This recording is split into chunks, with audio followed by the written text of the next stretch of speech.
Hey, hey, hey! Back with another show. This time we are having a fight night. The fight night, though, may be a little bit later than the start of the show, unfortunately, because I've just received a message from Brian that he'll be less than an hour or so. So within the next hour. So I will give Gently's channel a call, though. Maybe we can have a little bit of a chat. And yeah, take it from there if anybody wants to join. Ali B, if you want to join, or Mind of God, if you want to join for a chat, by all means, I'll add you to the call. And yeah, we'll just keep the seat warm a little bit until Brian's around to take this challenge up with Gently Channel. So let me give him a call right now.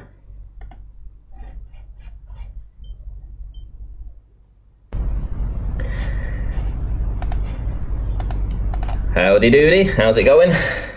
I'm not too bad, my friend, not too bad. You? Yeah, not too bad, not too bad. I've just had a message from Brian. He's going to be less than an hour or so. So he will be around at some point for you to debate. But, you know, if you want me to bring a couple of people in just to have a chat rather than an all-out war sort of thing, and we'll just keep the seat warm until Brian's around, would that be okay with you?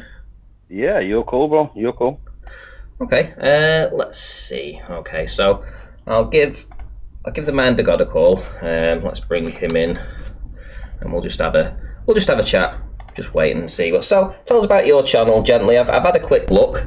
I see what you do. You do a pretty, you know, a very short video. You know, with very little explanation. You know. Yeah, no, my channel's not. Yeah, it was mostly just related to topics I was discussing at that moment in time. So nothing really on there of any great significance. I doubt there ever will be, to be fair.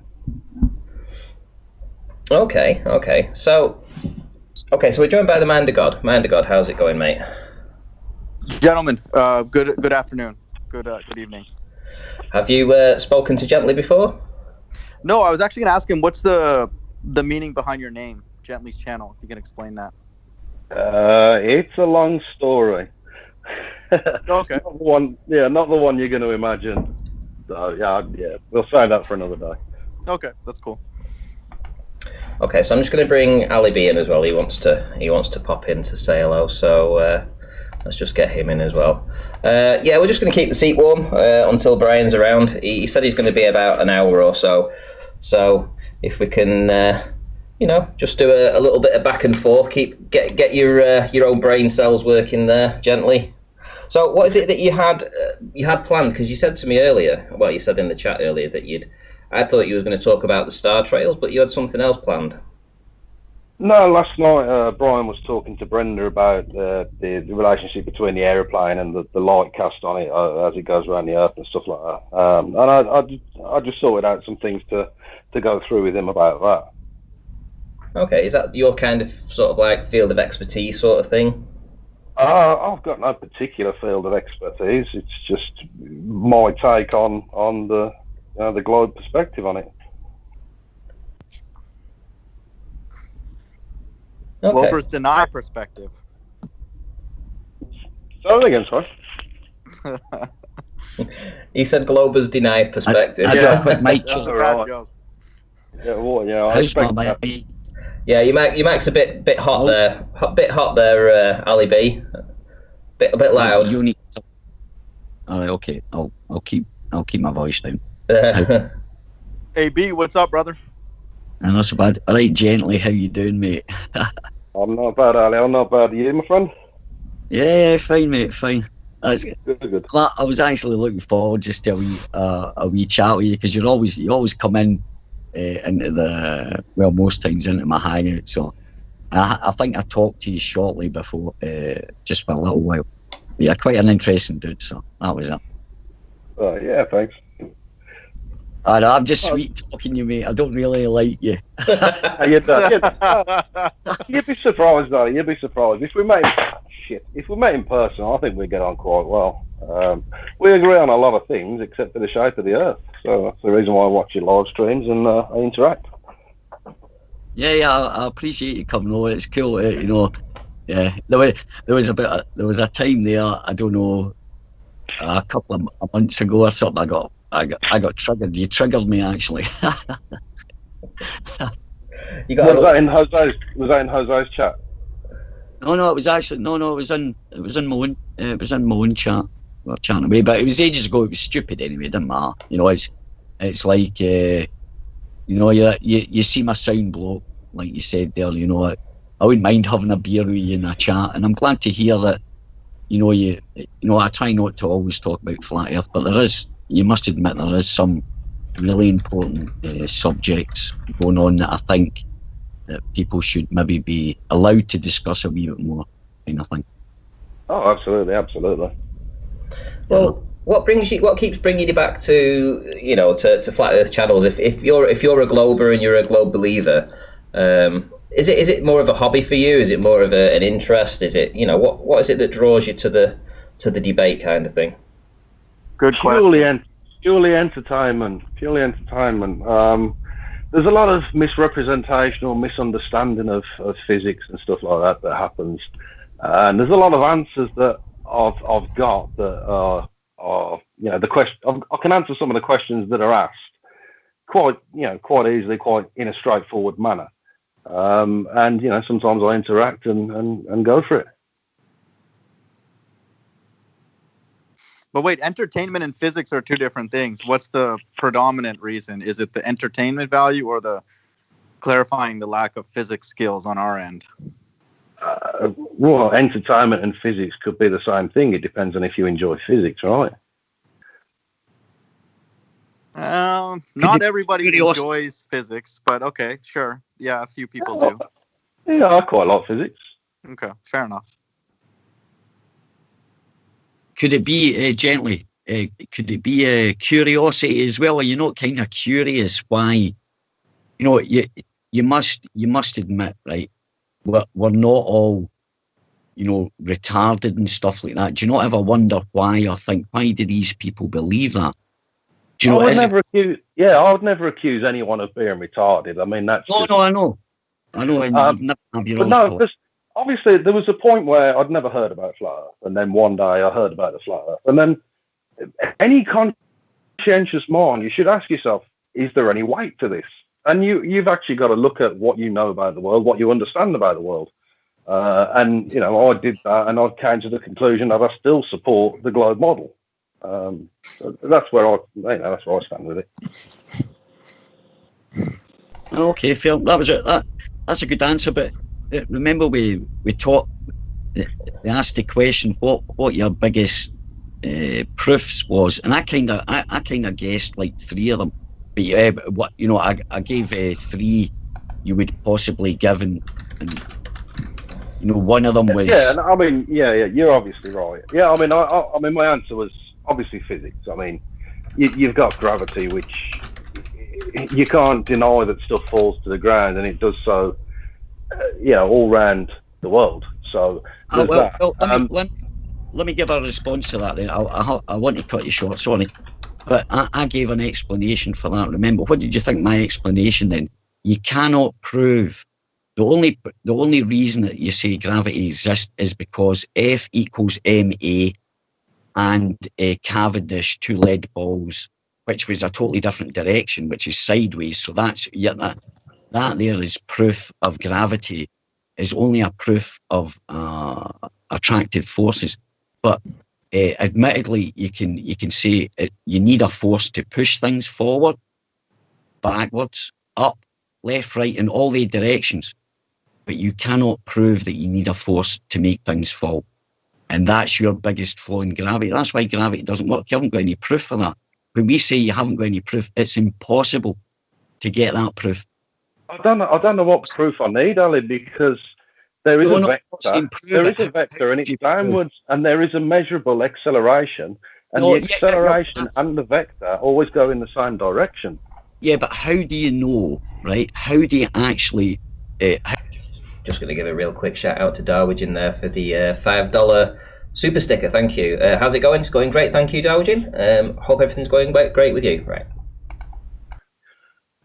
Okay. What experiment could you do? Name one. If it's that easy, sort of give me an example of an experiment that you could. Okay. So Yeah, okay. So an example would be a complete isolation. So have an object singular.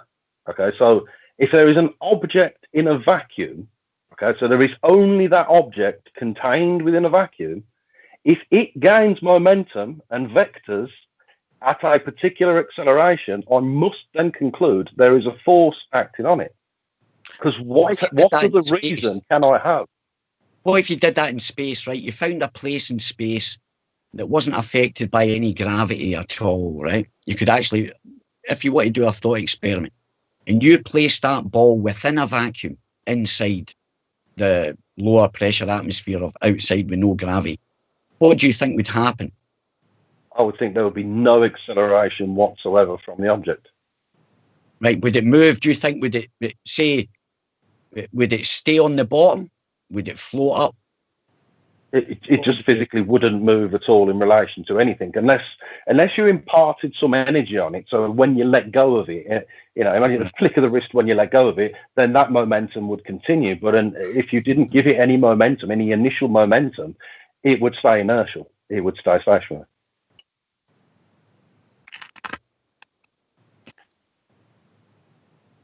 Yeah, okay.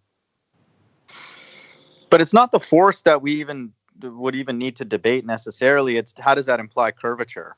How is gravity proven to be required to exist only when there's a curved Earth? That's the part that even if we gave you gravity being the explanation for things accelerating, the curvature can't be automatically implied. Yeah. So gravity has an inverse square law, and that is a spherical geometry law. Right. So what would happen is if the Earth were flat and it had gravity, the center of mass would be the point of the gravity. Yeah. So the farther away from the center of mass that you got, the more perpendicular to that center you would end up becoming.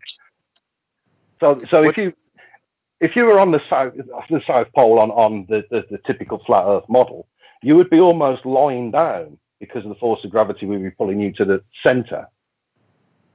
Does that make sense? No, but you can't say that just because it's an R-squared relationship that means that it's a sphere. What's a sphere in the limit? It's flat, right? So that's the whole. I mean, you could have a sphere that is so close to being a flat Earth, but it's still a sphere. But then the inverse square law will still apply. So do you at least appreciate how the Brian the Globe Crusher Leake says Cleary for $2. Thank you very much for the super chat. Applies. What you didn't say is it could be flat. And the inverse square law applies. So you just said a bigger sphere. Well, okay, but that still works the same way. Right, but what's a sphere in the limit? A really, really big sphere is flat, right? Locally, yeah, of course. No, everywhere, man. No, locally. Take a sphere and blow it up and make the R big. To infinity, yes, okay. Yeah, it's not locally. Yeah. Everywhere is flat. So the inverse square law, you're saying only applies up until the point before it becomes a flat plane?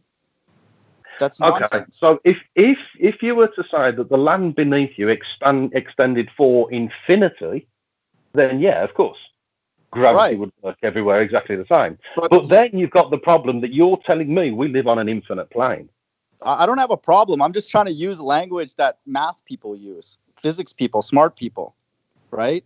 Just because there's an inverse square relationship, that doesn't imply any kind of spherical Earth. There's inverse square relationships all over the place. When you model radio waves decaying, and there's all that. Like, it's not just because it's inverse square doesn't mean that we're surfing on a rock flying through space, right? Don't make those connections because smart people don't do that. It does because you have a center point. You have a point. Hey, give me 1 minute. All right, I'm going to mute, but just before it starts, I just want to ask gently, why have you got a problem with an infinite plane then? I just like to see it. Because there are pictures from space of Earth, right? So if it's an infinite plane, why does it look spherical? Why can I see curvature when you that could do with lenses and optics, remember? Looking into something like that, and remember, you can only really see what's lit up, so you can't see beyond that darkness. It could be that It could be an optical illusion. It could be quite. Yes, but if you took a picture from space and it was an infinite plane, you wouldn't see any edges. It would just keep going forever. Doesn't matter how high you went, you no, see. maybe it's like having a torch. If you put a torch from a meter from the wall and shine on, it'll only take up. But if you take it further, it'll broaden out. If you know what I mean.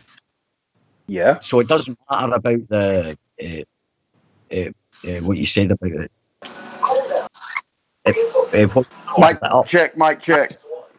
The spray on it, the actual the spread of the light only about that size. But anyway, get off that subject. That this was about Brian having a fight night tonight. I'm going to mute, and thanks for your answers, gently. That's cool. Yeah, no problem. Yeah, we're still Is friends. Brian here? Yeah. Brian's just joined as well. Oh, okay, I'll go on mute then if you guys want to do it. Okay. Yeah, let me start. Give me about 1 minute to out my microphone, please. Okay, and can you sort of like sort out that background noise as well, Brian? Have you got a TV on or something? That's what I'm working on. All right, cheers.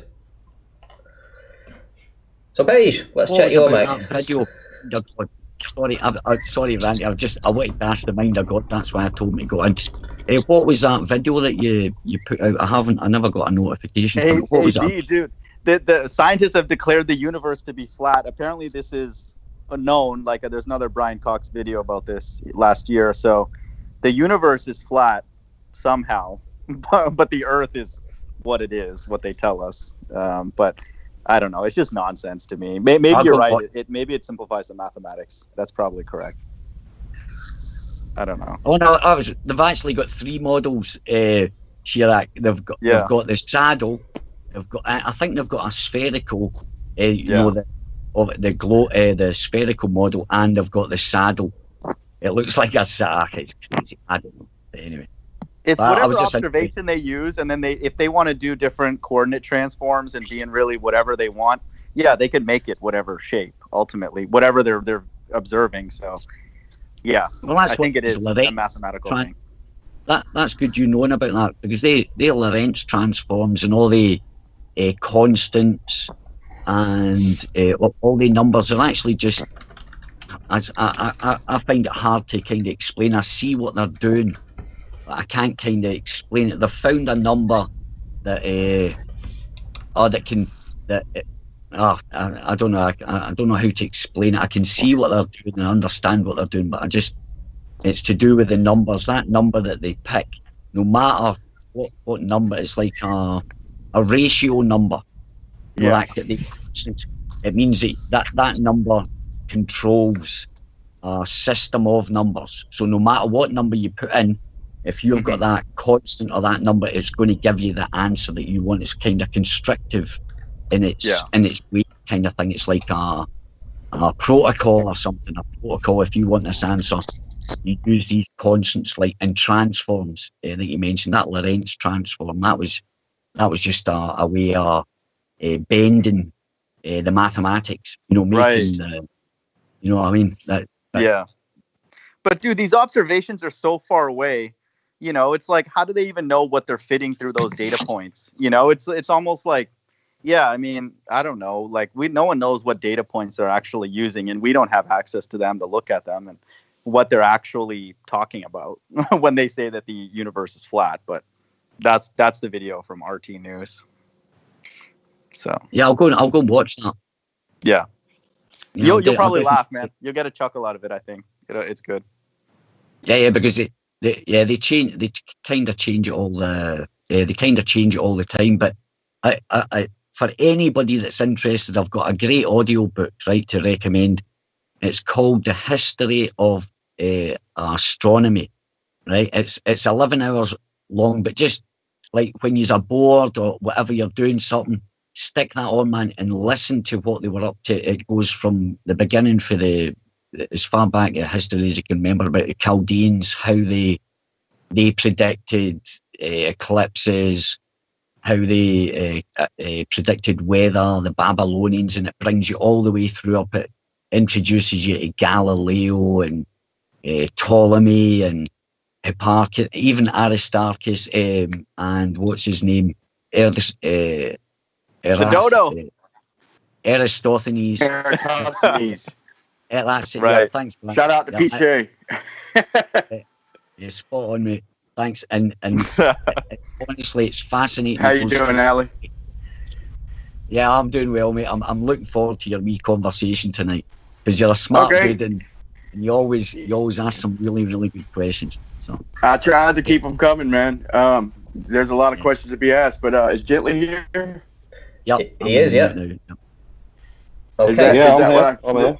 Is that Gently? Nice to meet you. Is that what I call you, Gently? You can call me anything like dickhead, wanker. No, that's cool. Maybe at the end, yeah, we'll start with we'll start gently. Yeah. You break me in gently. Yeah. Hey, can I give a little quick little 5-minute little rant, just a short little thing to give you something to a couple little key points to key in on whatever you want to kind of debate. Go ahead. Okay, and I've put thought into this and everything, and I wanted to Gently's just, prepared point something this too. Gently's also prepared something too. So okay, do you want to go first, Gently, or you want me to go first? The problem I've got is for some reason Skype isn't connecting my camera, so I don't know if I'll be able to present what I intended to. So you go first. You just need to what you'll need to do is you need to press the square overlapping square to share screens. So then it'll just show what the computer's seeing. There we go. So that I can see something now. You can see something. Yeah. I can see like a camcorder or something. Is it not a camcorder? Like a webcam? Right. But it was a webcam of a wall. What are you seeing now? Yeah, I see the wall with a drawing, circles. Right. Okay, cool. I can't see that, so as I'm talking my way through it, I'm gonna kind of guess at how that relates. But okay, here's what it is. Okay. So do you want to go first then? Yeah. Hang on. If I just play the live stream, so I might be able to see what is going on. I'll just move the resolution down. Right, okay. So yesterday Brian was talking about how an aeroplane can be lit from the underside and it has to nose down to be lit from the top. Okay. So I can't see what you can see, so I'm just hoping I'm showing this on screen. So an aeroplane, you can see this, right? Yes, we can see it, yeah. Cool. Okay, so an aeroplane, the nose, the height of the nose is from the ground, yeah? So as the aeroplane goes around the earth, the height from the nose to the ground never changes. The orientation of the plane to the sun does change. That's how you can prove you're on a globe, because if light comes along here and lights the underside of a plane, and then light comes along here and lights the top of a plane, how does that work on a flat Earth? That there is how it works on a globe, because a plane never needs to dip its nose, because it just stays at the same altitude as it goes round. Just wondering what Brian's thoughts are on that. I got plenty of problems with that, I think. But let me give my little short presentation. It's short, man, but since I put it together, it's kind of a little bit off topic, but okay, it's short. Oh, hold on, Brian. No offense, mate, but could you address this particular point now, because he's done his presentation about this? Okay. Well, let's say this then. So if you're saying that it's got to be on a globe, then let's just address the elephant in the room and say that halfway around that globe, the plane would be upside down. If that light was in between the globe, let's say you're looking at three-dimensional. You're looking at the Earth as a globe, and the plane is on top, okay? And then to the left, you have the sun, okay? Now, if you fly all the way to the sun, and then you keep going, you're going to be upside down. And once you pass that light and get to the other side of that globe, you're going to be completely upside down. So how can you manage to be completely upside down from that plane that's on the top if you haven't even changed the angle of the nose? You understand?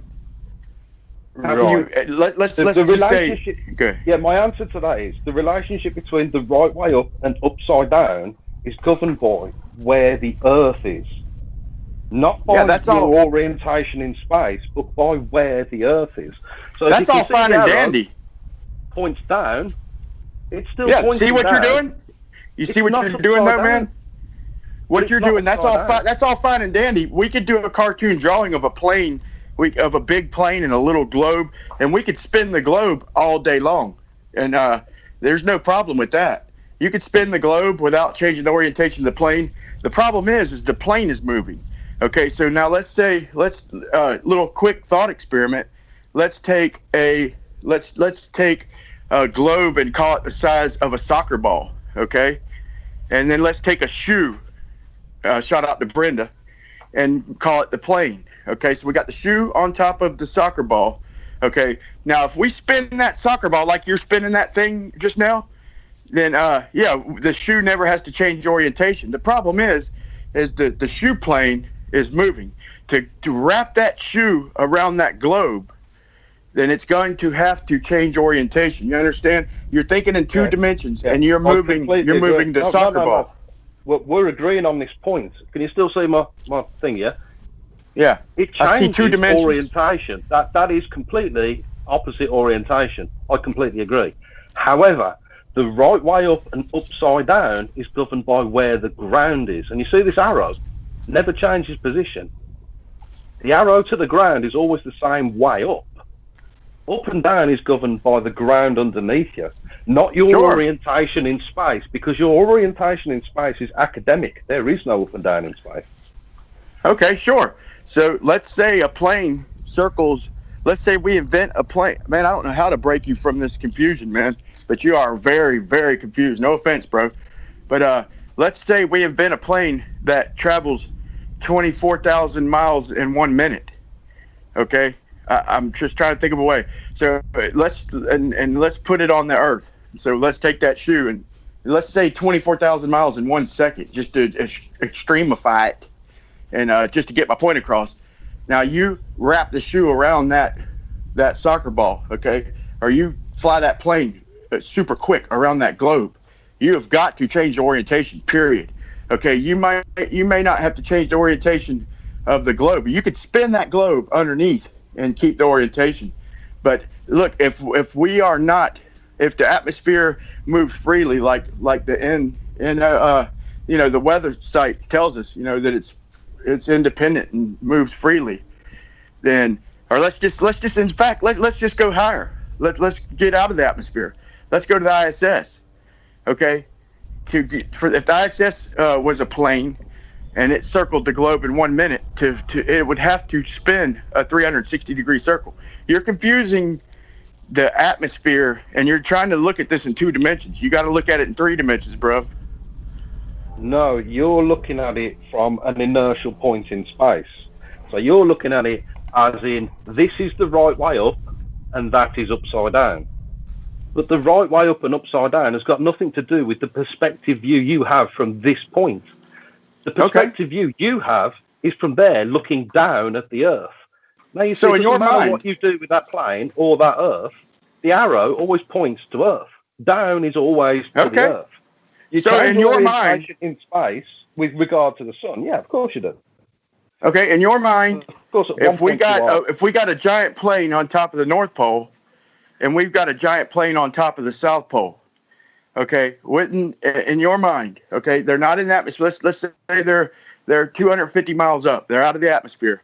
In your mind, a giant plane above the North Pole and a giant plane above the South Pole are oriented the exact same way. If we were to remove the Earth, they wouldn't be.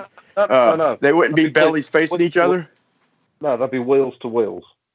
They'd be wheels to wheels. Okay. Now, in what universe can I circle around without changing my angle and be the same orientation as the plane on let's say the North Pole?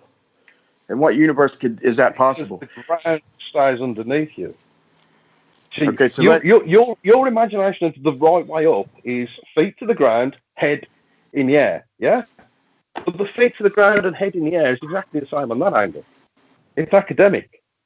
right, but do you understand when I say that if you take that shoe or the shoe plane over the North Pole, you understand what I mean when I say I could spin the Earth and keep the shoe there. I can look at it in 2 dimensions. Okay, I could spin the Earth, a 2-dimensional Earth, and keep that same orientation. And of course, however you want to look at it, but yeah, you're going around the Earth, or the Earth is basically coming to you. That's the only way. That's how they've tricked us. They've done that with a lot of things, man. I think you got to come up with some explanation in your own head, and it takes a miracle to break it. It doesn't prove.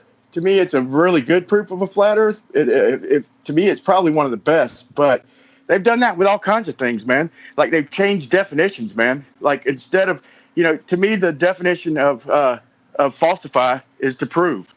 Okay, and today they're saying science can't prove nothing. If you can't prove nothing, then you also cannot falsify nothing, and that is the basis of science. Then they've changed the definition of other, like theory. Theory, everybody thinks of theory like a kind of like a hypothesis, like a guess, an idea. Okay, and they've changed theory to mean all other options have been exhausted, and that's kind of what's left. Like it's just about proving.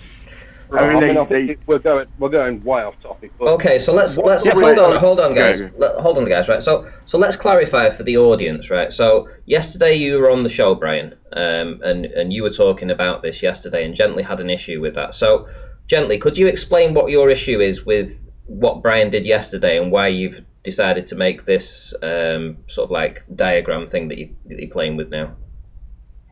Yeah. Okay. So Brian was saying that. Can you see where my finger is? Pretend that's the sun, okay? And the light comes in straight. And Brian was saying that the light can't hit the underside of the plane and then the top of the plane, which of course it perfectly can. And he said that he can't do that without getting its nose to point downwards. Well, of course, pointing your nose downwards in an aeroplane would be literally pile driving into the ground. At no point does an aeroplane need to do that to follow the curvature of the Earth. Okay, let me do this then. I can give you a minute. Do you have a ball in the house? A large ball, beach ball, soccer ball, basketball? Let's see. You're trying to show us in 2 dimensions. Okay. Can you demonstrate the same thing you're showing us? Can you try and demonstrate that if we give you a minute in 3 dimensions? Just anything will work. Like I say, even if a shoe could be the damn plane. But you need any ball. Try and show us that in 3 dimensions. You're gonna have big problems. The problem I've got guests at the moment, and I'm standing in the spare room, which is why this is a bit weird. So I can't do it right now. Well, ball up a piece of paper. Okay, let me give you an idea. Ball up a piece of paper, a few of them, to make a ball. Okay, and take your shoe and make it be a plane. Anything, a pen, a pencil, just anything to make a ball. Look, I'm just trying to get you to realize that to yourself. You're thinking in 2 dimensions, man. And once you start thinking in 3 dimensions, at first you're going to scratch your head. You're going to be like, wait a minute. But you're going to see the glaring problem that I think most of us already do see, man, that there's no way to get around a ball without changing your dip. That works just fine. If you spin the ball on a 2 dimensions, you could show it all day long. You could just spin the ball, okay? But look, you're saying we're keeping the same orientation to the ground, and that's all fine and dandy. But if we stay level with the ground, we're going to wind up in space. There's no getting around it, man. In 3 dimensions, there's no getting around it. If you keep the same orientation, you're going to wind up in space. It's called a tangent line. Okay, and I know that sounded kind of sarcastic. Hey, excuse me. I didn't mean to sound sarcastic like that. But a tangent line, if a plane is... Yeah, go ahead. Okay, so let me just try and explain it a little bit different. So... when we try and do optical things, when we're looking at things in the distance, if we see in a straight line, okay, we're told that the light has to curve around the shape of the Earth, yeah? Because you can't have a straight line from point A to point B without it going around the curve. It's the same what Brian's saying here. Brian's saying that if you are perpendicular to the floor in one given space on a globe, and you hold that position, just like a line of sight, like a laser beam or something like that. That laser beam, should go higher and higher and higher the further you go away, because it will be getting further from the floor because it's a parallel line. Exactly. So yeah, go ahead. So how they get around that, they will say that light bends at 7.6R, so that curves it around the globe. But to stay the same level to the ground, you have literally got to angle down. That light has to curve, and therefore so would the plane. Yeah, because the plane is a mechanical. The plane is a mechanical machine, and in order for that to stay at the same perpendicular from where it is at any given point, it must go nose down to go around the curve. It must. Right, like ray tracing. Yeah, so the plane would be like a ray. So if you think of ray tracing, it's keeping the same elevation, but it's still got to bend. Okay, so therefore the plane would also have to bend. Like I said, I don't know how many ways I could describe this, but in essence, you're thinking of it in 2 dimensions. You're thinking of a plane, and you're thinking of a globe spinning underneath the plane. That works fine in 2 dimensions, bro. You got to think in 3 dimensions, man. As soon as you do, you're going to start scratching your head, man. Trust me. To answer, Rand. I was going to say, have you got? I don't see how you're likening refraction to flight. The two are just 2 totally different things. You're just comparing apples to oranges. There is no comparison that you're making there that actually makes any sense. Well, we know that apparently light moves in straight line. To dip your nose would be to point the nose of your aircraft toward the Earth. Why would any pilot pile drive the ground? What's the point of that? Yeah, exactly. They wouldn't. Exactly, because which means that there's no curve. Yeah, exactly, because it's a flat plane. Okay, so as you approach the horizon, it moves away from you at exactly the same speed you're moving towards it. No plane ever goes over the horizon. That doesn't happen. You don't go over the curve and down. Ta-da! Traveling forward. Ta-da! Equally. Welcome to Flat Earth, buddy. Now you understand the concept. Doesn't prove it, but to me, okay, now take an SR-71 Blackbird that's moving over 2,100 miles an hour, okay? And you figure it's going that fast, so in 1 hour, it's moving, basically the span of the United States across from east to west. So if you really think about that, okay, yeah, what you're saying, yeah, they don't have to, but what you're doing, you're stuck in a globe Earth paradigm. What I'm trying to do is get your brain just neutral for a minute, okay? Like I said, this doesn't necessarily prove a flat Earth. It does mess with I mean, it would pretty much, it could possibly be a flat Earth proof, or it could prove that the Earth is way, way bigger than they're saying. And maybe the bend would be so small you might not recognize it, but at some point you would have to bend down. Yeah, the fact you're saying we do not tilt the nose down, so you're saying that we're definitely on a globe, so we don't tilt the nose down.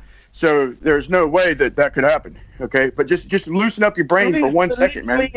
Look, just listen. Look at the picture. Okay, the nose in relation to the Earth, as the plane flies around, doesn't change. See? No change. Why would it need... That's why I added the sun. Listen, that's why I added the sun in that example, because the way you're showing it is the way everybody tries to picture it. But if you add a different reference, like say the sun, then you start having problems. If the sun is halfway... Good. You're in a different frame of reference. I completely agree. While the aeroplane is there versus where the aeroplane is there, they are completely in different orientations versus the sun. I'm not in disagreement with that. The orientation to the ground remains constant. It does not. Bro, what you're showing us, have a look at this. What you're showing us is a plane curving. What you're showing us is a plane nosing down. Let's say, take the edges of the piece of paper. Okay, draw a W on the side of the piece of paper that it's facing. Okay, you have got to angle away from that W to keep going around. You are literally showing us the problem and not even acknowledging it. You've got to get around. Look, of course we're staying the same elevation, but on a sphere, to keep the same elevation, we would have to. So that's like saying you fire a laser beam straight out. We're ahead of the plane, okay?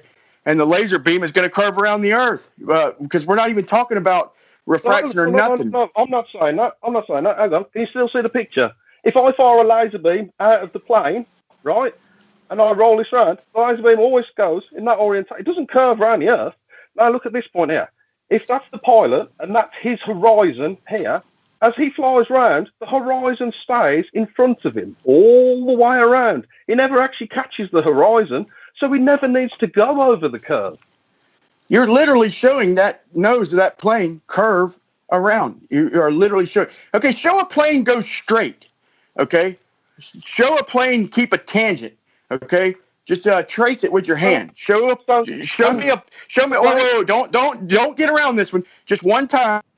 Trace the plane just with your hand. You ain't even got to draw it on the paper. But show me a tangent line underneath that plane.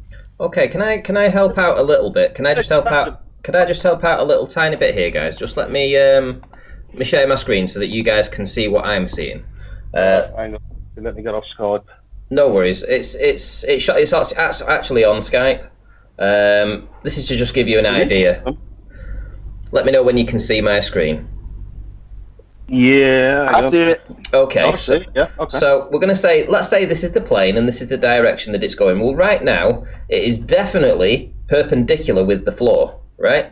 You know, there's the floor. It's perpendicular to the floor. Let's say it's cruising at 30,000 feet. Yeah.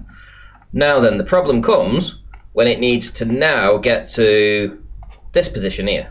So it needs to get to this position right here. So how is it going to get there without changing its orientation? It changes Right. orientation. Now, okay, draw a sun. Well, hang on. Well, no. Ranty, draw a sun. He's not going to acknowledge it unless you draw a sun off. Draw a sun that's underneath that plane, and then he will maybe understand it, but he'll probably deny it. Okay. Well, all I'm going to say is that the orientation of it right now, and I'm going to draw a line, is that it's facing in that direction, basically, right? So it's going off there, right? Boom. That's where it's heading to right now. But it needs to go to this position here. So how is it going to get to that position there if it's staying in this? If the pilot doesn't change anything? In order to follow your red line, it's got to gain elevation because the red line gets higher and higher and higher and higher away from the level of that sphere you got there. Yeah. So how does it compensate for that? So how does it compensate? So how does it compensate for the elevation lift that it's getting? Because obviously, like you say, when it gets to this position here, it's now at 40,000 feet as opposed to 30. So how does it compensate from going at 30,000 feet here to, by the time that it's travelled, say, 100 miles and now it's at 40,000 feet, how is it going to compensate to get back down to 30,000 feet down here? How's it going to compensate for that? Right, one word, pilot. And what does the pilot do? Pilot the damn thing. He's not just going to keep climbing in altitude, is he? He's going to keep the altitude the same. So how does he do that? Which means the nose would have to dip down. They could not keep a 1 to 3 degree upward trajectory of the nose of that airplane. They could not maintain it up 1 to 3 degrees without, you understand what I'm saying? If you're going to wrap around the ball. Ranty, you see that arrow you got there? Change the angle of that arrow so it points downwards. Okay, so let me now do it. So let's get rid of these and let's do a downward one. Okay, no problem. So now I'm going to do a downward one. So we're going to move it so it's facing down. Now we're going to put some dashes in, and I'm going to put a line in, and we're going to do some lines. So now it's facing that direction, like so, right? So now how's it going to get to this point? What are you talking about? You've just told me. Yeah, Randy, draw a space station up above that too, so he can understand. You need to give him a different. Okay. Hang on, wait a minute. If you turn the orientation of the arrow to down, you would see that down is towards the ground. Okay, so like that. The aeroplane has to point towards the ground. Why would a pilot point towards the ground? It never goes over the horizon. It's always exactly. Ding, ding, ding, ding. Down, you're going to pile drive into the ground. Exactly my point. Or the plane is level. Okay, so I've pointed the plane down. Okay, like you asked, but at some point, it will. Sorry, hang on. At some point, you will still have to pull down. You will have to. You put a line. Hang on, put a line in. Hang on. Just picture a plane flying straight up in the air, straight exactly up, 90 degrees from where, and then picture a plane flying straight down to the through the earth. So now there's the orientation. Now there's the orientation. It'll go down originally in your model, but then it will go up and it will just continue to climb. So the pilot, like you say, the pilot will have to pilot it. So the pilot will have to pilot it. Sorry? Is the pilot just throttling up and just going up for it, trying to get into space? Is that what the pilot's going to do? Or is he going to stay at the same altitude? Because if you keep an equal altitude... I gotta wait. I just thought of something, Randy. I just thought of something gently. Okay, now you're thinking in terms of, like, let's say a spirit level with the bubble in the middle, right? Now, if you fly straight, okay, then that bubble is going to start angling, right? Okay, or if you curve the plane. So now what you're saying, okay, no matter what level you are on the earth, that bubble will be level with the earth. But to get around to the other side of the earth, let's say, or a quarter way around it, okay, if you draw a tangent line, then that bubble is you're going to have to change the angle of that spirit level. That level is going to have to change to keep that bubble centered with the earth, okay, to keep a zenith, the way they ascribe datums in geodetic surveying, to keep that bubble level with the earth, you are going to have to change the angle of that level. Basically, what you're saying is we could take a spirit level and put it on top of the earth and give it wings and fly it around and never have to angle it down, and it still keeps a bubble level with the earth, even on the side of the earth. Now, does that make sense, man? You're gish gabbling. You're saying angle it downwards, okay? But I'm trying to point out that downwards is towards the ground, so you never angle That's it. The way they. Yeah. Well, angle it to the ground. The only thing you're going to do is connect with the ground. That's pointless. You would need to do that if you flew over the horizon, but you never do because the horizon. Okay, I got another way to do this. Let's attach. Let's call a spirit level the plane. It's a big plane or a spirit level with wings. Okay, attach 100,000. Look, attach 100,000 of them in a tangent line. Okay, and they're going to head off to space, right? If the spirit levels follow a tangent line, they're going to go off into space. Okay, and the bubble is going to become unlevel. But keep that, what? I completely agree with what you're saying. If you have a tangent line, you will end up going into space. However, the bubble at the end of the tangent line that's in space will no longer be in the center. It will be towards the back end. Do you understand geodetic surveying? How every bubble in the center, you have to be equidistant from the center of the Earth, not on a tangent line going off into space. That's bizarre. Exactly. You got to stay equidistant, okay? And if the Earth is a sphere, then you are going to have to wrap around it. What don't you understand about wrapping the spirit level around the Earth? If you get a quarter of the way around the Earth, then the nose of that spirit level is going to have to be facing 90 degrees from where you started, okay? Or else the bubble is going to be off, man. I completely agree, but that's from an arbitrary point in space looking at Earth. From the perspective of the aeroplane never changes its orientation toward the ground. And how does an aeroplane know how high it is? Why don't you ball up a piece of paper real quick, man? We got it. I've got it. I'm gonna. If it kills me, I'm gonna get 3 dimensions wrapped in your head. I've got to get this in your brain. I've got to explain the way 3 dimensions work. You are picturing this in 2 dimensions, bro. And like I said, whether you agree with this or not, but I've still got to get this through your head, man. And can you take a piece of paper and ball it up and then take your hand, even your hand. Let your hand be the plane. Okay. What difference does that make? Okay, so you're seeing because to get your hand, it'll only ever appear to you in 2 dimensions. It'll only ever appear to the audience in 2 dimensions. Then there's no tangent. Then there's no tangent, bub. I'm not saying it flies on a tangent. You are. Okay, how do we get to a space station? If Ranty takes that same picture and draws a space station up above, okay, above in the distance. If Ranty takes that same piece of paper and draws a space station way up above, okay, where he'd hit it on a tangent, okay, then you'd understand that if we flew to that space station, the bubble in that level would start becoming more and more off center the further it went.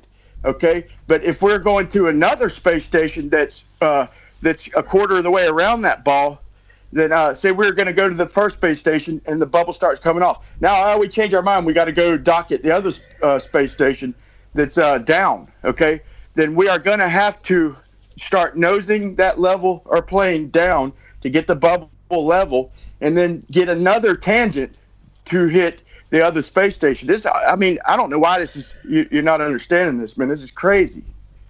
Because the words that have just come out of your mouth are utter nonsense. You just make no sense whatsoever. You're talking about tangents, and I'm not talking about tangents. Just because you can't picture it, bro. So picture a tangent, bro. Saying, but you're asking me to think that they're flying in straight lines, and they're not. They're flying at level altitudes. Okay, if a plane could fly around the globe in 1 second, could it do that without nosing down? In space. Okay, so let's imagine the plane is over the North Pole. Okay, and you've got a spirit level in there. Are you saying as it gets over the equator that the spirit level, the bubble, will move? It won't. It will be still in the center. It would have to move to maintain. If the Earth were a sphere, it would have to nose down for the bubble to maintain center. From an external frame of reference, it will be pointing downwards. From the frame of reference of the plane, it will be equidistant from the ground as it was before.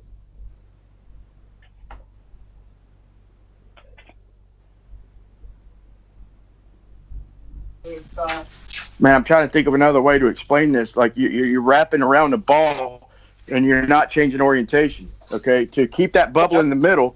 That's the same thing as geodetic surveying, man. They have to assign different datums, okay? Different datums with different zeniths, different directions to the center of the Earth. They've got to do that, okay? So if you're going to go from one datum to another and you don't nose that level down, then your bubble is not going to be in the middle. If you're going to hit a different datum point, you're going to have to reorient that level, bro, or you're going to just tangent line. You're going to follow a tangent off into space eventually.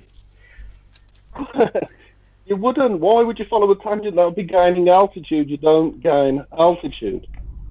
So imagine this way. Okay, so how's the space shuttle? Okay, so they show it. They show a shuttle curving down, and then they show it leveling out. They say that it's our perspective. They say it's following the curve of the Earth. It's flying flat, but it's supposed to go out into space. Okay, now how is it doing that? Okay, without keeping the nose up. Okay, without keeping the nose level. It's not nosing down.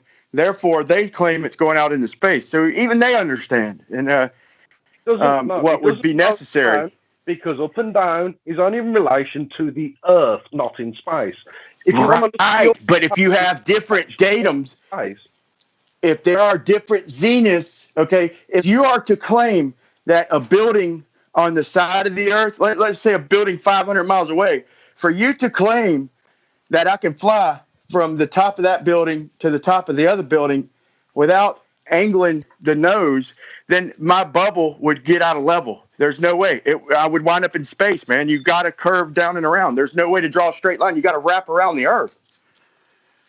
I have no idea what it is that you're not following here. I don't know that I can describe it to you any other way. So maybe a change of topic is in order, because I think we're just banging heads at this point. Okay, fair enough.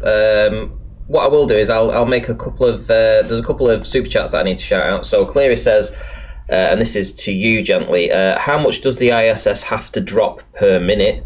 Kango24 says, just the act of keeping the same altitude means an airplane can fly around the globe. And I guess that was meant for you there, Brian. So yeah, I'd like to respond. If the ISS, yeah, go ahead. The crew would have a problem. Sorry, say that so again. So in other words, if the ISS were to be dropping every minute, the crew would have a serious problem. So the ISS can keep its same orientation and go from one side of the globe to another, from the North Pole to the South Pole. Whoop. Don't obfuscate. It cannot keep its same orientation, Brian. No. its orientation in space will change. Its orientation to the ground will not. Its altitude from the ground will not. Okay, what if there was a bubble level on that ISS? Okay, would it not stay centered? It would stay centered because, like I said before. But okay, now if it curved around, wouldn't it have to curve around to stay centered? Wouldn't it have to change datums? Wouldn't it have to change zenith angles to the center of the Earth? Wouldn't it have to change angles to the center of the Earth to stay centered? For that bubble to stay centered, it's got to either nose down or change angles downward to keep that bubble centered. On a sphere, no, that'd be pointless. That'd be daft. You don't change that angle at all. I think I'm gonna get a spirit level. I'm gonna get a spirit level in a minute and a ball and show you what I mean. I got a torpedo level. It's self-explanatory, bro. Can I just get 2 minutes? I gotta go and get a drink. Sure, right. So, okay. So, Brian, are you still around? Yeah, I'm here. Okay, so Kango, the 24 said, just the act of keeping the same altitudes means an airplane can fly around the globe. That's his $5 super chat there. Do you have a response for that? I sure do. Okay, let's say there's a spirit level in that airplane to maintain for that bubble and that level. Let's call it a torpedo level. It's the kind of level with a little tube of water with a bubble in the middle of two lines. In other words, if you tilt it to the left, the bubble goes up to the right. If you tilt it to the right, the bubble goes off to the left. But when you have that bubble dead center in between the two lines, then it means level. Okay, so if we are to reorient to another datum, let's say we have an orientation of somebody in England, okay, and it's facing toward the center of the Earth. So we got that bubble leveled, we're in England. Okay, now to go to the United States, which is proposed to have a different zenith, a different angle to the center of the Earth as well, then to keep that bubble centered, we're going to have to look. The further we go from England to the United States, the more we are going to have to adjust that level to keep the bubble centered. I think anybody who really thinks about it in 3 dimensions can understand it. Randy, do you understand what I'm saying? I do. I think the argument from the globe side would be that the bubble would be would have the force of gravity acting upon that. So as it goes, as it makes its way around the globe, it would always be centered. Exactly. To keep it centered, with gravity, then the level of the angle would have to change. Okay, let's say, what would we have to do if that plane had a level in it? What would we have to do in a gradual fashion to make that bubble start to veer to one side? We would have to keep our orientation, and like the space shuttle does or claims to do. And if we did not nose down whatsoever, no matter how minute, if we did not nose down, then that bubble would start deviating from the center of gravity. Okay, so that's how they explain the space shuttle. Are you telling me you think aeroplanes point towards the ground? No, I'm saying they don't. Oh. Therefore, You've gone. They don't. Therefore, you've drawn a conclusion from that. That's completely the wrong premise. No, you're drawing conclusions, man. Really, you're not letting common sense into your brain, and I don't know why. This is weird, dude. Even if you said, okay, come up with a different explanation, but you can't go from one side of the Earth to the other without changing orientation to that level. I like to say a quarter of the way around the Earth because it means the bubble would be sideways. You can't get from A to B and keep a center of gravity, man. Dude, at no point have I suggested that the orientation doesn't change. It does, but not to the ground. The orientation to the ground remains the same. The orientation at an arbitrary point in space that is a fixed point, yes, fair enough. Okay, then let's take a giant plane. Let's take a plane the size of like a quarter of the size of the ball. Let's just take a plane, okay? And let's take a circle and call it the Earth, okay? I'm going to try to do this in 2 dimensions to try and get to where you're at. Okay, let's draw the Earth in your head. A picture of the Earth as a circle, in two dimensions in your head. Okay. Now draw a square right around that Earth. Touching all four sides in the center of every side. You with me? Yeah. Okay. Okay. Now let's erase the two sides of that square and the bottom of that square. Okay. So now we just have one line, the top line of that square. Okay. That represents the airplane. Okay. It's a giant airplane. It's also got a bubble in the middle of it. Okay. Yeah. Now let's fly that around there. That giant line is the giant airplane with a bubble in the middle of it. Okay. To keep that bubble to the center of gravity, the leading line, the line has to change orientation. That's what I'm trying to say. I understand what you're saying about keeping the center of gravity, but you've got to change. You've either got to change the bubble or the angle of that line. One or the other. You can't have both. The orientation of that thing from an arbitrary point in space goes from horizontal to vertical. From the North Pole to the equator, it would go from horizontal to vertical. I completely agree. However, the relationship of that to the ground underneath it would remain constant. That's why we're going to enter in Exhibit B, the sun off in the distance. Half of the sun is above the horizon, half of the sun is below the horizon. Okay, the plane is way up in the air, and sometimes we've seen pictures of the sun underneath the clouds, but let's do away with all the clouds, and let's just take a plane. Let's put it at 10 miles above commercial travel. Let's put it at military travel. It's 10 miles. So the sun is way off in the distance. And as you all claim, there's a dip angle to the sun, okay, to the horizon. Therefore, there's a dip angle to the sun, okay? Now, if we fly haul butt, we're going twice the speed. We're in the SR-71, and they can fly higher than that if I'm not mistaken. But we're going twice the speed of the spin of the Earth. So you can't use that as an excuse. You can't say the sun's far away because on a flat Earth or a globe, it's also far away. So now we're flying toward that sun, and we are above it. We are looking down at it with a dip angle.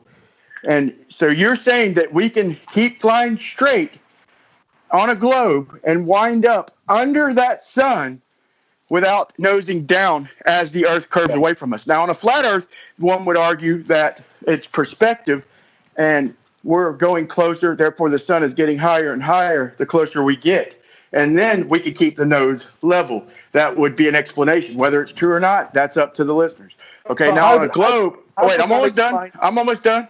Now on a globe, then you would say that you would have to get underneath that sun. You'd have to curve down and around that sun. Okay, so if you are not changing the nose, in other words, if we keep the same angle of the nose of that plane, and then we're going to wind up out in space above that sun. We're not.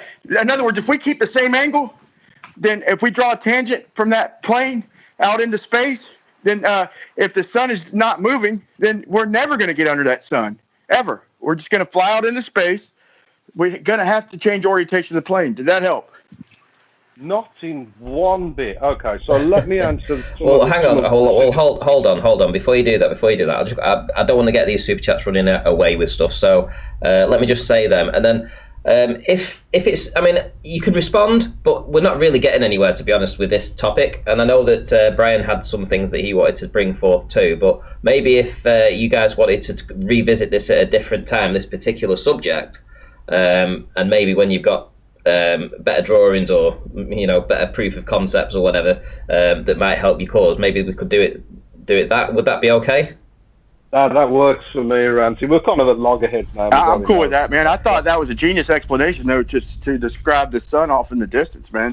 Because if you keep a tangent, you don't change the angle of that airplane, if the sun is not moving, we're never gonna get under that sun ever. The problem is you thought that was a genius explanation. Right. Okay. Yeah, I did. So let me shout the super chats out, and then we'll crack on to the next part of the show. So Dojin says this super chat is brought to you by the Mike Dornan fan club. Join today. Mike Dornan is ace. Thank you for the super chat. Kango24 says gravity, 3D, and sphere. You don't need to nose down to keep the same level to the ground. That's what's keeping the same altitude is doing. Brian? I got one last ditch effort. Okay. Well, hang on. let's draw. One last Okay, super go ahead, chat. go ahead. One last super chat. So, and the final one says, gently. This is from Cleary. Gently. Do you have a working globe model with rivers that flow downhill? Yes. We've also got a working globe model that rivers that exit into the sea with Coriolis force, not just in the air, guys. Let me try this last ditch effort while we're still on the subject. Okay. Now, draw. See, you're answering your own question. You don't even realize it. In other words, if we're not changing orientation of that bubble, if that bubble is maintaining level with the Earth, then the level has to change orientation as it wraps around the circle or the sphere of the Earth. Brian, we need to end this. What you've just said, I completely agree with. Yes, you are correct. From an arbitrary point in space, looking at it going round. From Let's go into space then. The plane, it never changes orientation to Let's the go ground. into space. There's a way to do all this. Let's go into space. Let's say we have the ISS, okay? And in between the ISS and the plane is a connector, a line segment, invisible or otherwise, an actual line, okay, a complete straight line. So let's take ourselves and put ourselves out into space, okay? So I'm trying to, okay, so now the ISS wraps around when it gets all the way around the Earth. Let's say it's looking at the moon, okay, off in the distance, okay? Now, as it travels around the Earth, when it goes from the North Pole to the South Pole, now it's facing away from the moon. Now, you're telling me that the ISS did not have to change orientation while going exactly toward the moon from the North Pole, driving around. Now it's at the South Pole, looking away from the moon. So forget the Earth. Literally no, Brian. No, I am not telling you that. You think I'm telling you that, but I'm not. I'm completely agreeing that the orientation changes, but only from some arbitrary... Thank you. The orientation changes. So you got to change orientation. You cannot maintain... Wait a minute. You just agreed with me, man. It took me forever. Now, to keep that bubble centered with the center of gravity to the Earth, you've got to change orientation of the level, the plane, the ISS, whatever you choose to use. You've got to nose down. There's no getting around it. No, you changed the orientation. Then how could we draw a tangent line out into space? How could we shoot a laser off into space if it doesn't have... It's to the ground, Brian. You know, when you ask a question, just give it a pause so I can answer you. So I was talking over each other because it's just way more civil and much better for the audience. Right. Okay. So, Brian, you've got something that you've been working on too that you want to challenge gently on. Maybe we can revisit this particular topic again in the future. Fair enough. Okay. Yeah. Fair enough. Okay. Yeah, I just had a little short thing, and I wanted to say I've tried this before, but I wanted to just say the things.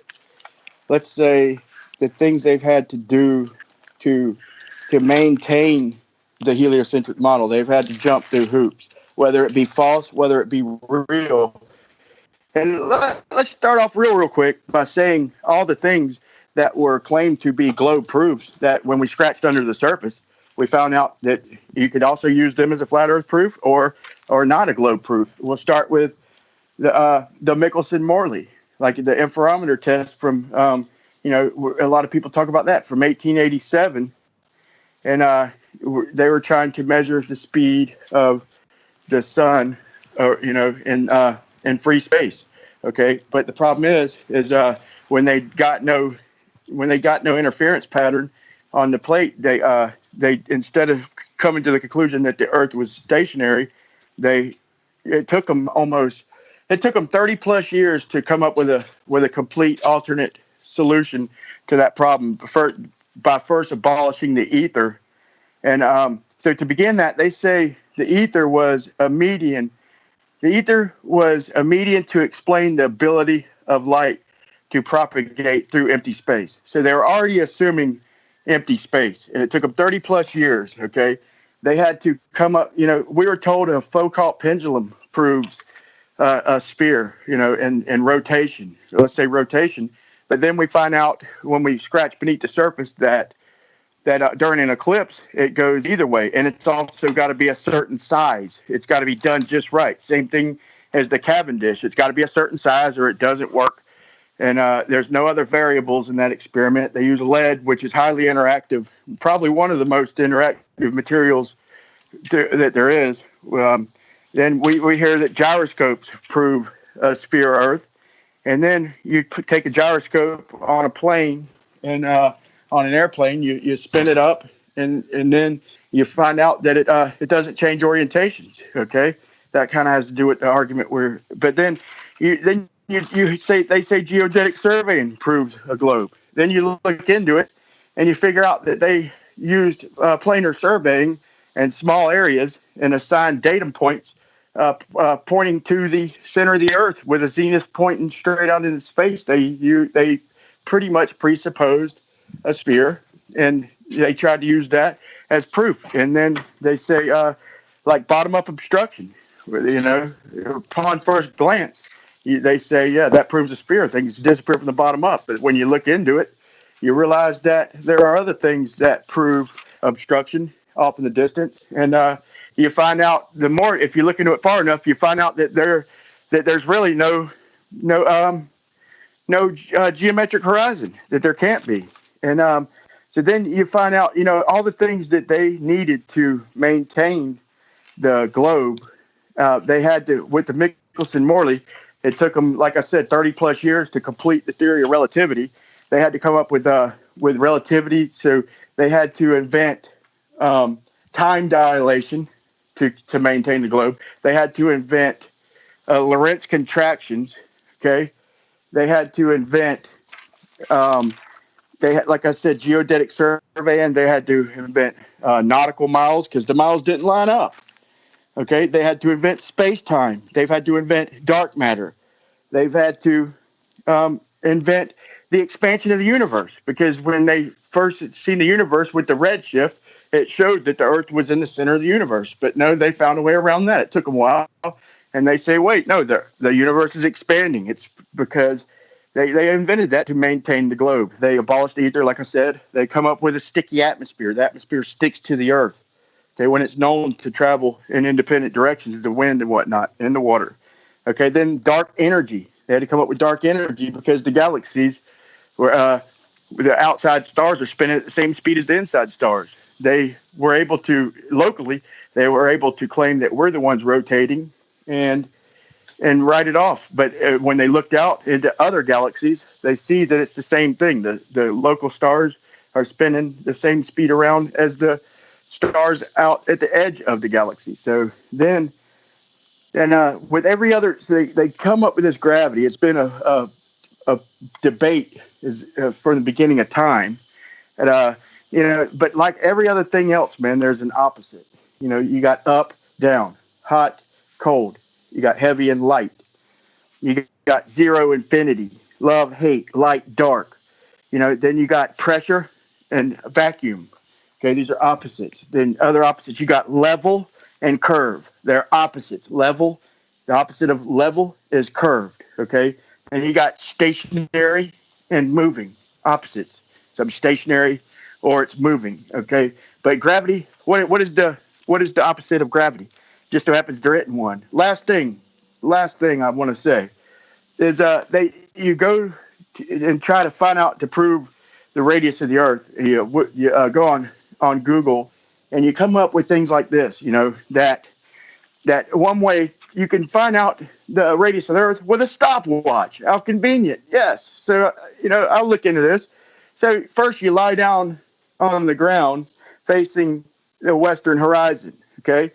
And you start to watch. When you get up, as soon as you see the top of the sun, you stop the watch. When you start to watch as soon as you see the top of the sun. You stand up quickly, and then you continue to watch until the sun disappears again. You see it again, it disappears, and then you stop to watch. Okay, that'd be the same thing as saying airplane. So can we measure the radius of the Earth with an airplane off in the distance? It'd be a little bit more than standing up.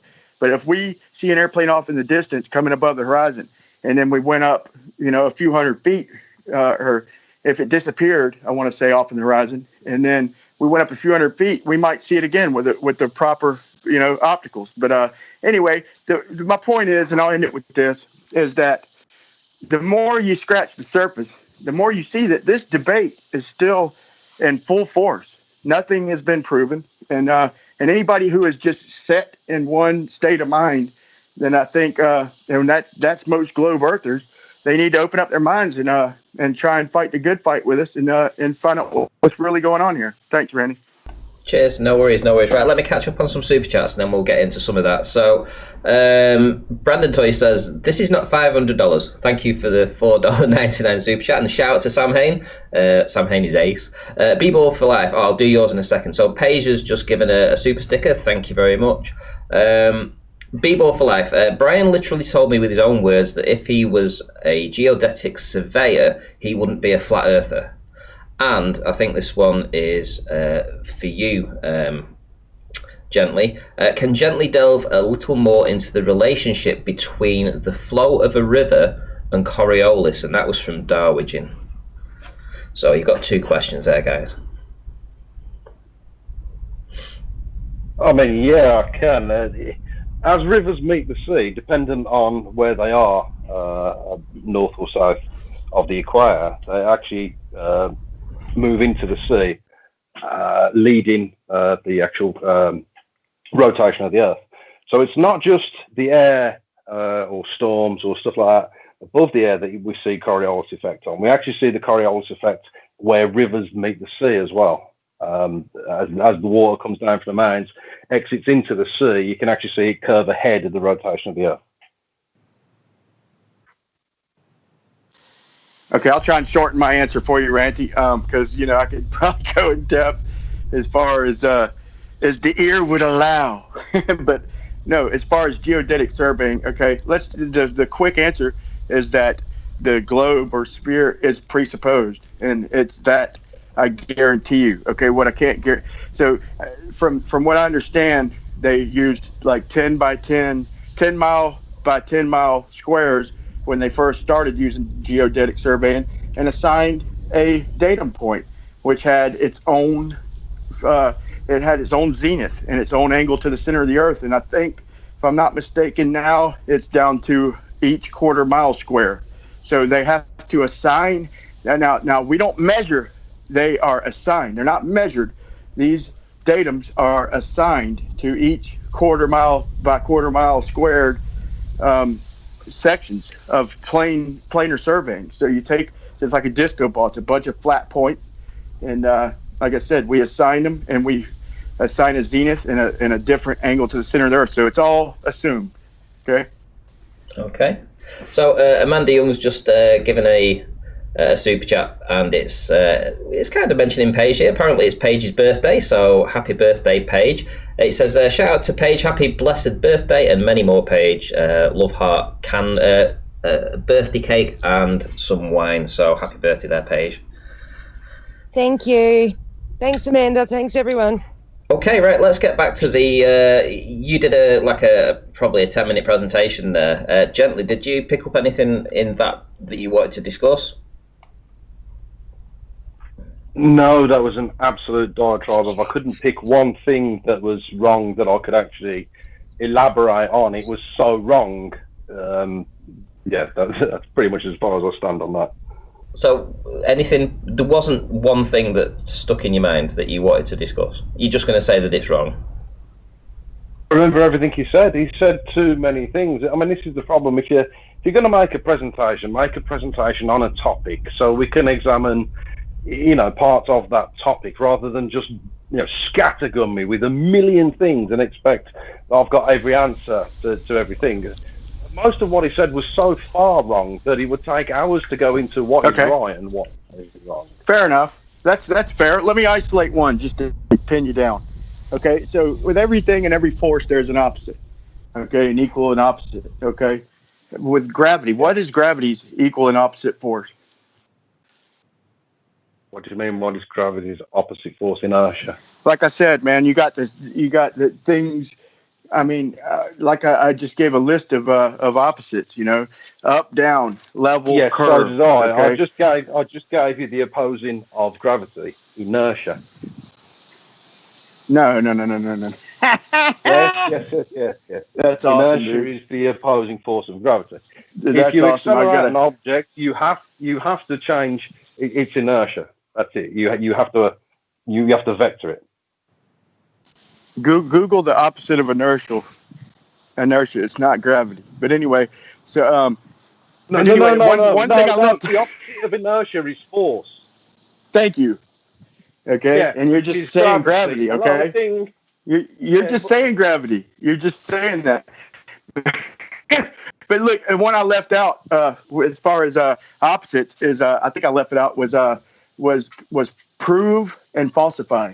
Okay, these are things scientists. Ask yourself why did they have to change the definition of words like theory?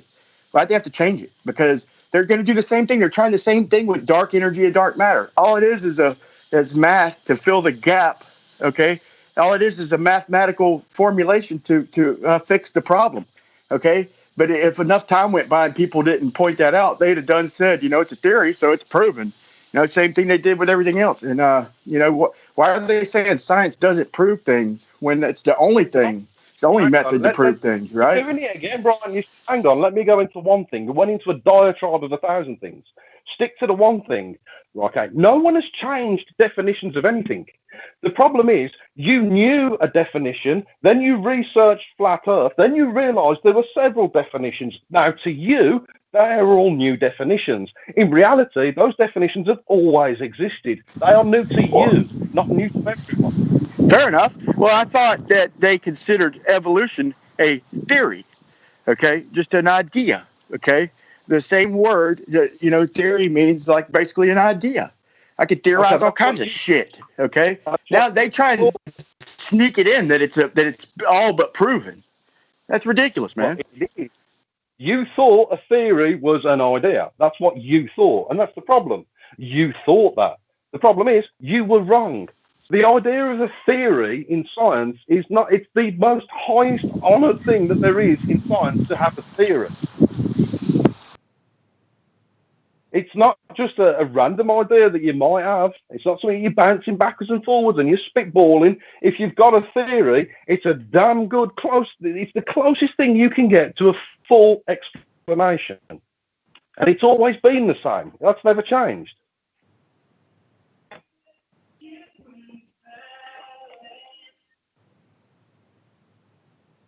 Okay, well, whilst there's a bit of dead air there, I'm just going to shout out Arne Armstrong for the $2 super chat. Says, happy birthday, Paige, you big spunk. Yeah, happy birthday, Paige. And second best Bob says, oh, Rancy, you do actually know the Earth is knob-shaped, don't you? Thanks for the super chat, much appreciated. And no, I don't actually know it's knob-shaped, but if you can prove that it's knob-shaped, you're quite welcome to join and tell us why you believe it's knob-shaped. Gently. What year did they define theory scientifically? Why don't you look that up and look how it came to be? Go scratch the surface, okay? You can look up the definition of theory, an idea, or a hypothesis, or you can look that up in Merriam-Webster and all that. But the scientific definition of theory, what year did they define theory different from the everyday meaning? What year? Is your argument that science changes and definitions in physics change? Because my argument is you don't know. You don't know. You haven't delved in far enough. Why would I need to know that? Because they change the definition scientifically to match every day. Now, why would something mean something different scientifically than it does in every day? Why would they have to change a word to mean something different in science? Okay. Science ain't trying to hide nothing, is it? Why would they have to change the definition of a word? Okay.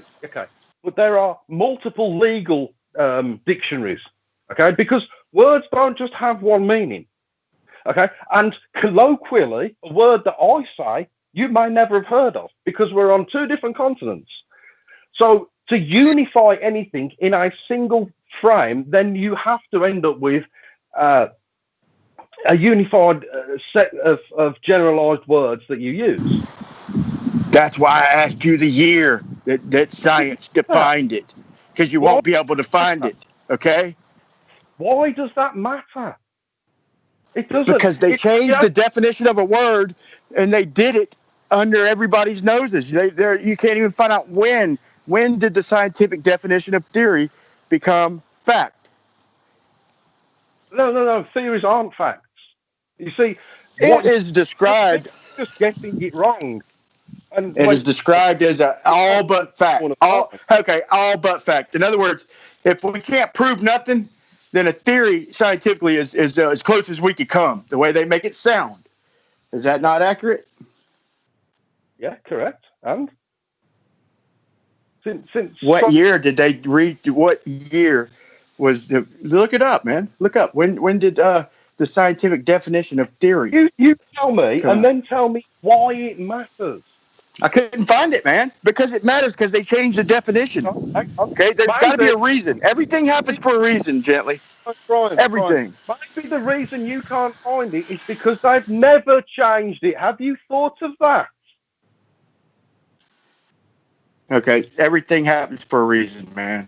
Look, for them, so they haven't been slick. So let's just go to one at a time. Let's say redshift. They said, hey, everything is moving away from us, which puts us in the center of the universe. The guy who first discovered that, or one of the first people to write papers on it, was Halton Arp. I mean, he's one of the first people to delve into it and showed that the redshift shows we're the center of the universe. Everything's moving away from us. Okay. And then that couldn't stand. They took away his telescope time. They pretty much threw him out. Why would they do that? Just because he veered away from the standard narrative, and then they come up with a couple years later they say no, everything's expanding. Now the universe is expanding. So that's what I call changing a definition of what they found. That ain't really changing the definition, but that's. They're changing the story, man. And we don't hear about shit like that, man. We have to look in deep. We have to scratch the surface. Brian, you're doing it again with your gish gabble. You need to make a point. Let me refute. I make a point, you refute, but you can't just keep talking. Okay, I get you. That someone thought that we were the center of the universe. That is technically correct for any point in the universe because everything around you will be expanding at the same rate. So no matter where you are, you're in the center because everything is moving away from you equally as fast. So then they explain the cosmic microwave background if they can't. And why are we not moving away from the sun? I mean, basically that's saying that everything's shrinking, right?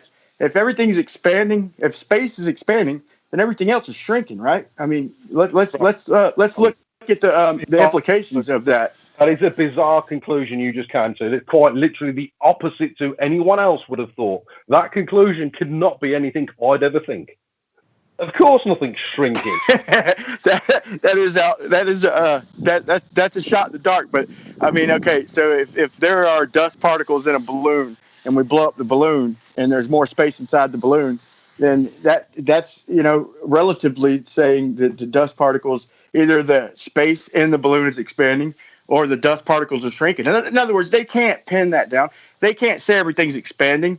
They are sticking to their paradigm. They are sticking to their story. So you can say something is moving further away from you. Why couldn't you say that? If you observe a redshift in the light coming from something, you can say that it is moving away from you at relativistic speeds. Well, if everything's moving away, that's the same as us shrinking, right? No, not everything's moving away. I mean, Andromeda's coming closer to us. Not everything is moving away. Okay, so at what rate is Andromeda gaining on the expansion of the universe? Can you tell me that? I have no idea. It's not something I've ever studied, to be fair. Nobody does, bro. Nobody does, and they never will know. It's all a story, man. Yeah, Simon Dan's done a piece on it and stuff like that. There are people out there. There are people out there that can tell you the trajectory, that can give you the exact math. They can tell you the exact amount of time it will take until the two galaxies collide.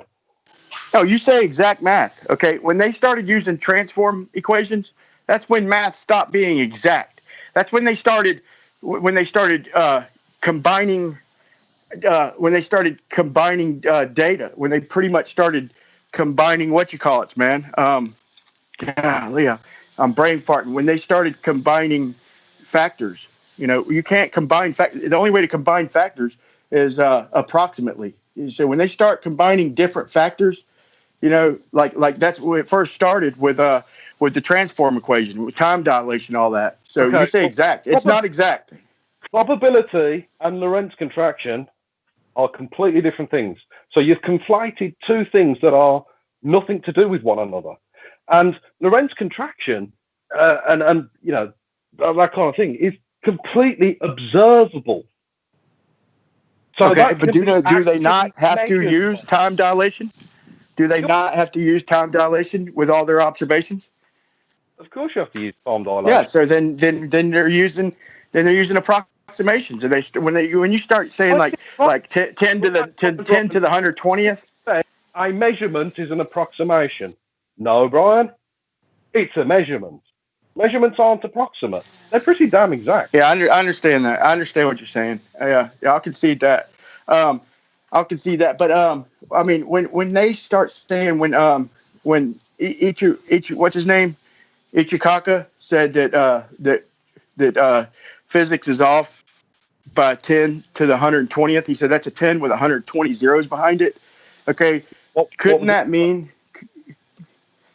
possibly mean that they're the way that they define the size of the universe is off, the distances? Because if everything is more local, if everything is closer, then that would explain the mismatch. Whatever you like. That would entirely depend on what he was referring to, the context of what he said. I say, I don't know, and you haven't given me the context. You just said, some guy said this, now this should apply to this. Now, I haven't got the context. Yeah, fair enough. Fair enough. Yeah, fair enough.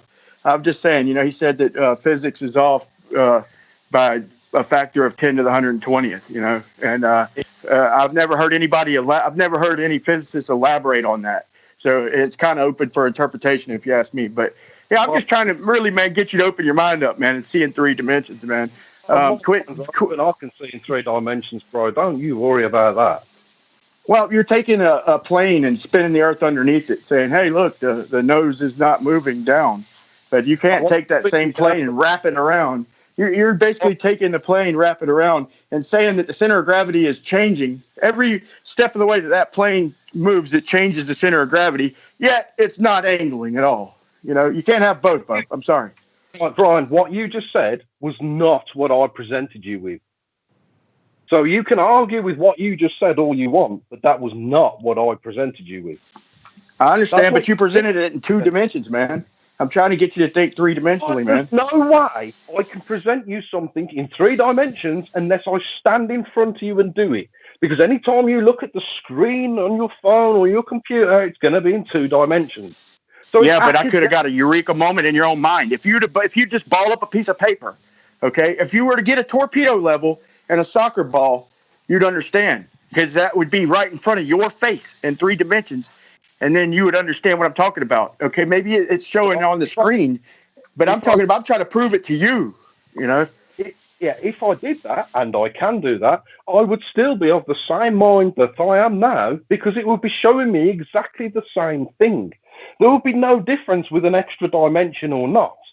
Academic. Okay, but before we end this, okay, you never did. Let me make sure I get a clear answer on this. The sun is okay. The nose of the plane is pointing, let's say, 10 degrees above the sun, or let's say 8 degrees, whatever you want to call it. Just pick a number. But it is the nose of the plane is pointing above the sun, which is off of the distance. Half the sun is above the horizon, half the sun is below the horizon. Okay. Now, for us to keep traveling forward. Okay, and I'm not trying to gish gallop, so follow me. I'll try and say this slow, so you don't accuse me of gish gallop. And I know I get fast, but so if you go real far in that plane. Let's just stop the sun. Let's stop the Earth. And let's say the plane is traveling forward, okay, at that same trajectory. Is it not going to stay on a tangent and just fly straight over the sun? On a flat Earth, the flat Earth explanation would be that it's perspective, and the further we go toward the sun, the higher that sun would rise. And then when we got right up close to the sun, or closer, we would wind up under it. Now, the globe answer to that would be that the sun is, the horizon of the Earth is blocking it, and it is actually down certain degrees. We're calling it 10 degrees. So how could you, on a globe, keep flying forward with that sun underneath our 0 degree tangent? How could we keep flying forward and wind up underneath that sun? You never did give a clear answer. That's the question. I never did give a clear answer. Okay, so hang on. I'm having problems with my internet connection. The further I move away from the box, the worse it gets. Give me a second. Okay, so can you see my sketch again? Yeah, just describe it in 3 dimensions. You can see that. 3 dimensions and 2 dimensions here are academic because they mean. Okay, do not spin that picture. Then do not spin it. Do not spin I have it. to spin the picture. No, you don't, man. Moving. I already told you, man. Come on, man. Does the plane have to move, Brian? Don't spin the freaking thing because it's not coming to us. We're going to it. Remember, the sun is supposed to be stationary. Okay, the plane is in motion and the Earth is in motion. But the Earth is not what's making it come to us. Brian, shut your mouth, open your eyes and ears. Watch what I'm saying to you. Look, this is the sun here. Can you see it? Can you see that? Brian? Yeah. You can see that? That's not the sun. No, I'm just kidding, dude. Go ahead. This is a light ray coming from the sun, hitting the bottom of the plane. Yes? As the plane goes around, the same ray of light hits the top of the plane. But the why are you showing the Earth? In the plane, look, man, you've got the plane and the ground never change. Okay, look, man. Look, why do you keep doing that? Why don't you use your finger as the plane and keep the Earth still, man? Why do you got to move the Earth? Like I said, I could. Brian, look, I could. What are you looking at? I had my. You're thinking of like cartoons, bro. You're thinking of cartoons. If I would have showed something in motion, then I just show the Earth spinning around like a cartoon with the jet on top. I could show the Earth spinning up under there. Come on, man. Stop up for a second, Brian. Look, you see this N here and this S here, north, south. I'm going to put my finger on the Earth. The Earth is not moving. The plane is.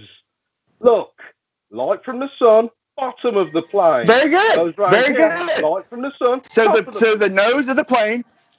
I see. So the nose of the plane is changing directions in reference to the Earth. No.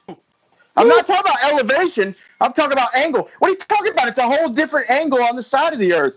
It's 90 degrees when it hits the side of the Earth. How could you say that? I completely agree. At no point have I disagreed with that statement, Brian. At no point have I disagreed.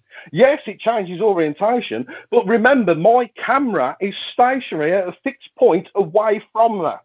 If I was on board that aeroplane, I would not change elevation from the ground.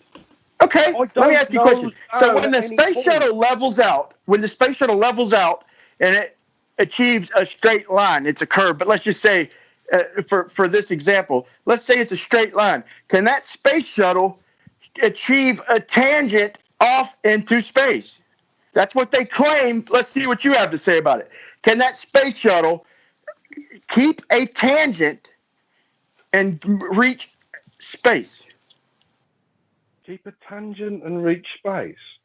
If it kept going in a straight line, yeah, why not? Got you thinking, don't I? I'm guessing space shuttles aren't made to, go into deep space flight. They're meant to go to orbital heights, and that's pretty much it. But okay, yeah. Now let's take a laser. Go ahead. if it carried on throttling up and just kept going, yeah, why not? A tangent line from the Earth is going to land you in space. Of course it is. All right. Would it have to change the angle of its nose, or could it just maintain the same tangent? Let's use a shuttle, a space shuttle. Let's use a laser beam. Let's use an imaginary tangent line. Okay. If you do not reorient the laser or the shuttle or the tangent line, then they will wind up in space. What's different about the airplane than the laser, the space shuttle, the tangent line? Come on, man. What's It's different? difficult. What's different is the aeroplane is maintaining altitude, and the space shuttle is not. It's aiming for space, so it's gaining altitude. That is what is different. Okay, but we're talking about the angle, the angle of the nose of the airplane. We're talking about that. Which will be pointed upwards because it's following a tangent towards space. But the aeroplane isn't aiming for space. It isn't following a tangent. So the belly stays 100% perpendicular. The belly of the airplane, the bottom of the airplane, is perpendicular to our first datum point, England. Okay, now did I say the North Pole? It's perpendicular, the belly of the airplane. Now, when we fly around the globe, the South Pole, it would be a complete opposite. It'd be a whole opposite perpendicular. Okay, and if we went halfway around the globe, it would be 90 degrees. The belly of that plane would be 90 degrees. It would have to change orientation. Okay, who cares about the elevation? You're talking about the elevation. Brian, the elevation don't matter. Perpendicular doesn't care about orientation. Fly a whole circle. Fly that plane around from where it starts and where it ends, okay? And the way you're going to do it is, let's say, point your finger at the plane. We got a picture of the plane on top of the North Pole, okay? Now, you take your finger and you just trace the way that airplane flies, okay? The way you're saying it is it never changes orientation. It basically flip-flops when it's at the South Pole and just reorients itself and comes back to where it started, okay? But in reality... Brian, I'm not saying that. You're saying that. Stop strawmanning what I'm saying. At no point have I said that. Get that thought out of your mind and let's start thinking about what I am actually saying. I'm trying to figure out your logic, and it is not making sense, bro. It's not making sense. Okay. The problem you have is it's not making sense to you, not that it's not making sense. Last-ditch effort. Last-ditch effort. You got a space shuttle airplane side by side, okay? They're both pointing forward, okay? They're both perpendicular to the ground, right? Okay. Now, one of them is going way, way faster. One of them's going, let's say, 20,000 miles an hour. The other's going 500 miles an hour. They do not, if the space shuttle does not change its orientation and it keeps a tangent line, it winds up in space. But you're saying the airplane, without changing orientation, just wraps right on around. My God, man. Get this in there and let it stay there. It changes orientation. So it noses down. No, down is relationship to the ground. Well, what is your definition of changing orientation, bro, if it's not having to nose down, even if it's slightly? Okay, because up and down are in relation to the ground. Do you understand that? The ground. Nose down isn't because it's horizontal or vertical at some given point looking at it in space. That's academic. It doesn't need to nose down because downwards is pointing the nose at the Earth. At no point does an aeroplane point its nose at the Earth. Okay, let's do this in real life, okay? Take a ball, okay, a soccer ball or a beach ball, and take a shoe as the plane and wrap that son of a bitch around that beach ball without changing the orientation. And it's not possible in real life. Your brain is stuck, dude. Change the orientation, Brian. Your brain is stuck. You're going to have to nose down that shoe, bro. If you do not take the nose of that shoe and angle it down, then you're going to just spin the shoe around the whole globe and wind up right back where you started. And that is cartoon shit, dude. Brian, orientation and nose down are two different things. You're conflating. Bro, I'm sorry, bro. Nose down and orientation are the same, and they are not. Okay, so that plane. Let's take away the Earth now. Let's take away the Earth. That plane is orientated where the tangent of that plane is above the sun off in the distance. It's above the sun. Okay. Now we go a quarter of the way around the globe, and we have not changed orientation. Forget the Earth. Forget forget the Earth. The Earth ain't even there. The plane is flying in one direction, and the Earth just fucking vanishes. Okay, excuse my language. The Earth vanishes. Okay, now. Yeah. Now, would we have to angle down? Don't think about the Earth. You're going to say the Earth. Would the plane's nose have to angle down to get underneath that sun? The sun is 93 million miles away, according to you. Okay. Now, would the plane have to change orientation of its nose? Would it have to angle its nose down in reference to the sun? Okay, yes. To get underneath that sun. But if you take the Earth away, then exactly. And nose left and nose right are academic because they are in relation to nothing other than the sun. So you can't think without moving the Earth underneath it. You just can't even consider it. That is weird. During my what's it there? Bro, it's like talking to a robot, bro. No offense, man. What? Dude, your brain is like robotic. You can't even consider a different explanation. You can't even consider it. I can explain your explanation perfectly to somebody. If you try arguing to me, I can explain. To me, but I haven't. I've got a brain in my head, and I can think it through. You can't. Yeah, but you can only think it through the way you were taught, bro. What they try to say is that, man, like I'm not stuck in one paradigm. I like to keep an open mind. I like to weigh the evidence and stuff, and I'm up in the air. But man, you can't even consider the fact, like let's say the sun being halfway up the horizon, you can't even consider that things drop in the distance. You would say the street lights drop in the distance due to perspective, and clouds drop in the distance due to perspective. But stars, no. They that's Earth curve. Or boats at sea level, that's Earth curve. You can't even consider the alternative, man. It's weird, dude. You can keep an open mind, but what's in your mind can't be a fucking Dali painting. It's got to actually represent reality. So you can have your open mind and think loads of random weird thoughts, but if they don't represent anything in reality, they are completely useless to you.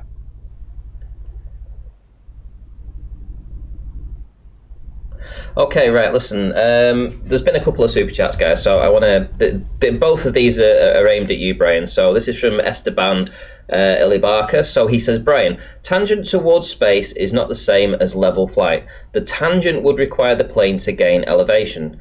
You really don't get this? ? And the second one is, Brian, tie a plane to a string and spin it around. That's level flight around Earth. Let it go, and you get the tangent to space.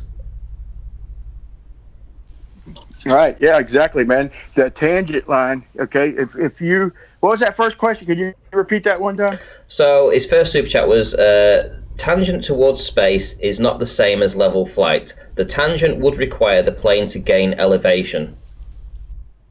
Okay. My answer is we're not talking about elevation. That's what they use to confuse us, is elevation. What I'm trying to use is angle.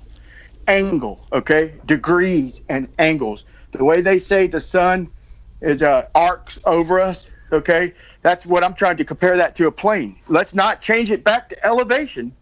Let's use elevation would be the way flat earthers describe the sun. Is elevation, it gets farther away, so it drops down. Now, the way it's described to us is in arcs, arc minutes, okay, and degrees and angles, okay? So for you to go back to elevation is deceptive. That's my answer. Okay, so is there anything else you guys want to get into on this particular show, or do you need some breathing space? I'm up for a change of topic. I was up for a change of topic a while ago, but we came back to where we started. Hey, gently. This is my personality, man. I hope I'm having a good time, man. I'm just I ain't trying to be offensive in any kind of way. I hope I just gotta, if I've never really talked to you, man, everybody who's heard me knows that I get all passionate and heated and all that. But it's all in good fun and education, man. Okay. Yeah. No, we're all good. I ain't taking you offensively. I mean, You don't half ramble on, bro. If you just give me a chance to refute one thing now and again, we're good. We're just having If fun. I give you a chance, I might lose the debate, man. No, I'm just kidding, dude. Well, you never know. Right, okay. I know that the Mind of God wants to have a little chat with the Rumpus. Would you mind me bringing the Rumpus in for him to have a go with the Mind of God for just a bit? Do what you gotta do. Epic. I'm backing down. Let's get ready to rumpus. Bring them on. Me and Gently were the pre-card. Now we're gonna back off and give it the main event, man. Rumpus and Mind of God. Who says these are the match? Who says this is the finale? We've got the hand, and we've got Brenda waiting as well. So who knows? Oh, dude! Yeah, I want to see that. That's that would be interesting as well. Yeah, just a free for all at the end there, Auntie, so we can just all jump in and shout at each other. Yeah, we can have a 5-minute shout fest. Sounds good. Rumpus, how's it going? Mic check. Oh, not too bad. I'm just trying to get my drawing program out to try and sort out this flipping flying thing and this tangent business. Oh. Yeah, so Rumpus, maybe you clarify that point before we address a couple things, but what was your issue with the plane and all that in the chat that was not explained correctly? Well, hold on. To be fair, if you're gonna be talking about this subject, I think that if you're going to be talking about this, I think it's only fair that the two guests that we're actually debating that have an option to jump in at any time to talk about that too. So right, yeah, yes. That's only fair. Yeah, I mean, yeah. So I'm just loading in my program. Aha, right, okay. I'm just getting my thing in here. So. Have you rebooted your PC? No, but I have. I'm not going to be using my. Yeah, good point about the auto backup. I'm using a new document, so I won't have to get involved in the bloody thing auto saving. So I'm using a different document here. So we're not.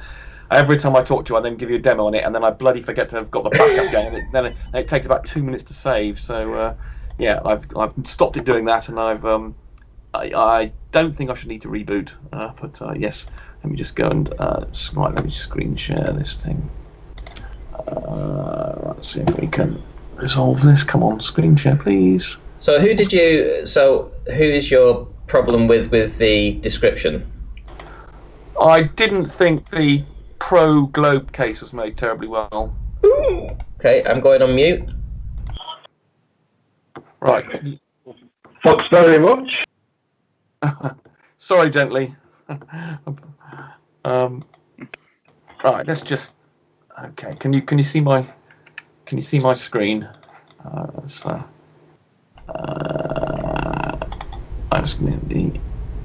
my screen? Yep, we can. It doesn't have to be the right colour, Rumpus. We don't have to go into too much detail. Let me just see if I can get a nice plane shaped thing in here from the content catalog. Let me just get a nice plane aeroplane. Come on. Let's just insert it. This will do. Yeah, okay, we'll have that. Right, aeroplane. Right, so let's just turn that around. Right, so let me just get this. Ladies and gentlemen, who you are? Yeah. No, we can't hear Brian. From is the person who thinks that if you open a rocket capsule. I can't. He's breaking. Is he breaking up for everybody else? He's breaking up for me. Yeah. No, I heard him fine. He broke up. He broke up for me, to be fair. Oh, right. Okay. Right. So let me just get some bars going on here. Some rulers. Just want to get some. I'll get the snap-on bloody thing. Right. Let's just get this so we can. Hold on. Sorry. Right. Why are you not snapping to that, you bastard? Come on, Rumpus. Instead of listening to Rumpus mumble, while Rumpus is mumbling, for those who didn't hear, I'd like to say that everything he's about to say is coming from a person who thinks you can open a rocket capsule in outer space and air comes flying out, and bullets also come flying out. Bullets inside that capsule, they come flying on out right with the air. What the heck? All right. Right. So here we go. So we all accept this is what's going on, of course. Hopefully, I think. So there we go. Right. So that's what an airplane does. That's maintaining its altitude. Now the question is, does the pilot have to consciously keep on dipping? Right. Let's just consider this on a zoomed in here. Right. So let's take a plane from over here and let's see what's doing. Let's just imagine. Here's an airplane, and let me just make this a bit bigger. Come on, A0. Right, so let's just move this out here. Over here. Right, so let's just consider what a pilot actually does. Imagine, so we've got a density gradient going up here. Whoops. So are we doing this on a plane? Yep, we're on a. Yeah, I'm just doing this on the plane for the moment. A plane on a plane. Right. Okay. Yeah. Why is he doing it on a plane? To demonstrate a principle. Why can't he demonstrate a principle on a globe? I will do that, but I'm demonstrating an important principle about flying first. So Slide out of hand. No. Right. So let me judge. I was meant to put that in there. Oh, for Christ's sake! Right. Oh, wrong bloody thing selected. Oh. Rumpus, you're not going to squirm and say it's your bedtime when things start heating up, right? Like last I time. am actually. I might do that actually. Okay, just Right. fair warning. Right. Back. Rumpeldorf. Right. Hey, mind of God, what's Rumpus's wizard name? Rumpeldorf? We can call him that. I call him Rumpelstiltskin. There you go, because he's got to start somewhere to do the sleight of hand. That's what he does every time. It's sleight of hand, folks. Yeah, I know you don't like reality and you're confused by it. I appreciate that. Well, I'm glad that you draw in reality on I the plane. like hearing what you say, bro. I'm just bullshit. I like hearing what you say, man. You're the one who even opened my mind to flat Earth, just so you know. You and Brenda. Yeah, but your brain is not open at all. It's leaking, but it's leaking out, Brian. Following your name.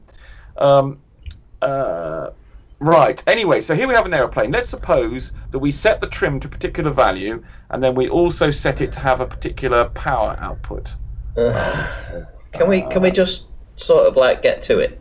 Yeah, give me. There's always there's a build up, and then we can quickly get to it once I've. Honestly, see, I know. I'm not one for foreplay, Rumpus. I'm not one for foreplay. It's just get it done. Yeah, I just want results. World, Ranty, when the reality is not as simple as your brain. Let's just get results, Rumpus. Come on. Right, here we go. I'm going to do that. Right, so here we go. So here's a jet shooting out some stuff, and it's going at a particular. Actually, I possibly should have just drawn that as a bloody arrow. Actually. Rumpus, would you at least agree that if a plane kept the same angle and kept a tangent, no, that's it would wind up in space? Oh, right. It followed. Yes, I mean, obviously, if it followed this angle of the tangent of bloody thing. Obviously, if it followed this, that's why I drew this to begin with. So obviously, if it followed that and it just maintained its orientation in space, then it would obviously increase its elevation, then shoot off into space. Obviously, it couldn't. Okay, I would then ask you to draw a gyroscope right next to the plane, a big giant flying gyroscope right next to the plane. Hang on, let's go back to what Rumpus is presenting. Yeah, I'll deal with that in a second. Right. So here we have an aeroplane. Okay. With its what noise is it making? What noise is it making? Yeah, thanks, Ranty. Right. Is it a vroom or a brum brum brum? Right. So here we have an aeroplane, vroom, and it has its trim setting to a particular trim setting, and it has a particular power setting. That it's got the throttle setting on the aeroplane set to a particular thing, and let's imagine now that we increase that throttle setting. What would happen? I'm not going to have it go. Well, I suppose I could have it go over here. As it's moving along, it would come up here, because as you increase the throttle setting, that means that you'll increase the speed, which means you increase your elevation, the flow of air. Do not use elevation. We're using arcs and degrees and angles. Do not use elevation. Be quiet. So as you increase the power with the same trim, the elevation will increase. And so the aeroplane... Do not use elevation, Rumpus. We're not talking elevation. Be quiet. So as you increase the power, and we maintain the same trim, then the aeroplane will reach a particular point. And then if you power down, then the aeroplane will naturally fall to position here until the density of the X. That's what I've drawn. Here's the density. I've drawn a graduated density with the density being near the bottom more dense than the less dense up here. So that means there's a particular height that the aeroplane will find given a particular trim level and a particular power setting. And so if you change those trim setting or the power setting, you will get a change in the elevation of the aeroplane, depending on what the trim, and it will. So you don't even have to point anything. You don't even have to change your pointing. Because you've got the extra lift, it'll just go up and up until the lift matches the power setting, and it's dependent on the density of the air. So again, if you reduce the setting, it will go down and up. So the up and down is dependent on the density of the air, because as it goes up, the lift will be less, and then you need to increase the power to carry on. That maintain the same height. Okay, so can I hold on? So sorry. So I just need to ask one question. So why do they have a little joystick between the legs that they can push forward and they can pull back on? Yeah, but then it will go up to a particular height. So you've just changed the trim setting then. Yeah, but my question. It won't do that indefinitely. It won't do that indefinitely. You might pull it back to a certain thing, and then it'll go up to a particular height, and then it will stop. So you're telling my audience that the reason that the change in altitude is down to not going forward and back on the stick. It's just the amount of power it's just the amount of power that they're putting into the plane. No, I told you it's the trim setting. The joystick is part of the trim setting. So it is going nose up or nose down. And then it will reach a particular height, and then it will stop climbing. So it is going nose up or nose down. And then it will stop climbing. Just admit it. Well, you just admit what I'm saying. Well, just admit it. It's going nose up or it's going nose down. The point is it maintains its altitude. Is it going nose down? Depends. Depends what orientation. Rumpus. Trim setting. Is it going nose down? Can I finish my explanation here? I'm being sabotaged from getting. Finish my explanation, then you can ask some questions. So you could have the joystick. One thing. Oh Jesus! Can I finish? I know one quick thing. I'll go on mute. Quit talking elevation. There's no height. Quit talking about elevation. I want you to talk angles, tangents, and arc minutes. What are you talking about? There's no height. Degrees. Airplanes. Hey, you're dogging gently. And he never used angles. He never used elevation. Be quiet. I'm going to give my explanation, then you can come back to me. Right. So you could indeed have the if you could arrange, for instance, that you could reduce your power but point it upwards, and so you could have your joystick slightly pulled back, and you could have a lower power, and then there would still come a point where the particular arrangement of the trim, including the joystick and the power combination, would take you to a particular height. Now, if you point do this whole presentation 10 foot off the ground. Do this whole presentation 10 foot off the ground, Rumpus. Be quiet. Now, obviously, if you point down, you'll carry on. But if you there's a particular height that if you're orientated up in a power setting, which you will get to a particular height naturally. So if you have a particular power setting here and a trim, it will naturally reach a particular height. Obviously, if you point down, it will just carry on going down. But there's a particular height that it will go to, dependent on the joystick and the trim setting. Okay, right. Listen. Okay, so let me just intersect. Right. So the nose up, as it, obviously with the trim settings to go in to climb an altitude, that only happens at takeoff. Yeah. But once you've reached your altitude, once you have reached 30,000 feet at cruising altitude, right? You then you will never be pulling back on the stick to increase your elevation. You will always be pushing the nose down. Ranty, that's the magic trick. If we're flying over a flat plane, then they can use that to trick everybody into thinking. That's why I want him to describe it. Describe the plane as having wheels and flying around and rolling around the earth. It's got to change angles. The nose of the plane has got to change. No, what Rumpus is doing is he's trying to say that you will always be adjusting up and down, up and down, up and down. You don't have to adjust. But no, you don't. You're right. You only need to just to get up there to the altitude. Everybody knows that. I've flown planes before. So you go up, you get to your altitude, and that's it. And then Exactly. you are saying now that once you're up there, you then constantly would have to nose down. No, you wouldn't. Yes, you Because you would. haven't listened to what I've said, you twat. Let me finish my explanation and then you can complain or whatever. Right, so listen and learn and then try and understand. So the point is there become a certain density of the air, at which point the lift will get reduced and it will stop climbing. So if you carry on in an orientation like this, it's very sensitive to the density of the air. So if you were to slightly start crawling up above where it should be, in other words, because the Earth, now let's make this right, so now I have to put a curved version of this now, radial. So if I change this to a circular fill.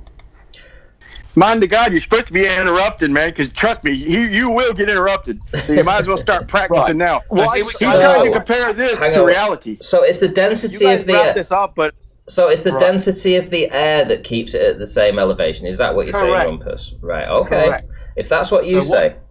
I do say that because that's how the aerodynamics works. Because if it goes slightly lower, then it gets more lift and it will go up. If it goes up, it'll get less lift and come down. And where you set the particular trim and power setting, it'll find a particular height, assuming you're not pointing downwards. If you're just trying to point upwards in some degree, it'll find a point, it'll go up to a particular height, and then it'll sit there. So when you're flying an aeroplane, you just set the trim, and if you were to... Okay, Lumpus, can I summarize that just for the audience to follow? You're saying angle of the plane plus the thrust will find an equilibrium point depending on the density, the air? Correct. Okay, good. So I don't think anyone has an issue with that. So just so what that means that, of course, if you carry on in a straight line like this, there are no lines allowed on ball Earth. So what are you going to do? So here we go. So here now I'm going to draw in here what the right, the density gradient is curving, is it not? Is not the density gradient curving? It is.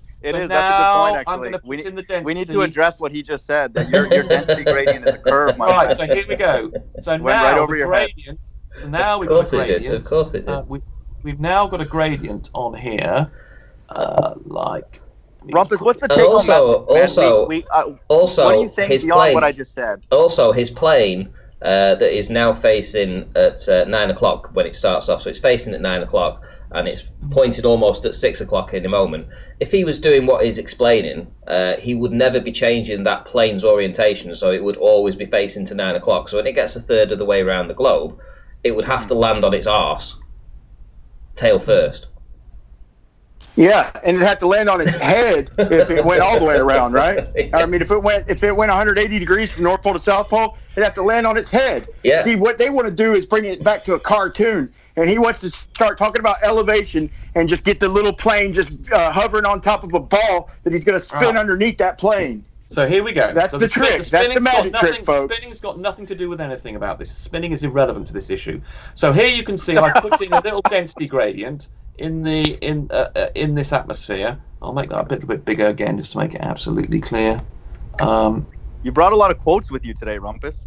Right, so spinning is irrelevant to this. Okay, cool. Yeah, spinning is irrelevant to this particular issue. Yes.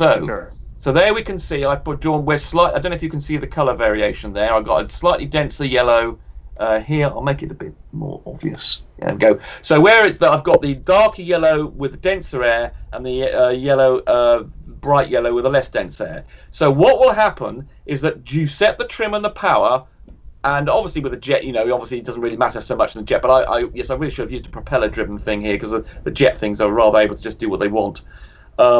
So dependent on the density of the air, the thing will find a particular altitude. So without you having to intervene, once you set the trim and the power setting, it'll just stick at that particular altitude. And if it goes up, that means the lift will get slightly less because the density of the air is slightly less, and then it'll go back to where it was. If it goes down, the lift will increase, and it'll go back up. So you don't have to have... we'll give you that. We give you that. Nearly that. Okay. Yeah. Well, if you accept that, that means it's going to stay at a particular altitude, and the nose will drop. So for instance, if it found itself... Why would the nose drop? Hold on, let me finish. So if it's following this tangential line we've drawn here, then you are effectively increasing your elevation. No, why would its nose drop? Hold on. So the elevation increases, the density increases, and as a result of that, the nose will drop. Why would the nose drop? Because you're going to return, because there'll be less lift. And because of the... Why would it just affect the nose? Because the Then the gyroscope would drop. If the nose dropped, the gyroscope would drop, dumbass. Everything would drop. Vector,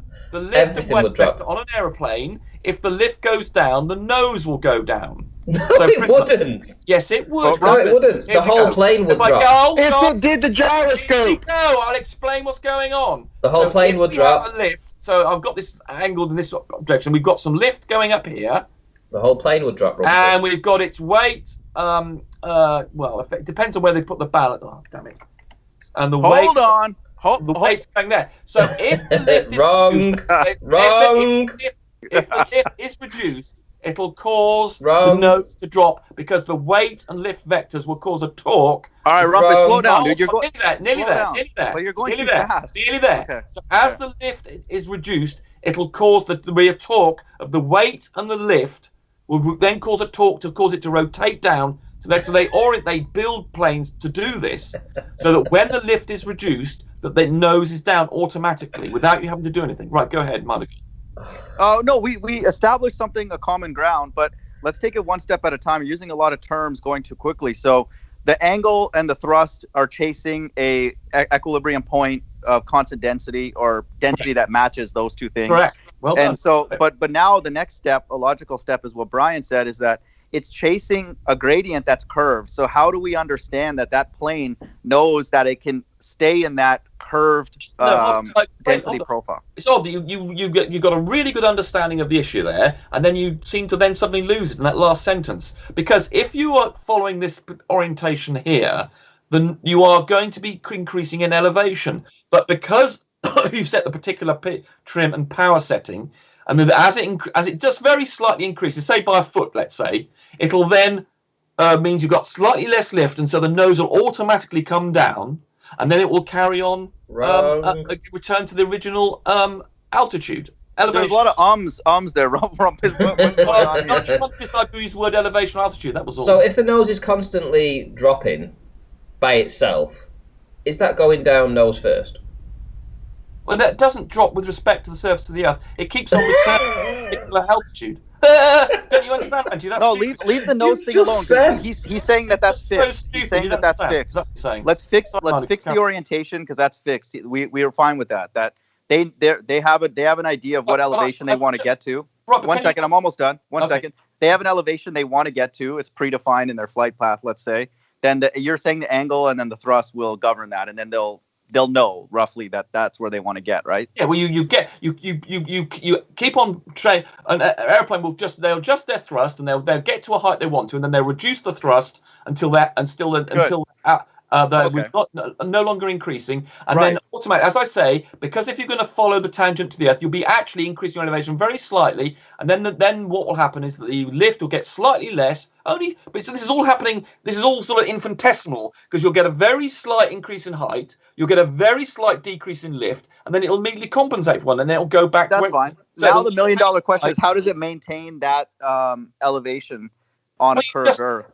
Right, because it's maintaining its altitude. If you maintain your altitude on a curved Earth, you're going to follow this path. But we need to understand the mechanism with which that can happen. But you just did say you understood. You explained it perfectly. No. We said that it got to a particular point based on the angle and the thrust. But now it's flying along that point that it's governed. Right. And so this point here, so you can see that this is going in this direction, and you will see that it's increasing its elevation. It's trying to increase its elevation, which means that when it just moves very slightly, it'll have increased its elevation, the air will be less dense, and therefore the nose will drop very slightly automatically, and then it will carry on going round without you having to do anything. Without you having to do anything? Right. Really? You understood it. I mean, it's odd that you understood perfectly. It's well done. I mean, I was impressed. No, we understood the point that it gets to the elevation, which is arbitrary. On one second. I was almost done. Which was arbitrary, whether it's a curved or flat Earth. We agreed to that, the physics of that. But now we're talking about maintaining that elevation over a curved Earth. But you understood that. If you increase your elevation or altitude, the lift will be less, and it will drop down slightly. The nose will drop down, and it'll go back to where it was. If a bit of wind comes along and forces the nose down, then it will go down slightly. The density of the air will increase, and that will lift it up slightly. But there's nothing about a plane that's going to get it to want to curve. It's naturally going to fly in a straight line. So what's allowing it? One second, I'm almost done. What allows it to chase that height, that elevation, that layer? This is weird. You keep on saying the right things and then your final conclusion's wrong. You understand that if the altitude increases, the lift will be less and it will point down. You hopefully understand if you go down, the lift will increase and it'll point up, which means that it'll keep on keeping the same altitude. If it keeps on keeping the same altitude, it will follow the curve as these planes are doing. Because all those everything. The last part you said was weird. These planes are maintaining their altitude. So the process I've described is all about it will maintain your altitude. And but it's chasing a curved density profile. That's what you said, right? You believe that. So you believe that. One second. You believe that layer that it's found that equilibrium point is curved, right? So it has to stay along a curve. That's what I've drawn. That's what I've drawn. Curve. Right. So that's the part.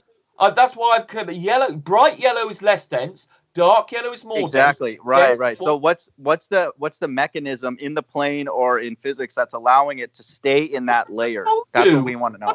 Right, I mean, it's really weird. You're understanding 90% of what's required, and then when I describe this torque here, so this torque here, as it goes up beyond for the setting of the power and the trim, then the torque will reduce the lift, and that will cause the plane to very slightly dip down in proportion to the amount it's above its position.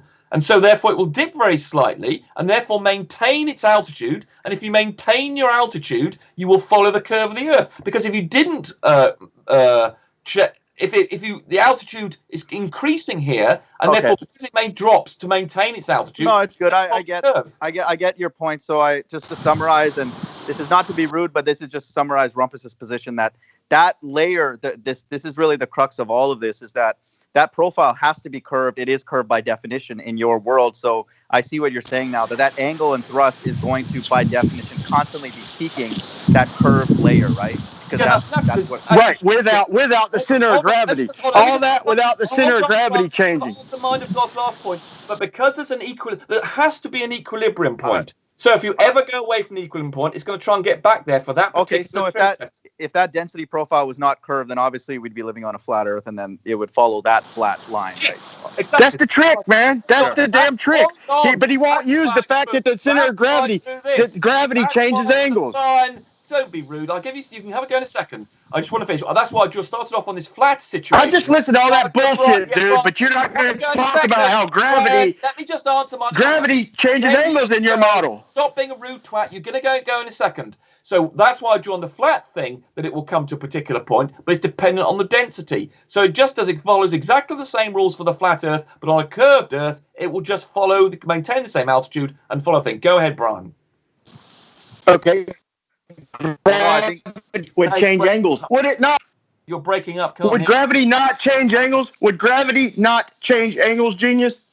You're saying everything. You're trying to separate everything away from each other instead of combining it all and then bringing it to reality. You're trying to act like reality is. What the hell you're talking about, Brian? Gravity pointing. How can you know what I'm talking about if you don't shut up and listen? Okay, if the angle of gravity changes, you're talking about density columns, all this shit. The density column would have to be curving. Also, what about now incorporate the fact that the angle of gravity on your model would have to also be changing. Therefore, the nose of the plane would have to stay perpendicular to gravity, dipshit. Here we go. There are the angles of gravity in those positions. For all those points. Just draw them in. Always pointing to the same Earth. Very simple. Now draw the sun off in the distance. Okay? Now draw the sun off in the distance and refrain from elevation. Refrain from elevation. Speak in arcs. We're not interested. You're scared to give a different reference point. You won't give the whole reason. You understand the point I'm making here, then, do you? So the whole reason bringing in the sun was to give another reference point. You can't do that, can you? Why are you changing? You can't. Why are you changing? Because you can't bring in an alternate reference point. Subject. I'm elaborating. Why are you changing the subject? Because you might as well be showing a plane and spinning Earth underneath it and spinning the density gradient and all that. Spinning's got nothing to do. Bullshit. Show a sun underneath the tangent of the. Nothing to do with this. Neither of those. You can't do it, can you? We'll get to the spin in a second. Okay, listen. So hold on. So Ali B's he wants to ask a question to you, Rumpus. Ask the Rumpus about the gyroscopes that interprets the plane's altitude. It doesn't interpret the attitude. Attitude. That's better. Right. Okay, that does make sense. Right. Okay. So let's put a gyroscope in the aeroplane. So let's draw a gyroscope. Here. Rumpus, you're saying that thing's just getting the output of this angle and thrust, right? It's not governing anything, according to your explanation. What's not governing? So I didn't understand your point there. This indicator, this attitude or whatever indicator, the orientation indicator. Yeah, you're saying that it's an output, right? It's not actually driving this mechanism of. Correct. Yeah. Okay. So it's just a measure. Pretty much would have to take that stance. Yeah. Okay. Right. So if you have a let's suppose the gyroscope is orientated towards this angle here. And then if you're getting predictable, Rumpus, that's not good. Hold on. So now imagine this is not the sorts of gyroscopes you find in an airplane. This is a fixed gyroscope, like the this is a mechanical one I'm showing here, and it's not in. It doesn't have any what are those pendulous vanes? So it doesn't have any pendulous vanes. What will it do? What do gyroscopes do? They maintain their orientation in space if they're not made to do anything else. And so this will do this, and it will do this, and it will do this. And it'll be here, and it'll be here, and it'll be here. That's what a gyroscope naturally will do. They will not change their orientation.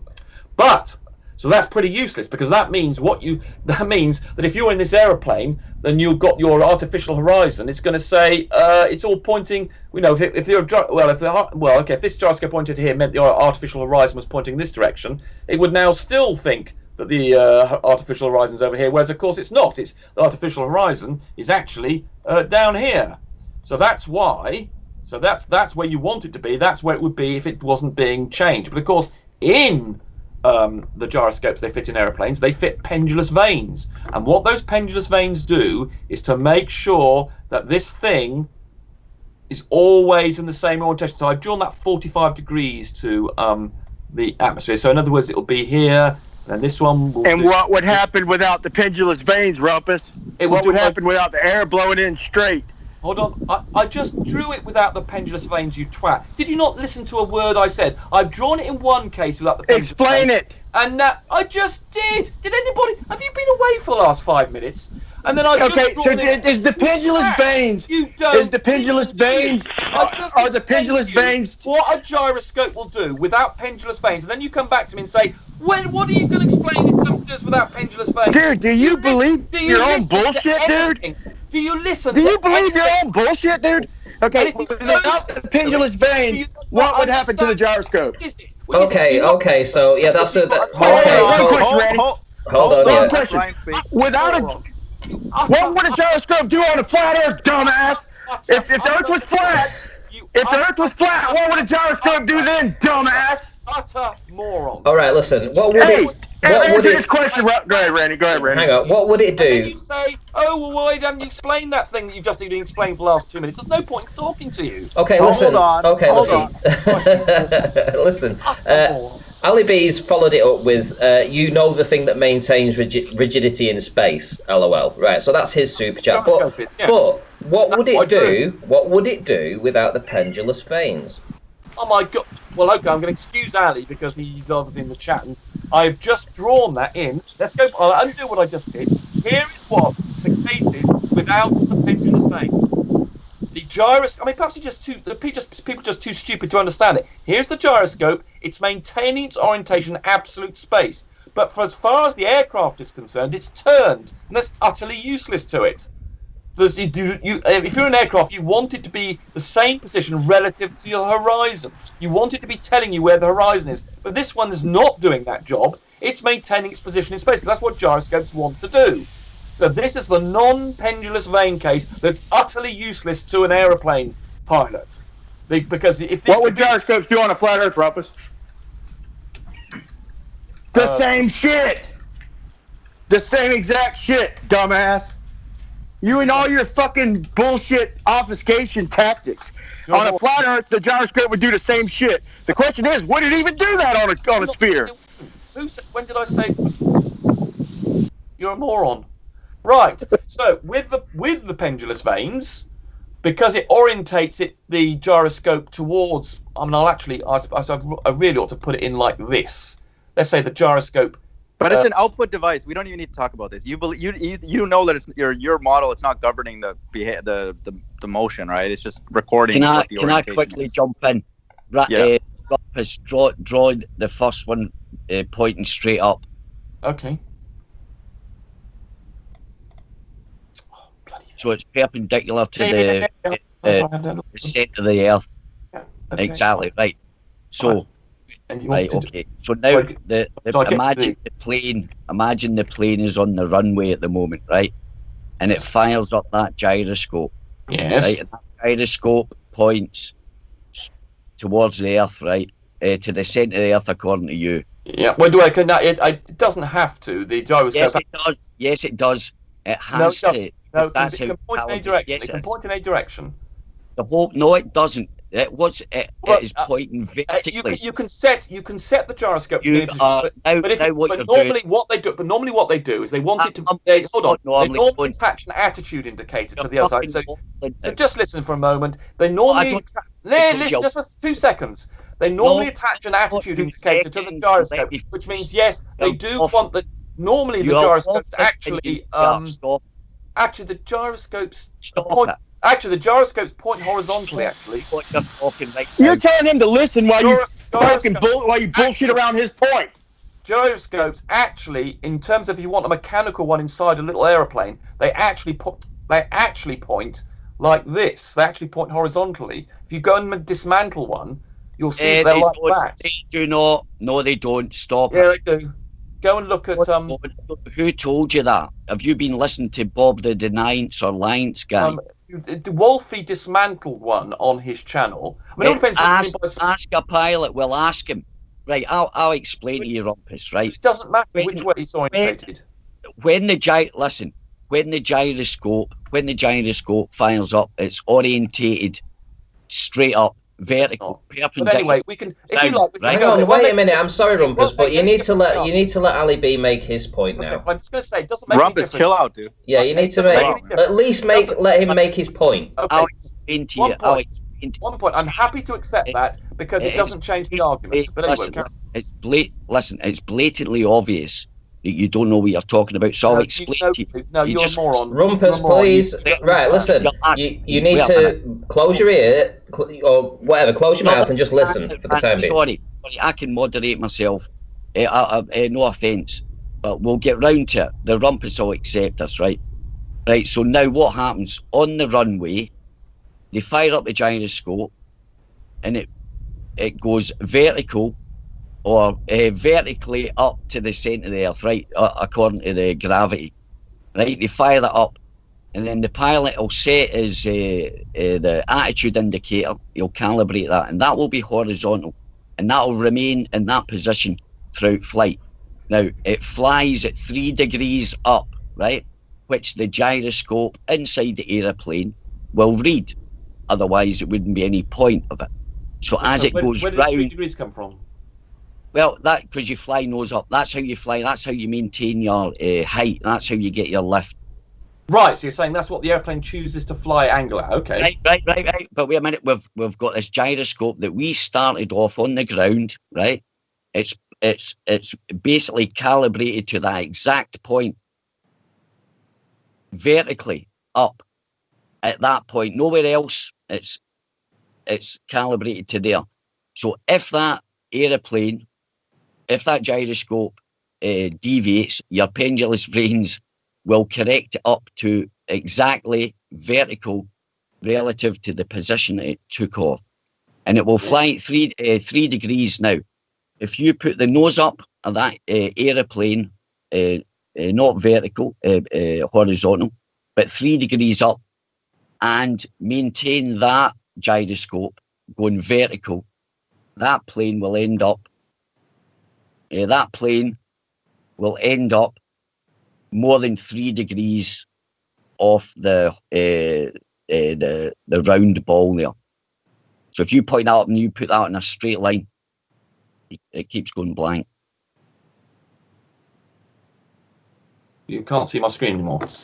The pendulous veins prove a flat Earth. Okay, the pendulous vanes maintain don't. no drift. Okay, You wouldn't maintain need the you starting wouldn't point need of the pendulous gyroscope. vanes. But you wouldn't can't let that out, you can you? wouldn't Don't want need to let that pendulous- information you out. wouldn't do ya? need pendulous vanes on a flat Earth.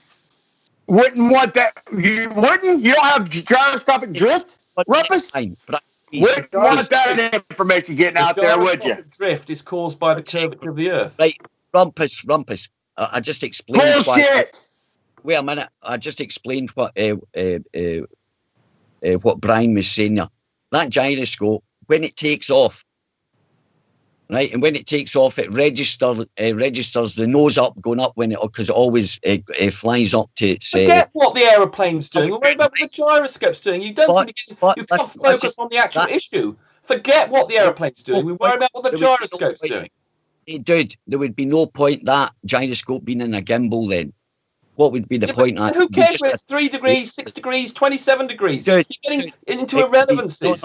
The issue is what the gyroscope attitude is. That's the discussion. That it's in a gimbal is, think of this as the aeroplane is orientating, it's flying around that gimbal. What, you're telling us stuff that we know. Say something useful, for God's sake. So there you go. Now that gyroscope is calibrated perpendicular to the Earth, right? Yes, by the pendulous vanes. Where it took off, not 500 miles away around a curve. Correct. Because if it was 5 miles away around the curve. My God, you're such an Right. Without the pendulous vanes, I'll do it again. Without the pendulous vanes, it would do this. It would do this. Without the pendulous vanes, it would do this, which would be absolutely useless to the pilot, because he wants to know the attitude indicator relative to the horizon, the relative to go down. So what the pendulous vanes do is they reorientate. No, you've had your bit, and they reorientate the gyroscope to point. The gyroscope back to the vertical from where it took off is the pendulous vanes. That's what their job is. The job is to make sure. Ranky's letting you moderate yourself, Allie. I think you do need a little help moderating. No offense. No, the gyroscope, pendulous vanes cause the gyroscope to orientate itself towards the center of the Earth. If it did not have the pendulous vanes, it would not change its orientation, because that's the whole point of gyroscopes. They're supposed to retain their attitude in space. Only the pendulous vanes cause that to change. So when you change your location across the Earth, they then keep on rejiggling it to point down, because you want to see your attitude indicator with respect to the horizontal. So you're saying that gravity is actually pulling the pendulous vanes down? Yes. Yes. Right. Okay. Right. So here's Christ. the point. Here's the point. If you're saying that, then what would be the point of those pendulous vanes? To make the gyroscope orientate towards the center of the Earth, so that the horizontal is horizontal at all points. My God. Scope also affected by gravity pulling it to the center of the Earth. Whoa. Is the gyroscope not also affected by gravity pulling it towards the center of the Earth? No, because the gyroscope it's not. all parts. Listen, no, it's not. That's why I drew. That's why I drew without the pendulous vanes. What it will do, it'll retain, because the gravity is pulling on the top. Listen, you twat. The gravity is pulling on the top and the bottom equally. It does not affect the gyroscope. Put it back the way you had it. All of them. You never even mentioned. No, you never had it like that at all, Rumpus. Oh my God! I've got someone else. You were representing when you first stupid, ignorant, drunk prat. Because I had it like that. I had all the things in the same direction for bloody leaky brain. And then he also said, "Oh, you haven't done the pendulous vanes case." I had them all angled in the same way. And now you're saying it. My God, am I surrounded by people who can't even remember what they were last looking at? Jesus Christ! Utter morons. They can't eat. They've got memory of a goldfish. Gee, go and dive in a pool and go and join some goldfish, bloody alley, so you can have the same memory experience as you do. Did I not ask you to straighten the first one up? Did I not ask you to straighten the first one up? Horizontal, alley. They were all in the same. specifically, Ali, I I had had them to all ask you horizontal. specifically, could you straight Ali, the first one I up had them vertical? all horizontal. They were Yeah, all you the same attitude, and then I You did. changed it to vertical, and then I changed them Hold all on, to vertical. hold on. Hey, how many ports are there in a fucking pendulous vane, Rumpus? How many ports are there? Four. All One right, thing, all right. There are 4 Brandon, ports I'll shut up. on a Thanks, gyroscope. thanks for letting me in. Thanks for the letting me know. I'm out anyway. I just had to come in because Rumpus was just talking a load of shite, man. it was amazing listening to that, and you should hear yourself. Can't even Good remember. night, guys. I started off with them all. I started off with all horizontal, and when you asked me to make them vertical, I then made them all vertical, and then I changed them. It's just amazing. These people have the memory of a goldfish. It's just incredible. So, in what year did they start putting these pendulous vanes into the gyroscopes then for planes? I think it was in the 1920s or 30s. Might be 30s. I think it was the 1940s. No, it wasn't. It was earlier than that. Let's have a look. You're wrong. Yeah, you're wrong. Right. So, anything else? It was in the year 1666. I want to talk free body diagrams when you're done with this madness. I mean, I'm dealing with people who can't remember something that was on screen 1 minute ago. It's just incredible. Jesus Christ. Right, free body diagram then. Right, you were asking about... But actually, I'm curious, Ranty, why'd you bring up the date? Does that mean that, how did it deal with it prior to this invention? Is that what you were getting at? Yeah. Yeah, so what's your thoughts on that? They had problems, that's why they invented them. And they had to sort of... I mean, everything... I mean, they were only going around in fleet and sort of bags of bloody kites and things, and they're very short trips. That's a classic answer, by the way. They had problems, so they invented it. Okay. Yeah, exactly. That's what you do. That's why you have inventions for things. Fair enough. You have a problem, and then eventually you find an invention to fix it, like ring laser gyros for a start. When even the mechanical ones aren't as reliable as you might like to, and you go and invent a laser ring gyro. Right. So you were asking. So how did they navigate them? Well, you don't need a gyroscope to navigate because you do it by features. I mean, if you say you've... How do you have features over the water? Hold on, you say... Wait a minute, how do you have features over the water? Hold on, you say you've flown planes. I'm asking you a question, Rumpus. How did they have features over the water? They didn't fly over the water. So they never flew over the water? They avoided it in the 20s and 30s, they did, yeah. They couldn't just say, oh, I'll go over here. They just went from land feature to land feature. I mean, Emily... they had torpedoes with gyroscopes on them in them years. They would try and keep land visible all the time to avoid that problem. I mean, when old the guy flew solo over the Atlantic, what's his stupid... That gyroscopes in the fucking water, Rumpus. I think the torpedoes had gyroscopes he had a gyroscope in them years. But you don't know nothing, man. You don't know shit. Fly between features, and that's what happens now. If you don't have if you don't have GPS on your aeroplane, you're expected to know the features on your map and follow roads and all sorts of ground features. For Christ's sake. Oh, I'm surrounded by... Don't forget you've also got a compass that you can guide you. I mean, yeah, that's exactly. been You've got around that quite as well long to have. time. Yeah, but obviously, of course you would drift and things and wind currents. You don't know exactly what you're doing. When did you become a flight expert, man? Like, you're a software engineer, you became a pilot, optician. Dude, what's going on? How did you know that? How do you know this stuff? I'm just reasonably intelligent, and I know a reasonable amount about things. Don't be humble. Tell us. I'm interested in finding out about how the world works, and so I find these things.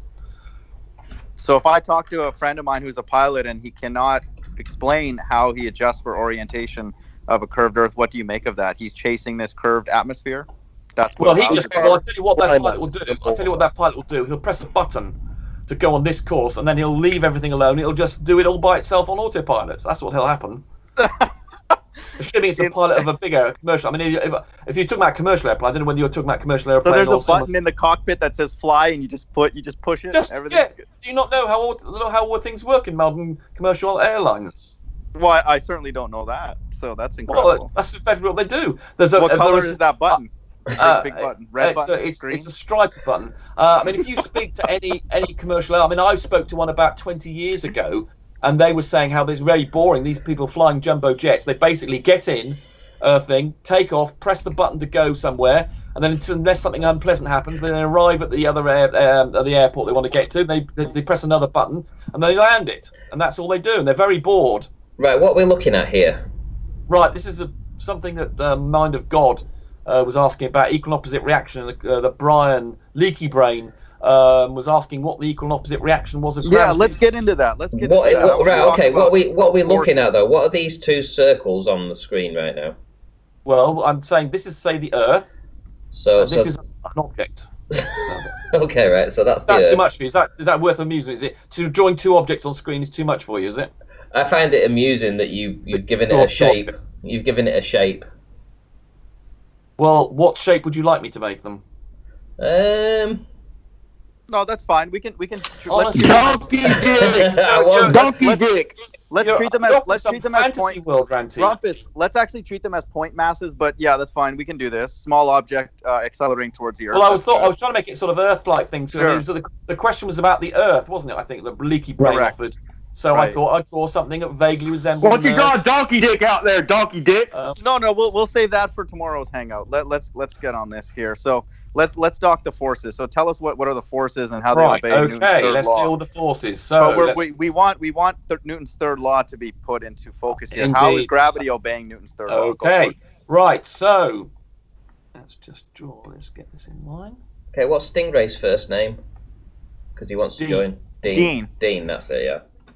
So Rumpus, you believe that Newton's third law applies to really all forces, even though gravity is kind of not a traditional force like it is magnetic or.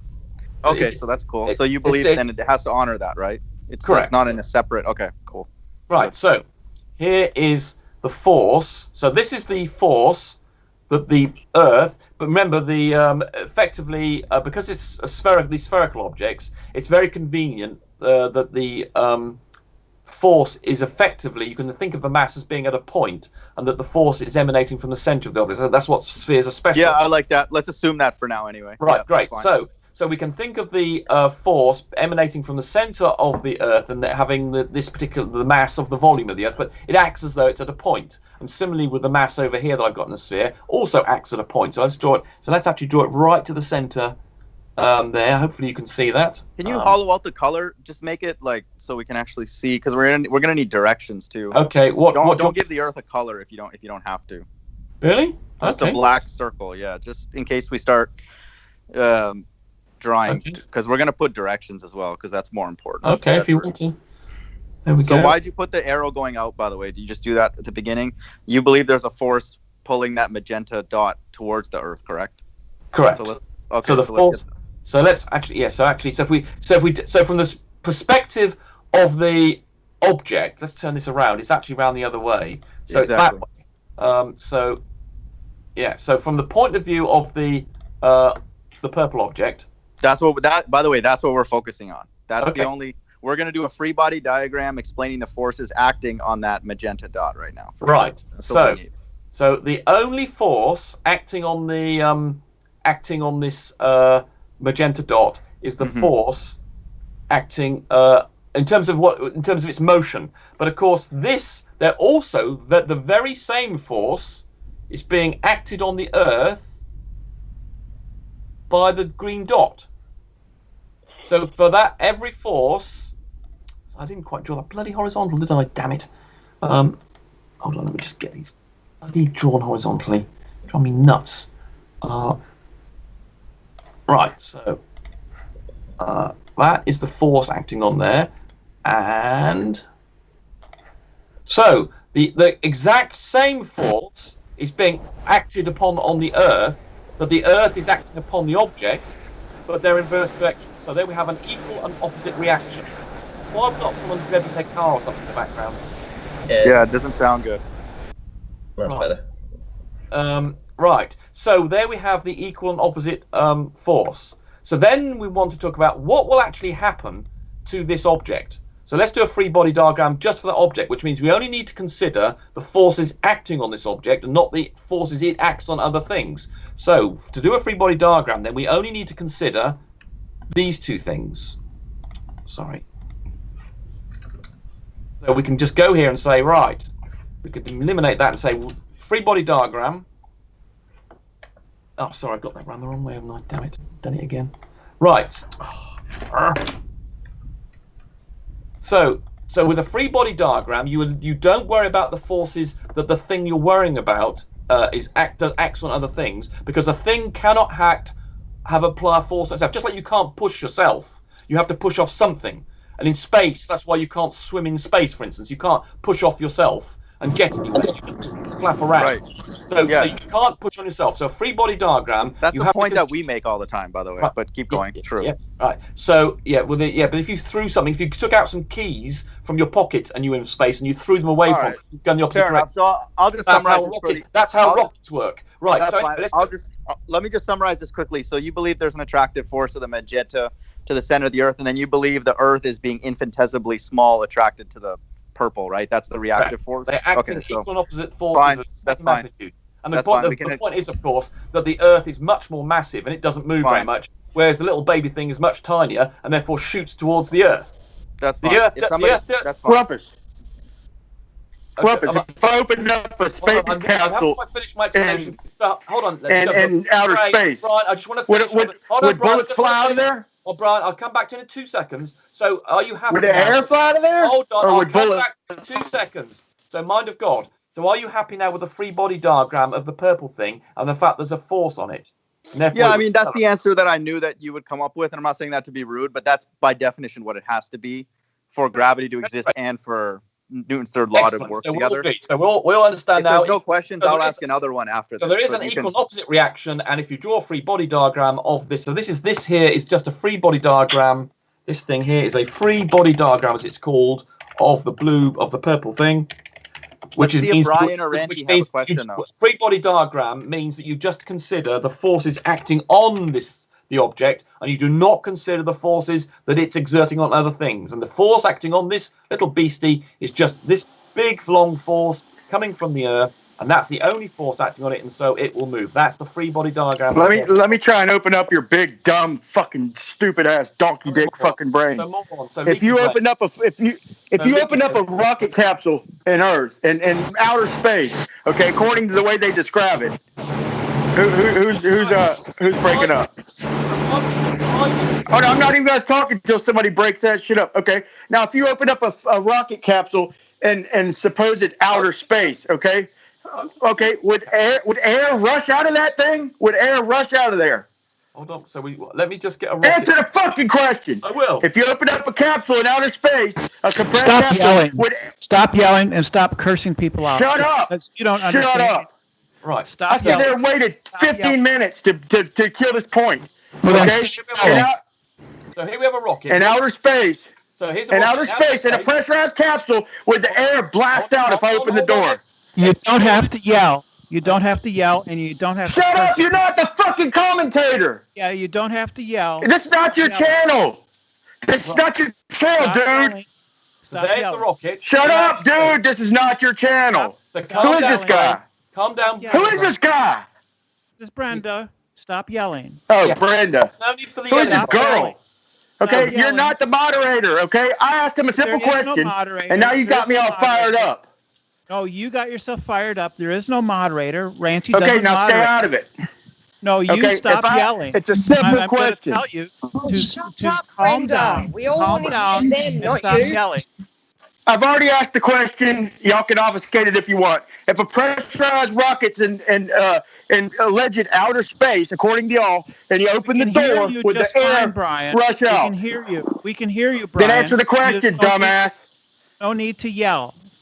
Okay, that's all you're going to get. Answer the question, dumbass. Right. So here we have my rocket in space with exhaust coming out. Answer the question. So I'm just would the air rush out of it? Yeah, hold on. Would the air rush out of it? You have to let people talk, Brian. It's a fucking yes or no question, dude. You have to let people talk, Brian.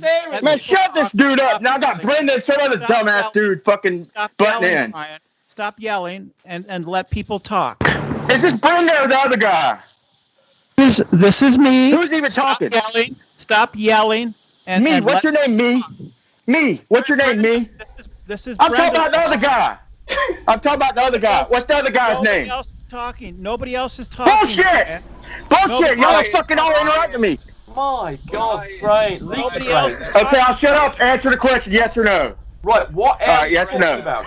What air? I just said a pressurized rocket, a pressurized capsule. if you open the door in a pressurized capsule, would the air rush out in y'all's outer space? Right. Oh, hold on. Okay. It's a yes or no question, bud. I'm trying to understand. If you're scared to answer, just say you're scared. Would the air rush out? Yes or no? I don't understand the question at the moment. I know you don't fucking understand because you're a fucking idiot. So here we go, moron. I'm gonna say it one more time. In a pressurized capsule, in your version of outer space, if I open the door, would the fucking air rush out? Somebody get this guy out of here. Brian. The only reason I'm yelling is because this guy keeps interrupting me. Whoever this dumbass dick is interrupting me. Stop yelling, Brian. So are you saying? Do you understand? Do you understand now? Do you understand? Pressurized fucking rocket. Brian, stop yelling. Stop yelling, Brian. Shut up, dude. Shut up, guy. So, Brian, I'm trying to understand the question. Says Brenda, who spent 45 minutes screaming "fuck off" on a live stream. Yeah, fuck off! Fuck off! Stop yelling. Stop yelling. Stop yelling. Stop yelling. No, this is what happens when you can't answer a simple question. Okay, I just explained it right, very listen. clearly. Okay. I can speak slow and clear. Stop Okay, listen, yelling, hold on, guys. Listen, hold on. What's the Hold on. Hold on. Okay, listen. Trying to answer What's the the question? Just ask the question in a very, and then I want the rumpus to Hold on, answer. Ranty, can we mute the background noise? Who is that? It's like so annoying. So annoying. Some asshole. Somebody's like, and it sounds like It's Brenda and some other dumbass dude. No. No, I'm muted. I mute myself before when I'm let me not just talking. mute everybody. So somebody You're the only reason I'm yelling, Brenda. If there ain't no other guy in here, you're the only reason I'm yelling. talking. You were You yelling should- without okay, anybody else he- talking. Rumpus said he don't understand when I said a pressurized rocket capsule, an enclosed pressurized capsule in y'all's version of outer space. If I open the door, would the air rush out? Are you scared to answer that? No, If I open the door of a pressurized capsule, would the air rush out of there? Yes or no? You're not talking about. So you're a fucking chicken shit. Don't You're a chicken yell, shit. Brian. Don't yell, No, Brian. shut up, nigga. Don't Right, yell. if you can't keep calm, What we're was just not gonna that? get anywhere. What was that? Did you say the N-word? No, I didn't say the fucking N-word. The N- See, oh, no, that's original. That sure is original, ain't it? Oh, if we can't use one thing, we got to go to the other. You sure are original there, ain't you? Leaky God, brain. here's just hear shit. You said Leaky the N-word, Brian. So what? Are you the Word. moral? Are you here? Get out. Answer the question. Are you scared to, Rumpus? Are you scared to answer the question? Do I got to say it again, or do you understand? I don't. Huh? You don't understand now, do you? No, I don't understand your question. So here's Okay, I'm gonna say it again, No, dumbass. I'm going to ask a question to clarify so that I can understand. No, if you have a no, pressurized no, capsule I'm trying in to outer understand. space, according to your Leaky version of brain. outer space, Leaky and you brain. open the door, Brain. Brian, will the air don't- rush out? Leaky Brian, brain. don't yell. There's no need to yell, Brian. Leaky brain. So are you worried about this porthole, for instance? I've got. I'm gonna keep going. You're scared of the So question. leaky You're brain. scared of the question. It's a simple question. Leaky It's a brain. simple question, but you're scared of it, ain't you? Leaky Ain't brain. you scared of it? Leaky Are you brain. scared of it, man? Leaky brain. If you're in your version of outer space in a pressurized capsule, Leaky brain. Nobody's afraid of the question, Brian. Right, It's a leaky simple brain. question. Are you? yeah, they are. Yeah, they Just are. answer it. You're scared of it. So, leaky brain, are you asking me if this is a porthole and this is the inside there is the astronaut's capsule filled with Listen air? here, dumbass. Oh my god! Listen here, dumbass. This leaky brain. Listen here. I'm asking one more time before I declare you retarded. You're going to go from dumbass to retarded. Right now, you're a dumbass. Okay, if there's a pressurized capsule, a pressurized capsule in outer space, your version of outer space, if I open the door, will the air rush out? Answer the question. Okay, right, Brian, okay. let other Listen, people talk. listen. Are we asking? Yes, he is, Rumpus. He's I'm asking not that. sure because why mention a rocket? And he said, right. So are we then just? Give me somebody who can answer the simple question. I'm trying to answer. Rumpus, I thought you were competent. I am very competent. Okay, So yes, here we he's go. asking No, that. you ain't. So I Rumpus. believe. Answer the question. I believe what Leaky Brain is asking is that if this, say, we've got a pressurized capture there where the astronauts are, and then I open this porthole, will the gas I've asked you rush out? 5 Yes, times. that's the question. Clearly, Is that the question? in That your is the version question, of outer Rumpus. That's space, the question. That's the question, yes. I'm repeating it for the 6th time. Okay. In So your now version of it's- outer space, so when now a it's- pressurized capsule So opened the now it's- door, what would happen? Would the air rush out? It's a yes or no question. So I now Okay? understand the question. Everybody Yes. else has heard it. Yes, Rumpus, you've got it correct. You've got it correct, Rumpus. You've got it correct. Excellent. Right, so then what's we the question? open up What's the answer? We open up the porthole that I've drawn in there, and then all the gas will indeed rush out. Yes. Okay, would a bullet rush out of it, dumbass? I didn't There's hear no that. You were need shouting. to. Would a Would Right, a fucking right, bullet rush out of it, right. dumbass? Screaming at. There's no need for that, Brian. Answer the question. Brian, I have a stop question. yelling at Brenda, people. stop saying You're that. shouting It's so just hard, I triggering can't him hear. more. If you just shut up, he probably would tell stop him to yelling. Be quiet. Just have him be quiet then. I've Have no some idea what the moderation. question is. I've no idea what If the- you would be quiet, Moderate you would yourself. probably stop yelling. You're No, no. triggering Right, okay, him and you're everybody- doing it on No. That's his purpose. Listen, problem, Paige. That's his everybody, problem. everybody needs to be quiet now, right? Listen. So if there was a bullet in there in that capsule as well, when you opened the door, the hatch, would the bullet rush out as well? Well, the flow of air would probably blow the bullet out, yes. Brian, you're muted, mate. So if you're trying to speak, Everybody inside of the cabin of the rocket ship would be blown out into space by the rush of the air as it tried to Okay, escape. next question. And the Okay, rocket, now, the rocket could I... would veer off in the opposite. Hey, wait, direction. you ain't let me talk. Quit yelling. Quit yelling. Quit yelling. I was Quit actually yelling. Brenda's making Brian. a very I good was point. talking. Brenda's Quit making a very yelling. good point. Brenda, quit yelling. Brenda, quit. I Okay, wasn't yelling. Only you're yelling. Brenda. Okay. Now, could I hold back a bullet? Could I hold it back with my hands? Could I fight the force back? I mean, could you hold something back? So you strapped in. Rumpus, could you hold the air back? Are you strapped in? Yeah. Could you Are strap the you air in, strapped in? dumbass? Could you strap the? strapped in? Can you strap in air? You fucking retard! We're talking about you moron, you leaky brain. I'm trying to open up your strapped dumbass Are brain to the strapped point. in? Anyway, that's all I got. That's all I got, y'all. Inside the capsule, leaky brain. That's all I got. But every time Brenda goes to talk, I will interrupt. But that's all I got. Right, okay, so but is there a go. point? So Is I there a think point leaky to this? brain- I Sorry, think sorry, leaky but is there a brain- point? Stop point saying leaky. was- Stop is- saying leaky blade. I'm just saying. Is there a point to this, Brian? Yeah, the point is, when you open the rocket, the air will come blasting out instantly and violently. They're trying to use air. They're trying to use blasting air pressure as a means of propulsion when they can't get any pounds of thrust in a weightless environment. And they're trying to compare a bullet, which if you open a capsule of a bullet, you can hold that bullet back from You're rushing not out. You could not hold the air back, okay? It's common sense, okay? Brenda, So- quit yelling.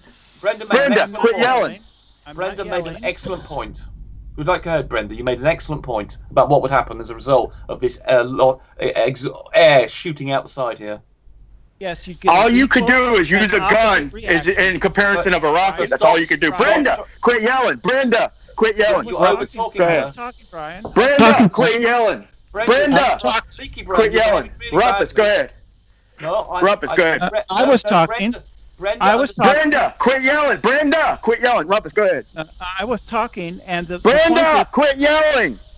I was Rumpus, talking, go ahead. and the point. Shut the up. point- Quit yelling. Rumpus, I'm go not ahead. yelling, Brian. I'm not yelling. I'm trying Brenda, to quit yelling. I'm trying Brenda, to quit answer yelling. you. I'm trying to. Brenda, Do you want the fucking quit answer yelling. or not? I'm trying to answer Christ. you. Should we kick him Fucking out? child. Yeah. Fucking child. Should we kick him Okay. out? He carries on like this. You Right. get an equal and opposite reaction in the direction opposite of the door. Phew, that's better. My ears. I think he's left us for one reason or another. I think that was a really good point. though, I ain't Brent. left, but I don't appreciate her sitting there trying to obfuscate my point the whole time. I ain't left. I just told you I'm waiting on an Can I just- actual I just answer. saying- Can I make a point real I'm quick? just saying, Can I make a Brian. point?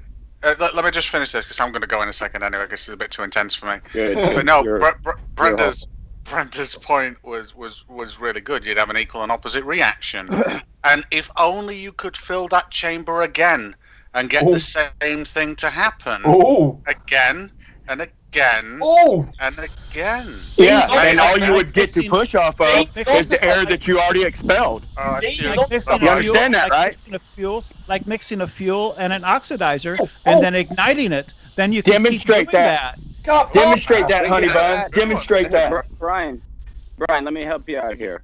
Rumpus, you said that the rocket, it like pushes off of itself, right? With the fuel, like the fuel burns and the rocket, the fuel burning coming out pushes the rocket off itself. That's right. It's just like little bullets coming out. Yeah. Okay. So let's say we had a guy in outer space in a spacesuit, right? Yeah. And we connected a little port from his asshole to the back of the spacesuit, and he started farting. Would he propel himself through space just like a rocket? If the gas escaped from him and actually left him, then yes, it would. Okay. Maybe we should work on that instead of wasting all this money. Why? Well, the trouble is, Well- you need to have a. It wouldn't. Whew. Well, I'm glad that calmed down. Wow, that was a little intense there. I do apologise for the one word that I do believe was said. I think the N word was mentioned. I don't condone that word on this channel, but maybe it was said in the heat of the moment, and he did say that he didn't say it, so I can't be sure that he did say it. I think he did. But anyway, I'm not going to make a huge deal out of that. It is what it is. It happened in the spur of the moment. As for some super chats, Darwigin's laughing his head off. And laughing his head off again. Again and again and again. Mason B says, shout out Ranty, Mind of God, Gleam, and Darwigin. Excellent show. Cheers, guys, for the support. Right, I'm going to go back into this. Hopefully, everybody's calmed down. Let's see. Yeah, but The suit would kill the person, and also we worked it would this not out. to get the it's same fundamental. thrust, It's fundamental. If you've got the ability to exhaust something, then all the air inside his spacesuit would also disappear, and then he would die shortly afterwards. It also would be so weak it would be of no use to him whatsoever. People are quite heavy. See, the point is about rockets is that that's why 90% of a rocket is fuel. The mass of the rocket is mostly fuel, and that's why when it chucks it out the back, the little thing on the top goes really quickly. But it wouldn't work if there was only a little puff out the bottom, and the mass of the stuff, the puff going out the bottom, was much smaller than It that. also wouldn't work if there was no resistance. If there's no resistance, there could be no thrust. Well, I'm talking the concept. You said that if something couldn't push off itself, right? Like, I don't want to get into the specifics of, because you like to get into things that have no bearing to the concept, so you can get away from the concept. So let's stick with the concept of pushing off of yourself. So without getting into the specifications of a spacesuit, if a rocket can push off of itself, then a human can fart and push off of himself, because Well, it's the same principle. Yeah, you could carry a fire extinguisher Yeah, and propel yourself around the Earth. Sure. that'll do. And it's so, not- so in your, so, was wait, so in your- Brenda, sorry, that was Wally, Brenda, that was Wally. So you could. Well, it doesn't matter. Yeah, that was Wally. But that would work. Yeah, I'm just So- saying, you so- live in a so the point world. is, You live if in a you can world where you can eject- fart your way. If you can eject mass from you, then you will move in the opposite. Yeah, what would be the opposite reaction? Okay, it'd be the air pushing away from you in the atmosphere. There's no Okay, air. now if there's no air in space, resistance, Brian. Brian, you're exactly. arguing with That's me why I all said the in the time. atmosphere. It's quite There's simple. no air. There's no air in space. If you Brian. had some keys on you, for instance, Then in your there's no spacesuit- resistance. If you're in your spacesuit and you had some keys in your spacesuit and you could throw the keys away, you would go in the opposite direction and move. You wouldn't go very quickly, but you would begin to move. You can fart your way around the globe below. No, Earth. we don't. You're arguing actually, with an we individual. don't actually think you. You could just do said that. You just said it's possible. It's You just said it's possible. theoretically. And you it's theoretically. yes, exactly. In It's my theoretic- world, it's not theoretically possible. Why? That's Why? fucking ridiculous. Yeah, back to the question. You don't- If I open you the door don't to that have- capsule, would it blow the spaceship forward or would it suck the air out? Which one? Brenda explained it. That's to you about didn't even let 5 me get to my minutes ago. point. So, Brenda, would you like Would to it explain suck the again? air out or would it blow the spaceship forward? Which Brenda one? gave you You an can't have answer. both, buddy. Brenda gave you an Brian? answer 5 minutes ago, so Yeah. give it again, please, Brenda. Yeah, Brian, the air would rush out and cause an equal and opposite reaction at the other side of the ship. So the ship would move in the opposite direction that the air was moving out of. It's called Newton's second Against what law. resistance? Against there's what no resistance? There's no resistance. Exactly. There's no resistance. Ding, ding, ding. Yeah, What just are like you a gun's talking about? recoil. That's a Wait, plus. also, That's also, Okay, what if I had a 1 foot board, in front of that nozzle and I blasted it Why off in space, shouting, Brian? it would blow that 1 foot board. It would blow it to oblivion, and the capsule, the nozzle that blew it, would barely move. Okay, now one that's knows what because it's it's a board. Okay, what would happen to a board if I put a 1 foot piece of plywood, a 1 inch piece of plywood 3 inches away from the nozzle, and I fired the rocket in space? Would it not? Wait. Would it not blow that piece of plywood into oblivion? Would it not? And then barely move the nozzle? Okay. Now take away that piece of plywood. Okay. Now you're blowing air that's sucking away faster than you can even blow it because you have the infinite universe sucking that air out. Okay. So you're saying you could open the rocket door and the air would suck out of it, but also it would propel the rocket. Okay. You're trying to compare it to bullets. The bullet wouldn't get sucked out. The bullet would sit there right in its chamber. But if it was a gun, the way they compared it, the air out of that chamber would come rushing out violently. The bullet would not. Okay, so quit using bullets. Okay, no, you're trying to give weight to air, and you're trying to give thrust to something with no resistance. Okay, you're trying to blast off nothing. Brenda, let him Rumpus. finish. Rumpus. I'm done. Rumpus, he thinks you have to push off of something. He does not fundamentally understand the principle involved. Yeah, he doesn't understand conservation of momentum. Yeah, we went through this about a week ago with him. He doesn't understand. Yeah, and you guys don't understand Jesus. So what's the difference? Well, Jesus doesn't exist, so that's no problem. Well, so, but Jesus doesn't exist. Actually, he probably did exist, but he got eaten by worms. He got eaten by worms. Well, let me respond. The grave. So hold on, but coming back, dude. Let's not go on a tangent. Okay, but wait, don't monologue here, Rumpus. Let me respond to that. You said, hold on. I know, but I want to respond to what you said. So you said understand. So like, I understand Jesus, right? Now you understand the conservation of momentum. You're just nonstop talking, Rumpus. You got to calm down. Like, are you on meth or something? Are you incapable? Hold on. Let me just say. But I'm trying to make a point, and you're talking while I'm talking. So just if you want to talk, it's fine. Just put the mute button on, then you can talk. Just don't. Well, you put the mute button on. That'd be productive. Thanks, Timo. That's better. I'm just here. Listen to me out here. So understanding something. So at the base level is you understand your thing, and I understand my thing. So how is that different? Because I understand reality and you understanding of fiction. Okay, so so can you show me the conservation of momentum in reality? Yes. Okay, how would you do that? Well, I'd like to hear this. Okay, well, if you'd been to school when you were about 13 or something in your physics class, they would put two trolleys on your desk in front of you, and they put two springs. Space, dumbass. Leaky brain. Let him go. No need to shout, Brian. Let him take all the line out. Right, so here we go. So you would have two things with wheels on, two little trolley things, carts or whatever, and then you put a spring between them, and then you would they would then release the spring, and that would cause the two carts, depending on their mass, if they were the same mass, they would split apart with the same velocity, and so conservation would have been maintained because it would be zero because they're going in the opposite direction. So, but if one was twice as heavy as the other, it would go off at half the speed, and again the conservation of momentum. And that very same principle is how rockets work, and the way recoil when you're firing a gun works. As the bullets go away from you, they have a certain momentum because they got mass and velocity. The recoil will match the velocity. The same momentum, the multiplication of the mass and the velocity of the bullets,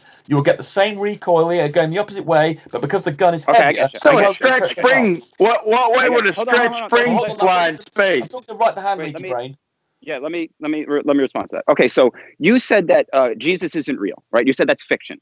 Correct. And now I'm going to say that conservation of momentum is fiction. Now I asked you to show it to me. Now you showed me a train and some springs. Now to me, that's not the conservation of momentum. I can show it to you. I can explain it. How about you're interrupting? Brenda, stop interrupting. If you want to talk to yourself, I know you can't, but wait your turn. Hold on, you have to wait your turn. But wait your turn. I know you just want to button. Okay, yeah, so get on with it. I didn't interrupt you, Rumpus, so don't interrupt me. So I asked you to show me, because if I was like, show me Jesus, right? Or you asked me to show you Jesus, I couldn't do that. I'd be like, look, I could show you a tree, I could show you a train, I could show you these trains hitting, but I can't show you Jesus. Now, I would ask you to show me the conservation of momentum. You're saying you can, but then you just show me the tree, the trains, the spring. So I'm just like, it seems like you're being dishonest. Well, you're a moron if you think that, 'cause that is the conservation of momentum. That's a train, a spring. That's it. The principle of conservation of momentum. You don't understand. The conservation of momentum is a principle about the multiplication of the mass and the velocity of let's go with two objects, that is preserved, or that when one object hits another, that the other object will gain the momentum of the other object, depending on there's an issue about the energy and what's called the curvature. But in principle, In principle, if it's a perfectly elastic condition and the objects weigh the same mass, Here's one my- object hitting another will cause the other object to go off with the same velocity if it has the same Okay, but mass. here, let me That's tell the you. conservation method. And we Okay, can demonstrate that to you in Okay, labs but and things. can you hear me? We can demonstrate that to you. Keep your answer, sir. I can, So I can here's the explain thing. it to you, Bright. Hold on. Let me. I don't need to. Brenda, listen to shut another- up. Yeah, sure, I can. I don't can. need another monologue. Let me No, respond. it won't be a Brenda, monologue. It won't be a Brenda, monologue. It'll Okay, be real Brenda. quick. Okay, Brenda. Brenda, we're You know not what, Brenda? asking I was going to speak, but you can have my turn. Go. Yes, yeah. Let's go. It's You can have it. you know, we can just talk like adults. So you want No, actually, we can't talk like adults because you were the one who interrupted Rumpus and Right the Hands. Right, You were right, not so- being an adult. But that's We I'm can't hear you. conceding We my can't hear you. Yeah, and I'm conceding my time to can't Brenda hear as you. well. So- I'm so conceding it's my really time to simple. Brenda. Really simple. Conservation of momentum. If you've ever played pool, right? When the cue ball hits another billiard ball and transfers all of its momentum to that ball, then that ball takes off. That's conservation of momentum. Okay. And Okay, I'm let me done. ask- And I'm done. Okay, so be done and don't keep speaking. So if I was to say, no, you got it all wrong.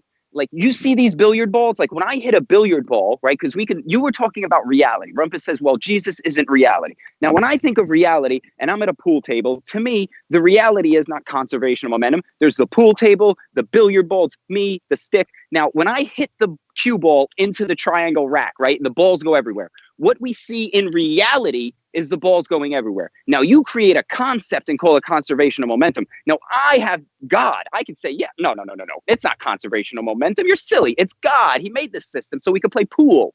Right now, how are you going to differentiate between your belief in the unseen and my belief in the unseen? Well, one Jesus. Okay. one explains the movement of the billiard balls, and the other is a myth. Okay. So when you say explains, you're saying you're going to tell me a story. You're going to say, because we're talking about the unseen, right? Like, can we agree that we're talking about the unseen? Well, the point is there are a lot of rules that we can know inside. Well, hold on. No. You're sidetracking. Are we talking? So when you say reality, right? Because you use the word reality. You said Yes. Jesus wasn't reality, and I'm ready. Correct. I'm okay with that because I can't show you Jesus in reality.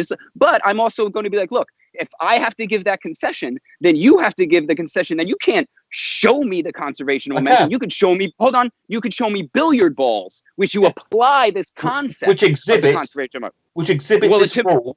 There's a rule. No. It exhibits let reality. me talk now for more than one sentence. The rule about the consummation is a rule about how things behave when they hit one another. We then go into reality and we find that this rule is observed. That rule is called the conservation of momentum. And it's a rule that we can apply anywhere and everywhere. It's fundamental, even at the quantum mechanical level. And so we can demonstrate to you perfectly. It's a rule that we worked out that what reality has, and we can demonstrate that it's observed. Okay, but listen, here's my point. You said in reality. So in reality, like now we have to start, maybe we need to establish what reality is. Because to me, when you said billiard balls, I don't see two things. I don't see conservation of momentum and billiard balls. Hold on, you're interrupting. I just see the billiard balls because I could use your same logic and be like, well, hold on, you're interrupting. I could use that same logic and be like, look, I don't see God, but I see the billiard balls and Jesus and God. That's how the billiard balls move around. And I could plot this and I can make estimations on the, I can track all this stuff because they behave the same way. But you're talking about the unseen laws. Now, you're just saying you believe in this unseen thing called conservation of momentum. And you just say when the balls move, it's because of this. We observe it. It's No, proven. Let me use your own science against them. Okay, let me say something without Brenda interrupting one time. Let me get my point across without Brenda interrupting. Brian. Can I Just answer settle that? down. Can I just make a quick answer? Okay, you too, Brenda. Without Brenda interrupting one time, let's take a very small vacuum, okay? Now we're going to take this vacuum and we're going to say it's the size of the Earth, okay? So let's take a big giant. Be quiet, Leaky Brain. Rumpus. Right. Rumpus, you need to stop talking sometimes. No, listen to me. I never got to finish my point. Okay, we're going to take a vacuum chamber the same size as the Rumpus, Earth. come on. Rumpus, We're going to call it a real tiny. Okay. Rumpus, no, you're Right, you know that Rumpus isn't going to stop, guys. He won't stop until he's finished what he needs to say, and he's just going to continually say it. So just After let that, him... I want to speak without Brenda interrupting. Yeah. I'd like to answer right the hand's point to me. We have found this rule. Where this rule came from, we can't know for sure, although we have got independent evidence for it. But we know this rule works and it exists. So for you to say, I'm not quite sure, we've found this reality has this rule. Sorted. Okay, carry on, Brian. Okay, so Brian, now go ahead, ask your question now, please. Okay, now we're going to use a tiny, teeny little vacuum. We'll call it the size of the Earth. That's teeny tiny, right? Okay, so we're going to say it's being made into a vacuum. Okay, it's a vacuum chamber. Okay, we're going to call it an Earth-sized vacuum chamber. Then we're going to take a tiny little speck and call it a rocket. And we're going to say that that vacuum of Earth is charging up. It's sucking out all its air, whatever, out the other side. Okay, now we're going to take that rocket and it's trying to escape the Earth. But the Earth is a vacuum that's pressurizing all the way to 10 to the negative 17 torr. So it's just sucking whatever air. Okay, and that tiny little rocket is at the top of the Earth trying to escape that. Now it's sucking. That teeny speck of a rocket is blowing out a minuscule amount of air while the Earth is powering up and just sucking not only the gas coming out the back of the rocket, but everything in the whole entire universe as well. It's just sucking. So you're telling me that rocket would be able to escape the 10 to the negative 17 torr, which is a universe-sized vacuum, and that tiny little bit of gas coming out. But guess what? Even if that rocket was getting sucked down, you could strap a bullet in. They keep comparing bullets to gas, okay? Bullet is solid. You could separate two items in space, sure. But gas, you're blowing into a vacuum that is sucking a gajillion magnitudes times faster than that air could possibly blow. The only propulsion you would get is blasting off of that tiny bit of air that had just came out of it. Because what are you blasting off against if it's sucking you back down? You're only blasting off against the air you've already emitted. So basically you'd be going backwards. You'd be blasting off, going backwards, getting sucked back down into the vacuum chamber of Earth, much less universe-sized space. Go ahead. Okay, Brian. Vacuums don't suck. I'm out. I've no idea what Brian was spouting for the last 2 minutes. Brenda, you can have a go. He has no idea. He has no idea of even the most basic elementary laws of physics. So write the hand. Scientific laws are descriptions. So we can't show it to you because it's a description of regular patterns that are observed in nature. That's what scientific laws are. They are an attempt by us to create a description that explains. It's a description that explains the observed phenomenon. Yeah, he could have the description being God or Jesus. Yeah, it's the same thing. It's the exact same thing. Yeah, it's just a Who's story. Who's got the radio going? Who's playing a radio or something? You, must Brian. be somebody in your real life around you, because no one else can hear it. No, it's Brian. It's Bleaky Brain, I think. It's not me, but picture the Earth being the vacuum and the whole universe being the pressure. I mean, I'm going to get them with their own physics. Picture the universe being the pressure and the Earth being the vacuum. Okay? Now picture a little rocket trying to escape into the pressure of the universe, trying to fight against the vacuum of the Earth. Okay, with your own physics, they blow up. Go ahead, Paige. Sorry. Vacuum isn't the force, Brian. Vacuum is not a force. A rocket pushing off in space in a vacuum is analogous to saying I could stand on a skateboard and just wave my leg in the air and be able to move the skateboard. You can't. You need to put your foot on the ground. That's not correct. That's not the correct analogy. They're retarded, Paige. They don't understand. No, the analogy would be, Brenda. You're being. I was talking. Brian interrupted me. No, I was talking. You were done talking, and I'm. Okay, we have got a bit of feedback. Hold on, we have got a bit of feedback. No, I wasn't finished, Brenda. Who the hell is got their bloody? Is it you? I think it's you, Paige, making all this racket. I muted Brenda. We can't have that kind of stuff. So go for it. Well, actually, so I was answering Paige, and she was saying that rockets in You space, interrupted Paige, Brenda. I am talking now, Brian. So Paige said that rockets in space is like waving your arms on a skateboard, and that's not true. What you could do is stand out. Did she just kick Paige? No. Did she just kick Paige? No, nobody's been kicked. I did not. She's Nobody's still there, been kicked. Brian. Let her finish her point. She wasn't talking. I'm talking. So standing on a skateboard, if you had, like, say, a cannonball and you threw it away from you, you would go in the opposite direction. It's not waving your arms around. It's throwing things off the skateboard. That's exactly how rockets move. So if you were falling in midair, does the same concept apply? It's you, Paige. Yeah, I know she did. Racket. God. It's not me, Rumpus. It's dead quiet here. Hold on. Dead It is quiet. you, Paige. No, I think it's Brian's line that's a bit staticky. No, hang on. Just before this gets any further. It's not me, man. Before this goes any further, right? Yeah. So as hold on, right. Everybody's muted right now. Fuck's sake. Right, everyone's muted right now, so nobody can hear anybody because I want to say something. It is Paige. It is. You've got a bit of feedback coming through. So it was me that muted you. Just because you were causing a bit of feedback coming through. I can still hear it now.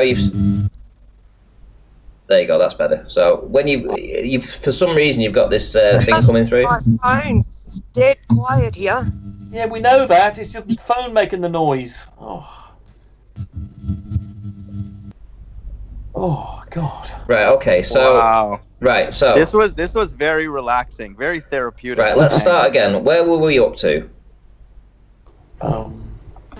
Well, I was explaining to Paige why her analogy of standing on a skateboard and waving your arms is not the correct analogy to a rocket in space. The correct way Paige. your arms, you stupid. Jesus.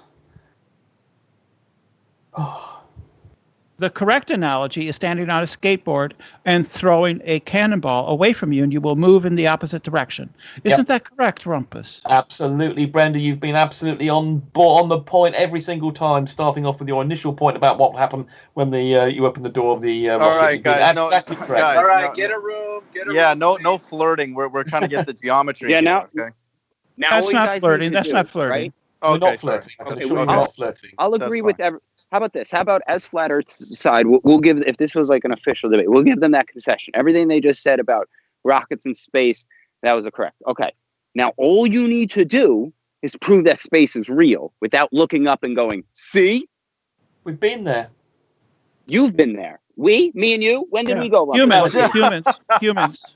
Humanity. Rumpus, let me know what year we did this. Okay, Was I this can the give it a same year? shot. Was I this can give the it a same year shot. we won the Super Bowl? Me and Tom Brady? Can I give it a shot? Am I allowed to give it a shot? I'm sure you will. Okay, right the hand. So we notice that at sea level, right, air pressure is 14 pounds per square inch. And as you get higher, air pressure reduces. In fact, it reduces so much that people who climb Mount Everest have to take a mask and oxygen with them. Otherwise, they won't have enough air to breathe, right? So it's reasonable to suppose that this continues. People who are 35,000 feet up in the air in planes, if the plane depressurizes, there is no oxygen for them to breathe. So as we can see that there is a gradient from 14 pounds per square inch all the way up to the Kármán line, which is what, 100 miles up? 100 where kilometers. There is 100 kilometers up, where there is very little pressure. There is a smooth gradient of pressure all the way up until it approaches and approaches and approaches zero. And that is what we call space. And of course, so just quickly, of course, flat earthers have actually created balloons that they sent up to 125,000 feet, and they've also had pressure monitors on them, and it shows indeed the same gradient that Brenda was talking about. Shout out to. Of course, because Hold on. gas is produced at ground level. Paige is allowed to speak, Rumpus. Yeah, but it's the noise. Jesus. Yeah, I think you might be sitting next to something, Paige, that's causing a bit of feedback. Maybe that's what's causing it. But shout out to Mason B. Rumpus and Brenda both getting wrecked. Hashtag toe tag Rumpus. Okay, let me respond to that though. Let me respond.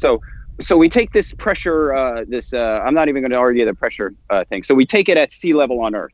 Okay, then we go to 10,000 feet on Earth and take another reading. Then we go even higher on Earth, right? Now, where did outer space come into? Where did this?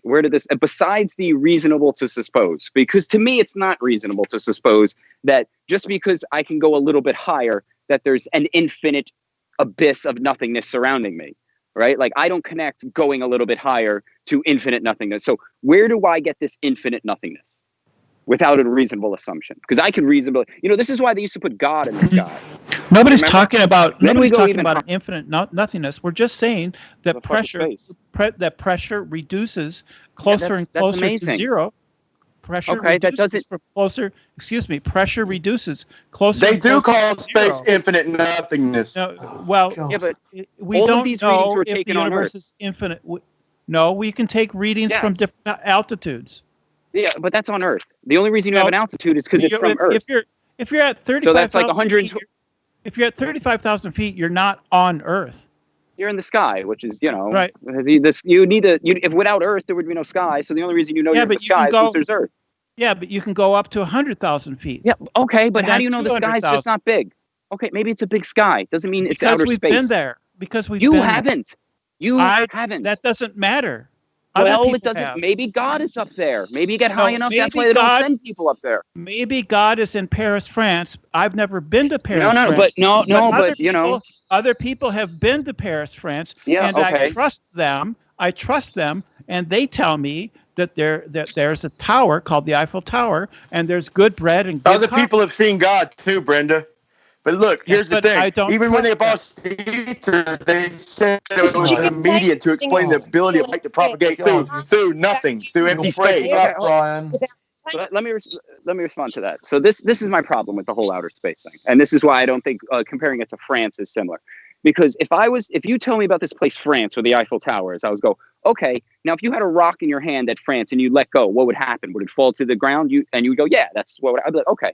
Now in outer space, if I had a rock and let it go, would it fall to the ground? You're going to tell me no. It just floats there. And hold on, wait, don't interrupt. Don't interrupt. It comes down. Rumpus, I know this is tough, but don't interrupt. It comes be a civil down, it human falls being, down. but you're not being a civil human being right now. You're just being a child who's interrupting. You're being So a twat. if- I've barely spoken. Well, I know, but don't interrupt. You Wait, interrupted don't- Brenda about 4 times I when she said tried to answer. instantly. You systematically prevented her from answering Now in the you're last triggered. question. Now you're No, triggered you're because I'm rude speaking more. truth. You're But rude I more. sat and listened. Rumpus, Go ahead. you have to Finish be your quiet. point. Don't give me permission to speak. I don't need it. Yes, with So it. so the point is, in Paris, France, the rock is going to behave the exact same way it does where I live. So I'm not going to be like, that's ridiculous to assume. I'm just going to be like, all right, whatever. You want to believe in Paris, France, go ahead. But it's not whatever. But now you're speaking about this space where the rock doesn't fall Yes, down. it Now I'm like, look, does. I can't believe that. Yes, it does. Well, who told you that it doesn't? Where'd you get that from? Okay, so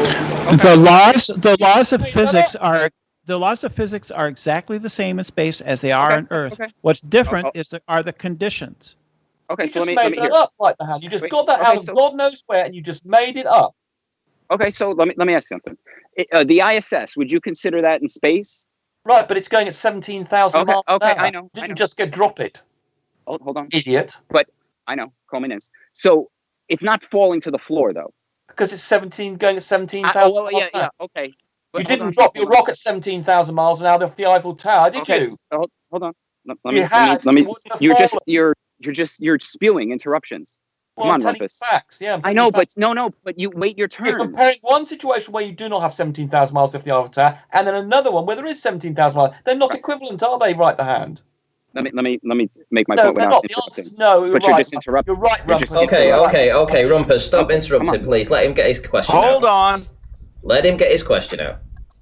So here, the point is that if I throw a rock very fast, now a bullet moves very, very fast. Now we can get rail guns; they move very, very fast. But one of the laws, if you want to call them, but something that has always been observed is that they hit the ground eventually.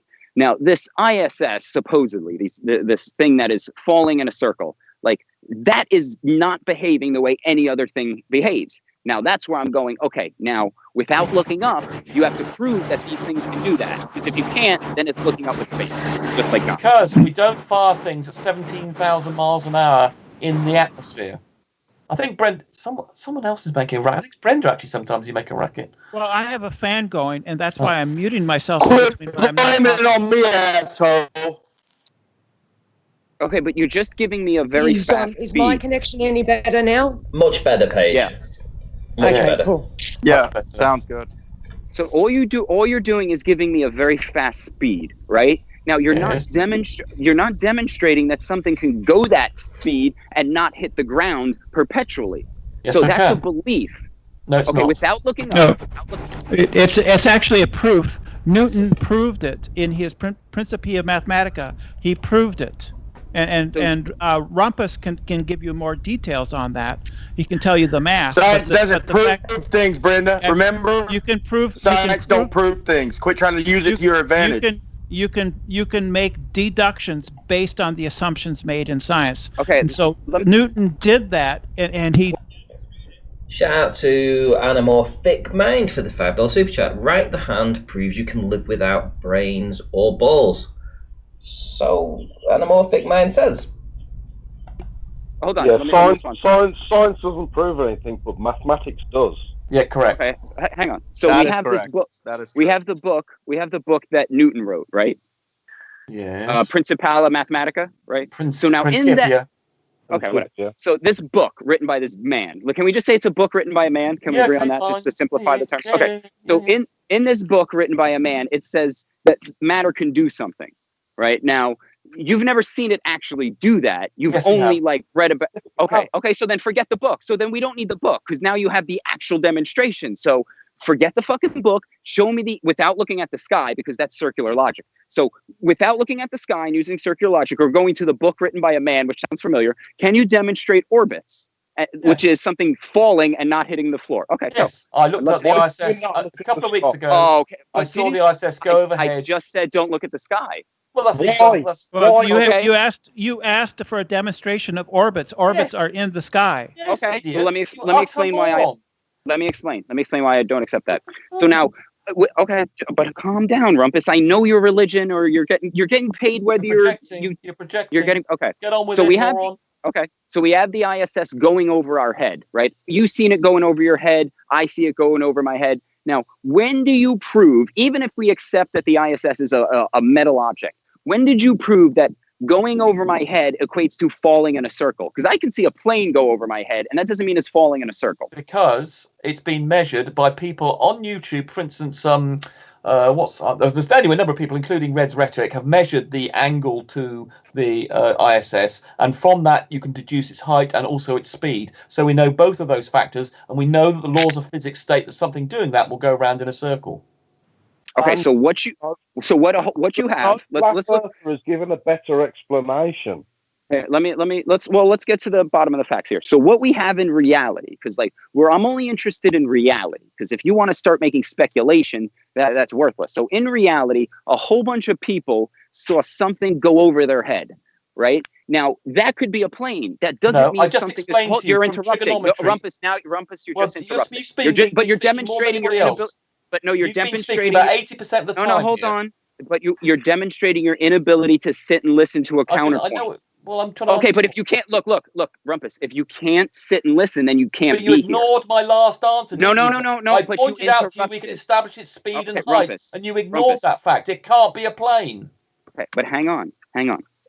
Before we can start talking about whether it's a plane or whether it is, you have to not interrupt. Okay, can we agree on that? Well, if you're not going to take over a monologue for minutes at a time. Hang on. But, okay, if you don't interrupt me, I won't interrupt you. Okay. No. Okay, don't worry about it. I don't want to have to be restricted in my conversation for how long. If I need 30 seconds to make a point, and you're interrupting now. That's fine. So before we go forward, do we agree that there will be no interruptions? If you also honor that. No ifs. Yes, no ifs. You worry about yourself as well, you twat. You can't just say you don't. We hear you little snickering. Dude, all you do, you let him talk. About other people. Stop yelling, Brian. Stop yelling. Okay, I won't interrupt. I won't interrupt you. You don't interrupt me. We try and be civil about this. Okay. Okay. So now, so we all see this thing go over our head. Okay, we agree on that. Now, when does going over the head equate to going under the feet?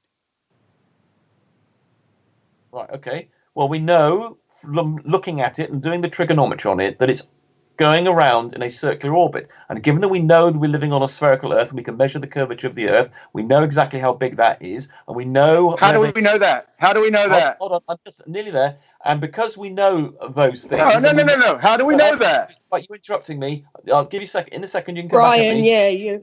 Let him Right, finish. So because we know we're on a Well, he's spherical- starting off with, we know that we're going around in a circular orbit. I We got to say how. We agreed that And- there would be no interruptions, Brian. So Let him sit go. down. Let him Exactly. go. If you keep interrupting him, they'll keep doing it to us, and we'll never get anywhere. So just let him. Yeah, I'm Let going him to be quick. talk. I'm going to be quick. Right, so we've established by looking at the ISS in the sky that it's going at 17,000 miles an hour. We can also, from trigonometry, establish that the height of it. We know from the laws of physics that something doing that around a spherical body will go round in an orbit and therefore become underneath us.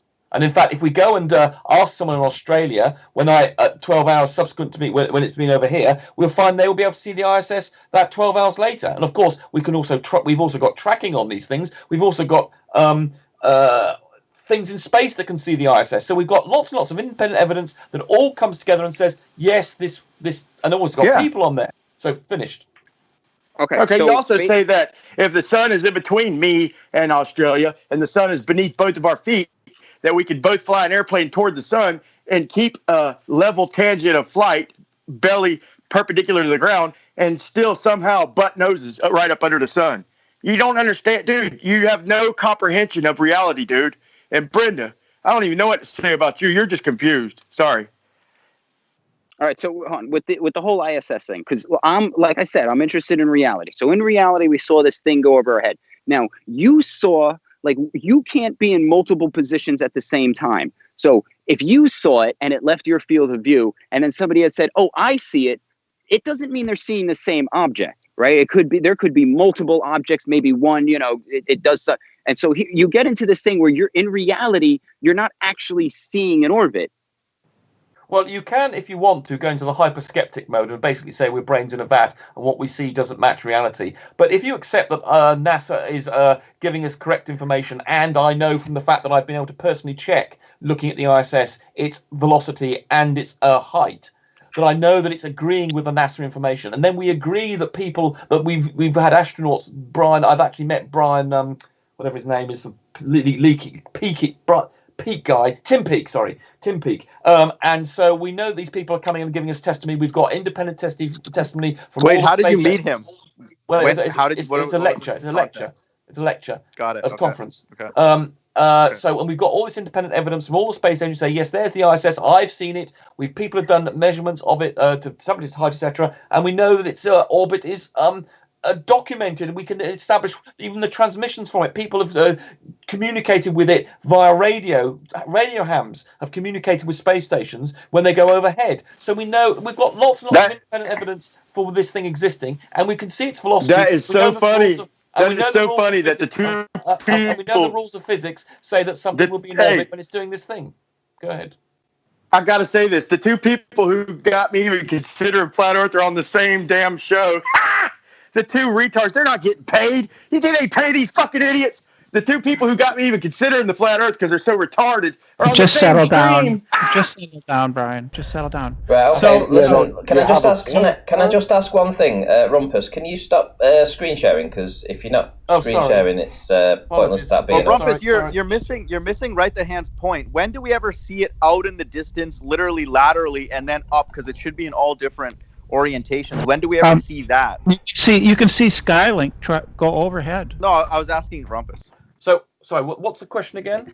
This issue of when have we? You're going to see these things quote orbit right in all different positions in space, right? It's going to be Yes. out in the horizon in some situations. It's going to be vertically up. Well, I it's gonna saw it. Yeah, I saw all it go different from one, orientations. I saw it go from one horizon, not quite from one horizon, but nearly from one horizon to another horizon. Yeah. No, so you're going to see it up, and then you're going to see it drop literally down. Yes, Your yes. It rose up in the sky. It went over me, just about almost directly above me, and then it went off into the distance, and then disappeared very close to the horizon.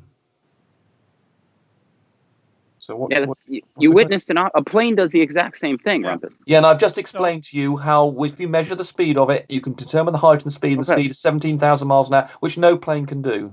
Okay, hang Yeah, on. So But right those the hand hold on, things- wait, let me respond to that. That's math that you did on paper is not reality. So Yes, it when is. you see hold on, no, hold on. So if you see a car go by, right now, I can go, well, that car, if it was 300,000 feet away, and I've only seen it go in my field of view for 4 seconds, then it's going X speed. But you did. That's not how it works, because what you're doing is you're just assuming all of this stuff. No, I'm not. So you hold on. Well, when did you measure, right, the distance to the Right. ISS? So, I mean, let's take the example of video, the Red's Rhetoric and Astronomy Live thing. They have got a video up there of them both making simultaneous observations, and from the trigonometry, which indeed I worked out separately, and did for someone else who did also a simultaneous observation of the thing with two people with the thingies, and you can work out from the trigonometry that from the information they gave to me about the angles, what exactly the height of this thing is, which is well above where planes can fly. It's 400 and odd kilometers up, and from its distance and the speed with which it goes overhead, you can then calculate its speed, and that is just basic maths. Okay, so would you say that there's a difference between a physical measurement of distance and a calculation of distance? Well, if it's accurate, you can do, but you can do either. I mean, you can use Calculation- you can do triangle. I mean, No, basically, but you're inferring it based on the angle, which is flawed. You're basing it on the angle, which is not precise. So it is. Surveyors, for instance, you rely on buildings of bridges and buildings of using surveyors, using triangulation and all sorts of similar techniques. And certainly in the past they had to do so. So you do not have to get out a ruler and measure everything. If you know some basic trigger, hold on. Oh, well, okay. So, you do not need to get out a tape measure. You can use triangulation, which is all this that was used, and trigonometry to determine the height of the space station. We know that works. Hold on, that wasn't Yeah, my question. Hold on, Brent, don't interrupt. Mike, that wasn't my question. Let me just answer that, because it was my question. I just want to know, is there a difference between taking a physical object that has been standardized to be a certain length and measuring the distance? Is there a difference between that and calculating a distance based on observations? No. Not really. The calculation is a measurement, and it's based on standards. Bullshit. You're talking difference. spherical Calculation is a trigonometry. They're adding a radius into that calculation. You're adding Red's Rhetoric added a presupposed radius into his calculation. Did he not? Trigonometry is a standard. Trigonometry is a standard, and calculations based on observations are standards and are measurements. For instance, write the hand. Say I have let me see. From that French example, I have a really long piece of French bread, but I have a ruler, and the ruler is let's say the ruler is only, because I love French bread, it's great, and so I have a ruler. The ruler is only 6 inches. Shout out to Aaron Armstrong, who says, "Right, the hand is so angry because he's a ranger." Thank you for the $2 super chat, and again, Right the Hand should change his name to Bluey. Thanks very much, Aaron. Much appreciated, my friend. So you take the ruler and you measure it out. You have to lay it end to end successive times, right? So that's a measurement plus a calculation. That's all measurement. Okay, so but now this is actually going to come back to the it's great that we get to transition like this back into the plane flying around the ball, because now when you take a measurement, now this is where you guys and us differ. Now, if we were to take a measurement between 2 points, would we use the shortest distance between those 2 points, like a straight line? Are you denying triangulation works? Is that what you're trying to say? No. I asked the question. I said, I didn't understand the question. Okay, so because I'm trying to start at the base. So before we can even say, oh, the ISS is this distance away, can we define distance away from 2 points, right? Like, so if you have point A and point B, and we're trying to find their distance, would we use a straight line or AKA the shortest distance possible, right? It depends on what you're measuring. I don't really Shut up, man. They do use a straight line. And then they have to calculate in the radius, okay? Without calculating the radius, it figures into about 11 miles. Okay? Let me tell y'all, ladies and gentlemen, the definition of obfuscation is we're about to go a whole 4-hour show when the point of the show was to explain and to refine that point to, let's say the sun is in between South America and Australia. You got one plane leaving Australia. You got one plane leaving South America. The sun is on the horizon.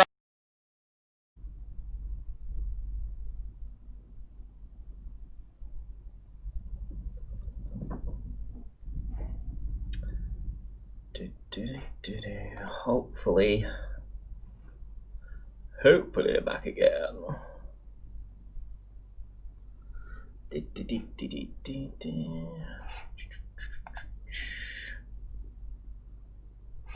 see. Am I back? That is the question. I don't know. I don't know if I'm back yet.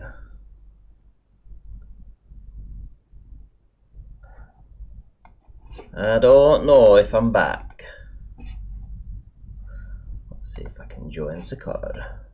Over and over, no matter how many reference frames we add in the scenario, they have to keep bringing in elevation. You don't know what a reference frame is, Brian. Okay, hold on. You don't understand shit, dude. How many? Okay, so how is a plane gonna not change its angle if one's at the North Pole, one's at the South Pole, and they hit? Damn, guys, I had the blue screen of death there. I literally had to take the PC apart. I had to pull out my new memory that I put in. I tried it in a different slot because it crashed 3 times. And I'm surprised I was able to get the PC up and running, and within the 5 minutes, I think it gives yourself happy days with that. How would the planes, if the planes were, so you have the planes on the opposite side of the ball, they're facing parallel, straight lines. If you take straight lines from those planes, they'll be parallel. Now, you're saying those planes are going to continue going at a 0 degree, they're even going to go 2 degrees the opposite, but they're going to somehow come nose to nose. That's impossible. Yeah. No, it's not. Yes, it is. Rumpus showed you in his diagram. He showed you in his diagram, and they would, because they maintain level flight. Yeah, but this is why we're using the term. This is why we separated curved and straight trajectories. Yeah, so but level is curved. Level is curved. But forget level and curve. This is why we add more reference frames. But level is curved. No matter what we do.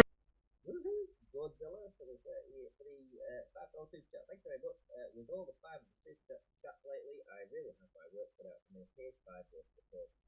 Thanks very much. What is this? They're fucking retarded, dude. But the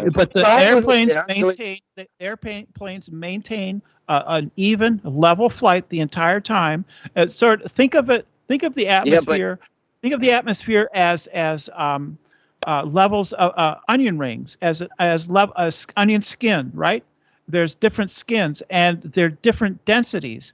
So the airplane will keep to the density of the air column that it's in, because due to physical facts about aerodynamics and lift. So it will stay inside of that one shell the entire time, and it will always be oriented in perpendicular to the force of gravity relatively. And never drop below 0 degrees, but still hit nose to nose. You dumb son of a gun. The problem is if that was true, and they were it was just the. Mic check. Oh yeah, it is quite low actually, isn't it? Nose, because they would be going straight but falling. They would be following that density curve. Here's the thing. No, they wouldn't. That's not what. Let me make my point. So when you have a path, right? You have a path of an object. You got to picture this path going. Now, in order for you to deviate from straight, you have to change your trajectory. So if you have a plane that is traveling 0, that's going to be a straight line. Now, don't bring up level and curve, because we're talking about, this is why I separated straight and curved. So the only way you can get this plane to follow a curved path and not continue on straight is have the plane change its trajectory. Yeah, that's not true. Ladies and gentlemen, that's better. Ladies and gentlemen, these are the same people who are so smart in school and can't. That's better, guys. Change that tire of that bike. They threw it away and got another one.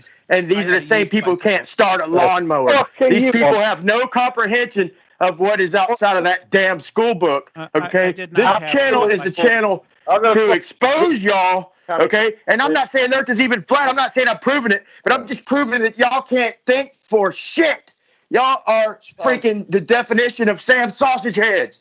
Okay, and you obfuscate the best you can, bringing in sex, bringing in all this other bullshit to obfuscate the point that 2 things flying in different directions are going to hit nose to nose. What the hell is wrong with y'all, man? They will do that because they will continue. The airplane will continually maintain its position with regard to the Earth. This is the main point. How does the airplane change its trajectory if it's not nosing up or nosing down?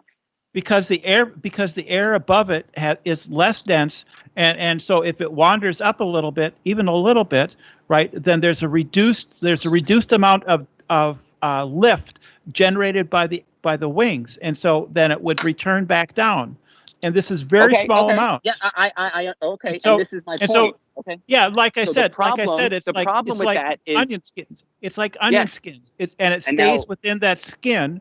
It stays with only. Of course, there's an infinite number of onion skins, but Brenda, it stays within that area. It stays within that. But then the area. plane would never nose to nose. They would belly to belly. No, That's they your wouldn't. Issue. No, it stays. So the air is pulling the nose down. Because here's the thing: you can't have the plane going zero trajectory or to the other way and have a straight deviated line the other way. That's impossible. So if right, the gig is up, man. The gig is up. The air is curved. So let me try a visualization with you. Say I have a globe, one of those desk globes, right? And I have a penny. And I have a penny on the Arctic Circle and one on the equator, and I move them to each other, right? They're going to meet. Turn that penny sideways. Turn that penny sideways like a gyroscope. Don't use a damn penny. So let me finish. I hold them onto the surface of this desk globe, right? And I move them close to each other. They're going to meet edge to edge because they will maintain. Did you just say desk globe? Did you just say desk globe? This is an example. You just said desk globe. Yes. You're pushing the pennies on the face of the globe. The globe. It's following my finger. It's following it's not analogous at all. My finger. If any of y'all get in an argument and they try and say that you don't have to nose a plane down, then add another reference frame like the sun. Because what they do is they take and they picture the plane on the North Pole above the sphere, and then they spin the sphere underneath the plane. So I add in another reference frame like the sun to make them have to nose it down to get underneath the sun. And if that don't work, like Rumpus tried to obfuscate, then I add another plane coming from the other hemisphere and their model, okay? And you just got to add more reference frames and listen to them squirm. So I have a desk globe. I have a desk globe. Thank you. So I have a desk globe, and I hold a penny to the surface of the globe. My penny represents the force of gravity, and so then I move it along the globe. It's going to maintain the level with respect to the globe. So the gravity. So is it the density of the air or the gravity that's causing the deviation from straight that the plane would normally be going through? They're both the same. Yeah, I don't know if I could say for sure because I'm not a pilot, and so maybe you should get somebody else in here who is more expert. But the simple point is that the airplane maintains level flight, which means perpendicular to the force of gravity the entire time. So it will be pointed in a completely different direction on the other side of the Earth. It'll be pointed in a completely different direction on the other side of the Earth or halfway around the Earth, but it's still level and it's still perpendicular to the force of gravity. I guess I would say that our points, our side would say our point is the only way that plane can deviate from a straight line, right? Because it's going 0 degrees, going straight. The only way it can deviate is if either the plane uses the rudder mechanism to deviate from straight, or something is pushing or pulling this plane. And now I just want to know if this plane is going straight or even going slightly up, how does it deviate from straight? And you're just telling, first it was the density, now it's gravity. So when there's conflicting answers, it seems like you guys don't have your story straight. It's probably a lie. Due to gravity. Gravity is acting upon the aircraft. Gravity is responsible for the density and the weight of the aircraft. Okay. So could you explain? Donut holes. We all know donut holes. If I said God, if I said God was responsible for the pressure of the air and all that stuff, like let's say I just repeated what you said, but I removed gravity and replaced it with God, would it explain anything any better, or would it be exactly the same? No, it would not explain. It would not explain. Because How would it be different? How would it be different? Because in that context. Yeah, because God isn't measurable. there is no measurement of God, whereas Okay, so you gravity did- has the but did you measurement measure of gravity? You exist. That's Did a you measure measurement. You gravity? exist. But did you Because measure God has gravity or no did you measure a supernatural rock power. falling? What did you No, measure? I measured- Gravity We or a can, rock we falling? can measure. We can measure gravity. Okay, hold on. So show me you measuring gravity without matter, right? Without taking a rock and dropping it or Well, something like that. Well, without mass. There is Okay, no, so what? So you're not measuring gravity. You're measuring mass, which is a measurement of mass. No, So which no, we're would you measuring agree the you're measuring matter. no, we're of measuring mass. the effect. We're measuring the effect Okay, of no, hold mass, on. which Okay. mass causes gravity. Okay, so when we say mass, is it's defined as the amount of matter, right? So can we agree on that? Technically, no. Technically, no. Technically, Okay. So how do you want to mass. define it? Technically, mass is defined as the measurement of inertia. Exactly. Yes. Okay, and so okay, and what's can you define inertia now? Just since you Resistance. kind of just pushed resistance. Resistance to a change in direction. Yep. Okay, Resistance so would you need an would you need an object in order to resist the change Yeah, in direction? Yes, because all things that we call objects all have mass. Okay, Yeah. so All mass inertia. Okay, so inertia or mass is a measurement of a matter or an object. It's a measurement of how much it resists a change in direction. Okay, but when we're talking about what the most specific thing is, we're talking about the matter's resistance to changing direction, because you need to have something to change direction, right? Cool. Dumb bitch just defined inertia. Yeah, Okay, that's now what it is. That's what mass is. It's the amount of resistance. measurement of matter. Yeah, okay, so it is. matter. It's an intrinsic. It can be difficult to define, because unlike a lot of other properties that things have, like maybe being sweet or being being red, mass is an intrinsic. Could you describe property. sweet to somebody that has never tasted something? Well, I could probably try. It would probably be very difficult. Try it. But Well, sweet, this is the point. Sweet. I don't think you have gravity. So I do have gravity. It is an intrinsic okay, so show property it to me without an object. Show me gravity without an object. It's a property. It's a property. Oh, so maybe you have an object. So you're telling me you have an object. Of course we've got a fucking object.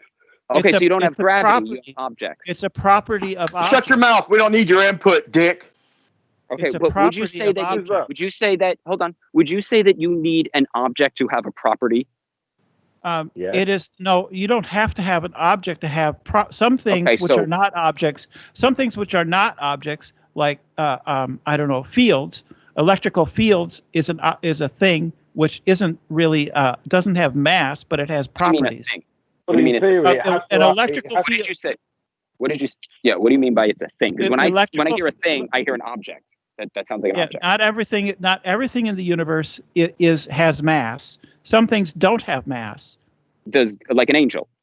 No, like an electric, like a magnetic field. And God. A field can be a field, but you wouldn't know there was a field unless it interacted with matter. Okay, so it'd be completely academic. Field? Can you define field for me? Because you're so an angel. What? Well, because like when I think of field, I think of like a field of wheat, right? Like running in a field of grass. Like, and if I remove the grass, I don't have a field, right? Like, so when you say field, what do you mean? Okay. If you remove the field, you still have the plane, yeah, that the grass was in, yeah. So the dirt. So a field is dirt. Okay. Yeah. Okay. What if you didn't have the dirt? What if you didn't have the dirt? Okay, then you'd have bedrock. Keep going. Okay, it's still the matter though. So my point is, you have matter. So when do you get a field without the matter? No. When do you have a magnetic field with matter? Hold on. We were on the bedrock. So we're at the bedrock, right? Now we have a field of bedrock. Now let's say we remove the bedrock and there's just, like say there's nothing, right? You don't have a field anymore, right? Right, yeah, there is no field. Okay. So you need a physical object to make a field. If you were talking about magnetism, for example, then you would need an object to create a magnetic field. If you were talking about gravity, you would need mass to make a gravitational field. Yes. I'm just talking about the definition of field because I'm trying to establish before we can have the field. That's why they haven't defined it properly, because they can't. It's hard to to find. Well, it's hard to double talk when you. It's impossible when they try and maintain the emptiness of space. When they abolish the ether before they do anything about the electric fields or everything about it, so they just redefine the electric fields as quantum foam, space time, whatever you want to call it. But they try and maintain that space is empty. The emptiness of space, they want to now call a field and basically call it an ether again. Brian, do you know what they called it? Do you know what they called it before? They called it the ether. Brian, no physicist has ever called. It was angel. They used to think it was angels. No, I'm not joking. Hold on. No. But before you interrupt me, but look, before the whole particle theory and all of that, they were trying to discuss the idea of what being physical means, right? What is it to have existence? Because you got to remember, very early on, people were religious. They were very religious, and they believed angels existed, but they didn't have matter or physicality to them, right? And this is where that separation came, where they basically made they made light, which people used to think light was an angel, right? They used to think it was God or some kind of non-physical being, they would say, right? But what we did is with scientism, the religion of science, they took this non-physical being and they just turned it. Hold on, Brenda, you're interrupting. Brenda, but Brenda, I wanted to hear him finish. Yes, don't interrupt. We had that rule, remember? And you were the first one to break it. Just let everybody know Brenda was the first one to break the rule. So we have this, the very early people had the religion of non-physical angels, and then that translated into the non-physical photon. So, and this is where that same idea of light and all of this came from, religiously. Yeah, photons are physical. They're part of the physical universe. Yeah, but photons have energy, and that energy is durable. So energy is the ability to do work. No. So you can't have the ability to do work. So I'm going to say energy, you need matter. Because when you say E equals mc squared, E equals mass, but mass is a measurement of matter. So if you don't have matter, you don't have some substrate to transfer your energy in, right? You can't transfer energy from between nothing. You got to have some kind of holding apparatus. Photons do transfer energy. But they have matter. They don't. Have matter. No, they don't. Well, then they can't have energy. Then but they do. But they do. You can't just then say relativity's out the door. That's just the way it is. That's not relativity. That's just the way it is. That'd be like me saying God's real. That's fact just the way that it you is. don't like it. The fact that the universe the doesn't fact care. That you don't like God, the that universe just means you're doesn't. Going to hell. No, the universe doesn't care that it doesn't conform to your ideas of how it ought to be. So light is massless. And yet it carries like an angel. It carries energy. No, it carries energy. An angel has no mass either. Well, how much energy does it have? A lot. You should see them. Can you measure it? Can you measure it? Yeah. Well, show me one. Yeah, you can measure the energy coming out of the sun. No, that's not the sun. The sun isn't an angel. Oh well, hey. If it's a mass. You think? Wait. You think that the stars? You think that stars are angels? Do you think the stars are angels? Don't interrupt me. I just want to know. Okay, but don't repeat. I'm about to. Don't repeat. I'm about to. You're triggered now. So the idea that when we talk about what the stars are and what light is, I'm breaking it down to the most basic element of. I think light is a massless. It has no matter, right? It's a god in that. It's an angel. It has no physical body, but it influences, right? Now you're going to say the exact same thing, but change the word angel to photon. Exactly. Semantics. You're playing a semantic argument. It's academic what you call it. It is. It's a religion. You can measure the energy. That is a you're measuring. Okay, but that doesn't mean it's not God. Just to let you know, Paige, you've got a bit of a feedback again today. Really annoying. It's really annoying. Have I? Oh, diddums, Brenda. Well, it's not just me. It's annoying everybody. Well, it's actually no, it is. Yeah, that's nice. So you think right the hand that the stars are angels, right? No, hold on. That's not what I said. When I said, I asked you before, so would you answer, so please? Let me explain. Yeah. So listen. Okay, hold on, real quick. Just real quick. Brenda. Yeah, no, Brenda. If you were paying attention, you would understand what right the hand was trying to communicate. I understand. No, he made no sense. Brenda, he made no sense. Brenda, you're interrupting. Yeah, everyone else can understand it. She always just doesn't understand. Brenda, I would differ with you because I understood what right the hand was trying to say. You now are showing that you weren't listening. Yeah, so I was just talking about light in general. Okay, so when people saw light way back in the day, okay, their explanation was angelic, right? They pleaded to God and the angelic beings, Saturn. These were beings, angelic, non-physical. They had no matter. They were just a light, an essence, a spirit. Use the words you want to use. You changed angel to photon. Still think of nice. But before That's technology nice. and That's measurements, nice. that's what people said. Okay. And what? What point are you making with that? That you're in the same, you're just in a different religion. We're in the same boat. You just call it a different thing. No, you science call is your not a boat religion. science. I call mine Christianity. Yeah, science is not a religion. Science Well, then is not a why religion. then why are you using semantical arguments for what light is? Well, it's not using semantics. We use Yeah, it is. experiments. We use experiments. Hold on. Hey, shout out to Super Dave 44 for the $1.99 super chat. Ranty, I need you on my panel one night. Thanks very much for the offer. If anybody hasn't checked out Super Dave's channel, maybe you should go across, have a little listen. He'll give you a promotion for your channel. Right, back to the show. Scientists were religious, and they said that angels had no physical matter. That's why light could pass through things and do all these things.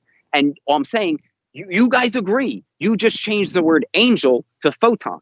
No, that's not what happened. And the fact that early science, that even today, many scientists are religious, that doesn't mean that science is religious. That's a fallacy. That's affirming the consequence. Okay. It's a fallacy. Okay, but the point, that's not, because that wasn't the point I was making. The point I made was the point you made. I said that science is not a religion, and you countered by saying early scientists were religious. That's affirming the consequent. It's a fallacy. I don't care. So if you don't care, you don't care. No, fallacies are. That's what whiner defense little babies say when they don't answer. No, that's how we know how. That's how we understand the world is by reasoning rationally and logically. Okay, so let me try not to interrupt you. So, great. Now I fucking forgot where the okay, so was. the difference is that they simply made things up ad hoc, and scientists do not make things up ad hoc. We conduct experiments, and they're testable, repeatable, scientific explanations for what light is. We know what light is. Okay. It's not a big mystery. It's not a big mystery. And it isn't angels, and the stars are not angels. Okay, so yeah, I wasn't making the argument that we are making a semantic argument. I was making the argument that you are making a semantic argument by saying light is exactly the same as what you say an angel is. That's academic. Well, let me explain why. Let me explain why it's not academic. So as a religious community, right, you would say, oh, we don't have an explanation. Okay, now I'm telling you that when we do. Now, our explanation is light is a massless entity. Like it's just energy through spiritual magic, right? Now you're going to say, no. It's the exact same thing, but it's a photon. So you're saying the principle is the exact same thing. You just said the word magic. At no point are we using the word magic. We're using measurements. You use the word magic. We use the word measurement. You're missing my point. So I'll make it again. No, we're not really missing your point. We're not really missing your point. So, but maybe because you're. So I'm talking about the base idea. We're talking about measuring something that has no matter or mass, right? Okay. No, right. Good. We're in agreement. Now, early people, religious people, believed angels had no matter or mass. Do we agree?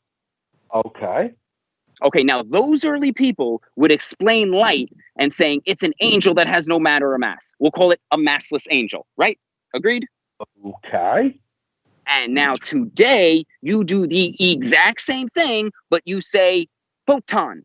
Massless photon. Now there's a difference, because way back then, they hadn't measured it, had they? They just guessed at what it is. Have you measured? What does measuring change? Measurements for it. What have you measured? Tell me what you've measured to disprove all of So how do you know you haven't measured the angel? Photon is measured. It could be God you measured. Photon is measured. We No, know but you can't. The photon. Did you see the photon? Did you see it to get measured? Yeah, that's what we see with, dude. You see? No, you see. They're all around you. They're all around you. They're all around you. Look like? Okay, tell me what one looks like. I haven't. I can't. No, see you that. don't. That's what you see. Maybe you're hallucinating. That's what you see I with. I see with my eyes. What do you see with? No, Maybe light this is the like medium. 16. Light is the medium in which you see. Okay, but you're saying I see a photon. So I just want to know what it looks like. Yeah, so if I you're just told you I playing saw- you're just playing semantic games. no, I'm not. You're running away. You're running away from being able to establish how you are visually seeing an object. So you're telling me that this photon is bouncing off of a tree back to your eyes? Yes. Yeah. Okay, but isn't bounce what a physical object does? Well, it doesn't technically bounce. It gets absorbed and then re-emitted. Yeah. So it's like a cannon shooting a cannonball into another cannon.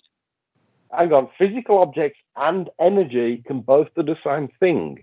Energy can bounce in the same way as a physical object can bounce. The reason why is because they're doing the same thing. Okay, if I was going to explain how a physical ball bounced off a wall, I would say I grabbed it with my hand and threw it. It traveled through the air till it made physical contact with the wall and then moved in the opposite direction because it couldn't penetrate the wall. You could okay, now say, how?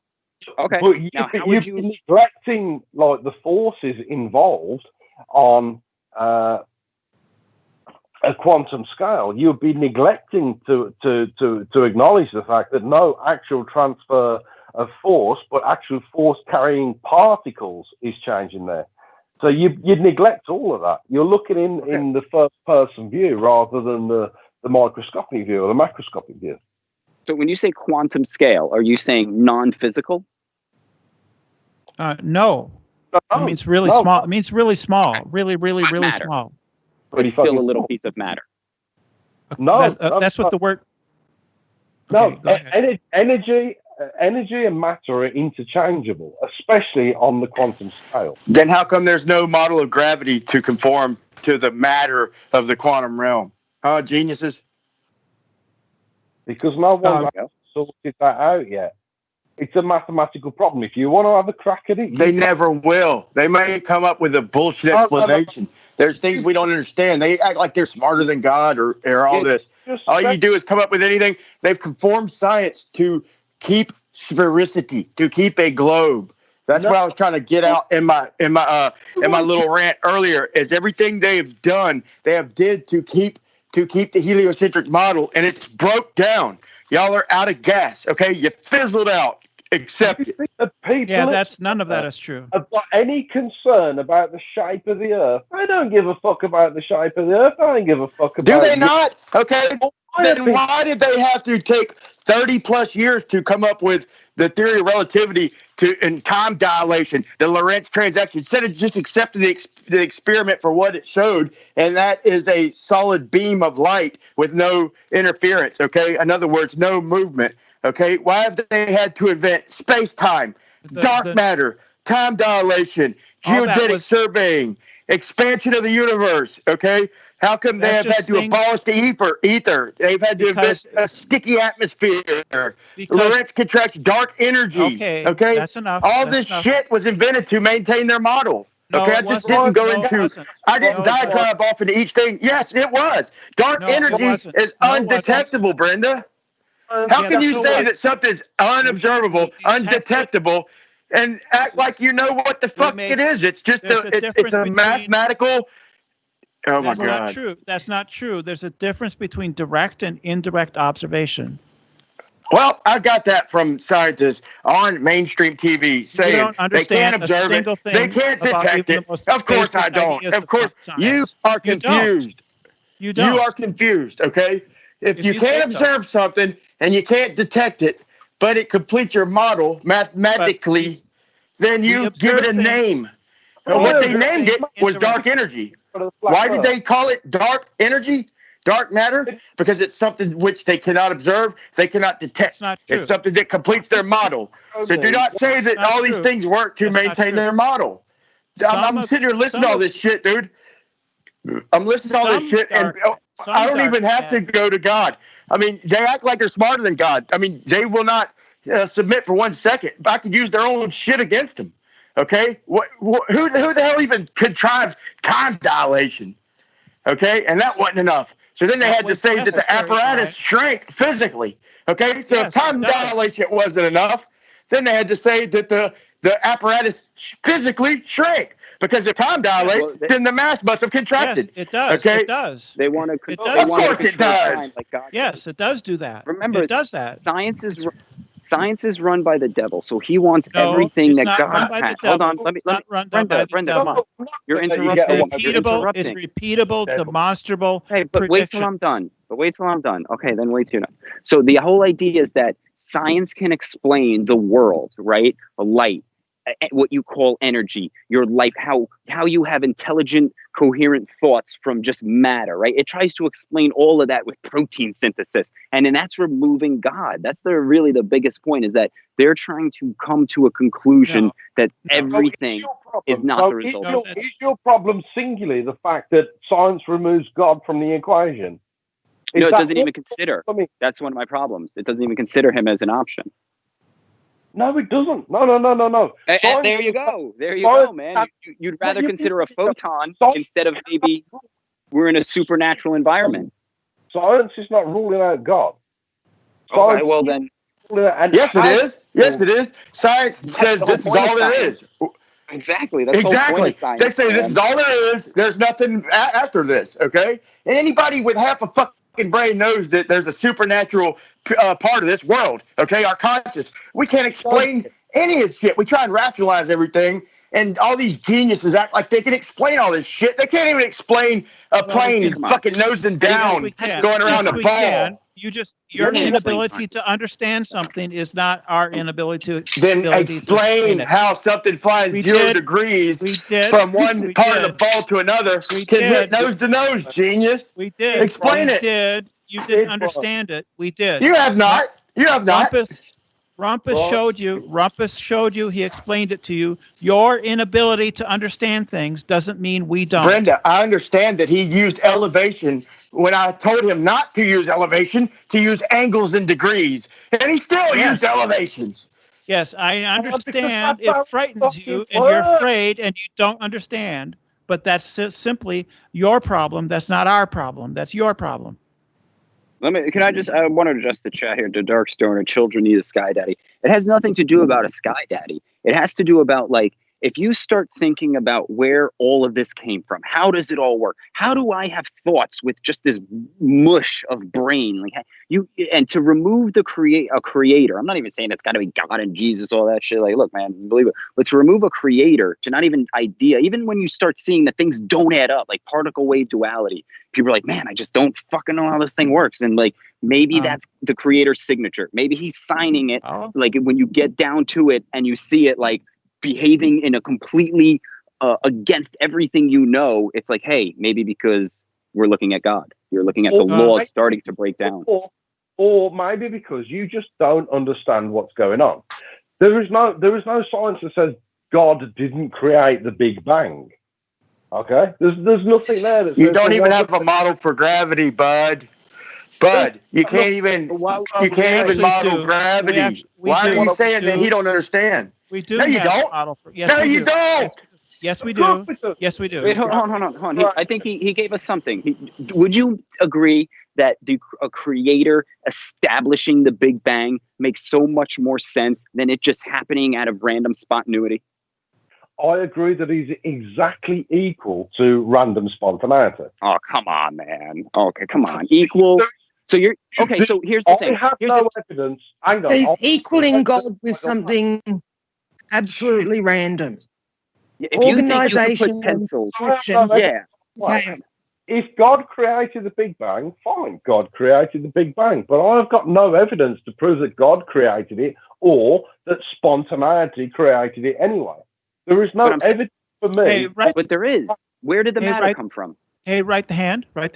Exactly. Hang on. Exactly. Now, if God created it, where did the matter come from? God had to have magicked something from nothing. So your answer is, well, it's magic. Well, no. Hold on. I have a better answer. It's come from nowhere. No, but I have a better answer. So when you think of your existence, don't think of it as he created this matter. right? He created, you picture you're hooked up to something. You're having an experience. You're not walking around picking up a brick. You're having an experience. So he doesn't need to create every individual thing. This is why we can't explain how every individual thing is made of the same thing, but it's different, because he's creating this experience. It has this basic surface level that works. And when they try and look at this microscopic atomic level, it just starts breaking down. Because it's not a physical. Right, man. Like, God is explained in so many ways. There's no fine line between right and wrong. There's no fine line. Even if you throw a piece of trash out the window of your car, you know that it's wrong. Okay, and that's what separates us. Like, you know that it's wrong. There's no fine line. We know if something's right or wrong. That is our soul. Okay, animals don't understand what's right or wrong. They do what they got to do to survive. You don't think we're different from animals? I mean, how far do you no free will? take this, Brenda? I wanted to ask. You're so confused. I don't even know why I'd have this conversation with Brenda. She's so fucking confused. There's no fine line between right and wrong. Our soul is, if you don't think you have a soul, then you think you're an animal. Animals don't understand what it is that's right and wrong. They don't understand littering or killing. They just live, okay? So if you think you're an animal and you think you evolved, then how are we even having this conversation? It's fucking Neanderthal. It's Neanderthal. By definition. We're animals by definition. But I wanted to ask. No, you're an animal. I wanted to ask. You're an animal, I wanted to Brenda, ask. not me. You might be an animal. By definition. Claire is given a $5 super chat and says, Brian is a badass, by the way. Sorry, Brian is a badass. By the way, this money is not for Roxanne, the knob gobbler.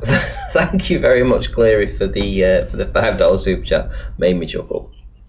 Into it, and I think he would be willing to have a debate with you. Yeah, I already tried modern day debates, bro. You gotta understand. This isn't. Not You think not this modern world day, is not modern day debates, but I don't know why couldn't you get on to modern day debates, bro? Because they don't let me on. Why not? Do you understand? Because so this is everything is like, I'm sure you. I don't even know if you're being used. I wouldn't even whatever. But when there's a platform, okay, I'm not being let me speak. When there's a platform, you know. They're not like, why do you think Nathan doesn't let me on? Because he doesn't want his ideas being challenged. Okay, now that's how you know where things are controlled. That's why I'm not on modern day debates, because they want the people that are going to talk a certain way. They're going to argue flat earth a certain way, so they don't want. Yeah, they act like they're open minded. They act like they're open minded. They won't even fucking budge on nothing, and then they'll jump down your throat. When they kicked you off, dude, I was like, what the fuck? Who the fuck they think they are, dude? James is a Christian. James is a He's Christian. No Christian. Though. He's no. Yeah, he's a lukewarm. They're trying to prove everything wrong, and then they're jumping down right in the hand like he's fucking, like he don't know shit. They sit there and listen to him argue in their behalf for fucking a year, and then all of a sudden he's a dumbass. He don't know shit because they know everything now. You know, I got one thing to say, Nathan Oakley show. You got a great show. You got great proofs and all that. You stand for a great cause. But, oh, my God, lighten the fuck up, dude. Yeah, quit acting like you fucking know every fucking thing. Are you kidding me? Yeah, Ranty is the best globe earther out there. Brenda, you're the best thing that happened to Flat Earth debates. Yes. You and Rumpus are the reason I even consider Flat Earth, because y'all are so fucking retarded. No, it's not my fault. You know, he's right. You don't understand things. I would perfectly go back. You know, I'm going to believe what makes sense, right? So if you're telling me that you have this massless particle where particles defined as a small, minute portion of matter, and matter has mass, but it's a massless particle, I'm like, that's double speak nonsense. Oh, it's not matter. Particle. Come on, I'm just saying the words you're using. Particle. Like it's because no. If I'm going to be in a religion, I want to be in the right one. Okay, yeah, but no one is saying in physics that a small particle of mass is matter. It isn't. It's what energy. Is the definition of a particle? Y'all have no definition of mass. You define it as inertia. You define it as whatever suits your argument. Yeah, man. You do this word dance. You know? Mathematically. No, practically. You have 7 words for matter: rest mass, inertia, resistance. You got 15. Energy. For good Lord, man. This is why this is what the ball does. It overcomplicates everything so that people think they can't. There you go. You wouldn't understand God. To each other. Exactly. Then they go off in these mathematics they think people can't understand. So you have to listen to your priest. If you think you're not in a religion, you're wrong. Okay, you're wrong. When the Bible got printed and then they went to something else, to something other people couldn't understand, something they're trying to describe mathematically that the normal people can't understand, and now that's what they go by. So normal people, you can't understand this shit. Just listen to the fucking priests. Doesn't take a genius to understand that.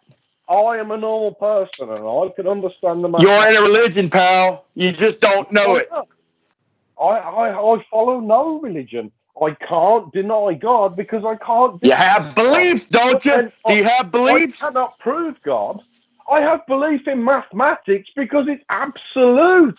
Then that's your religion, okay? If we're going to use math to say, okay, the math, let's say the inverse square law to say how fast an apple rots, okay? There's always going to be factors and variables we don't understand. That's why they say science and math doesn't prove things. Mathematical proofs are the only proofs, and they change according to the variables, okay? They are double speaking. All the variables always change. You will never understand all the variables. It's all religion. It's all religion. That's the thing that they're trying to get through to you. Brian, your inability to understand things doesn't mean they are not understandable. Brenda, you got a blind following of some shit you don't understand and you never will. How do you know if somebody understands the ball if they believe it? No. No. Yes, so that's how would you tell? How would you tell if I understood it or not? If you can explain it properly back to me. If you agree. Yeah, if you agree. No, not if you agree. If you can explain it. Yes. If you can repeat it. You agree. Because no, I said no.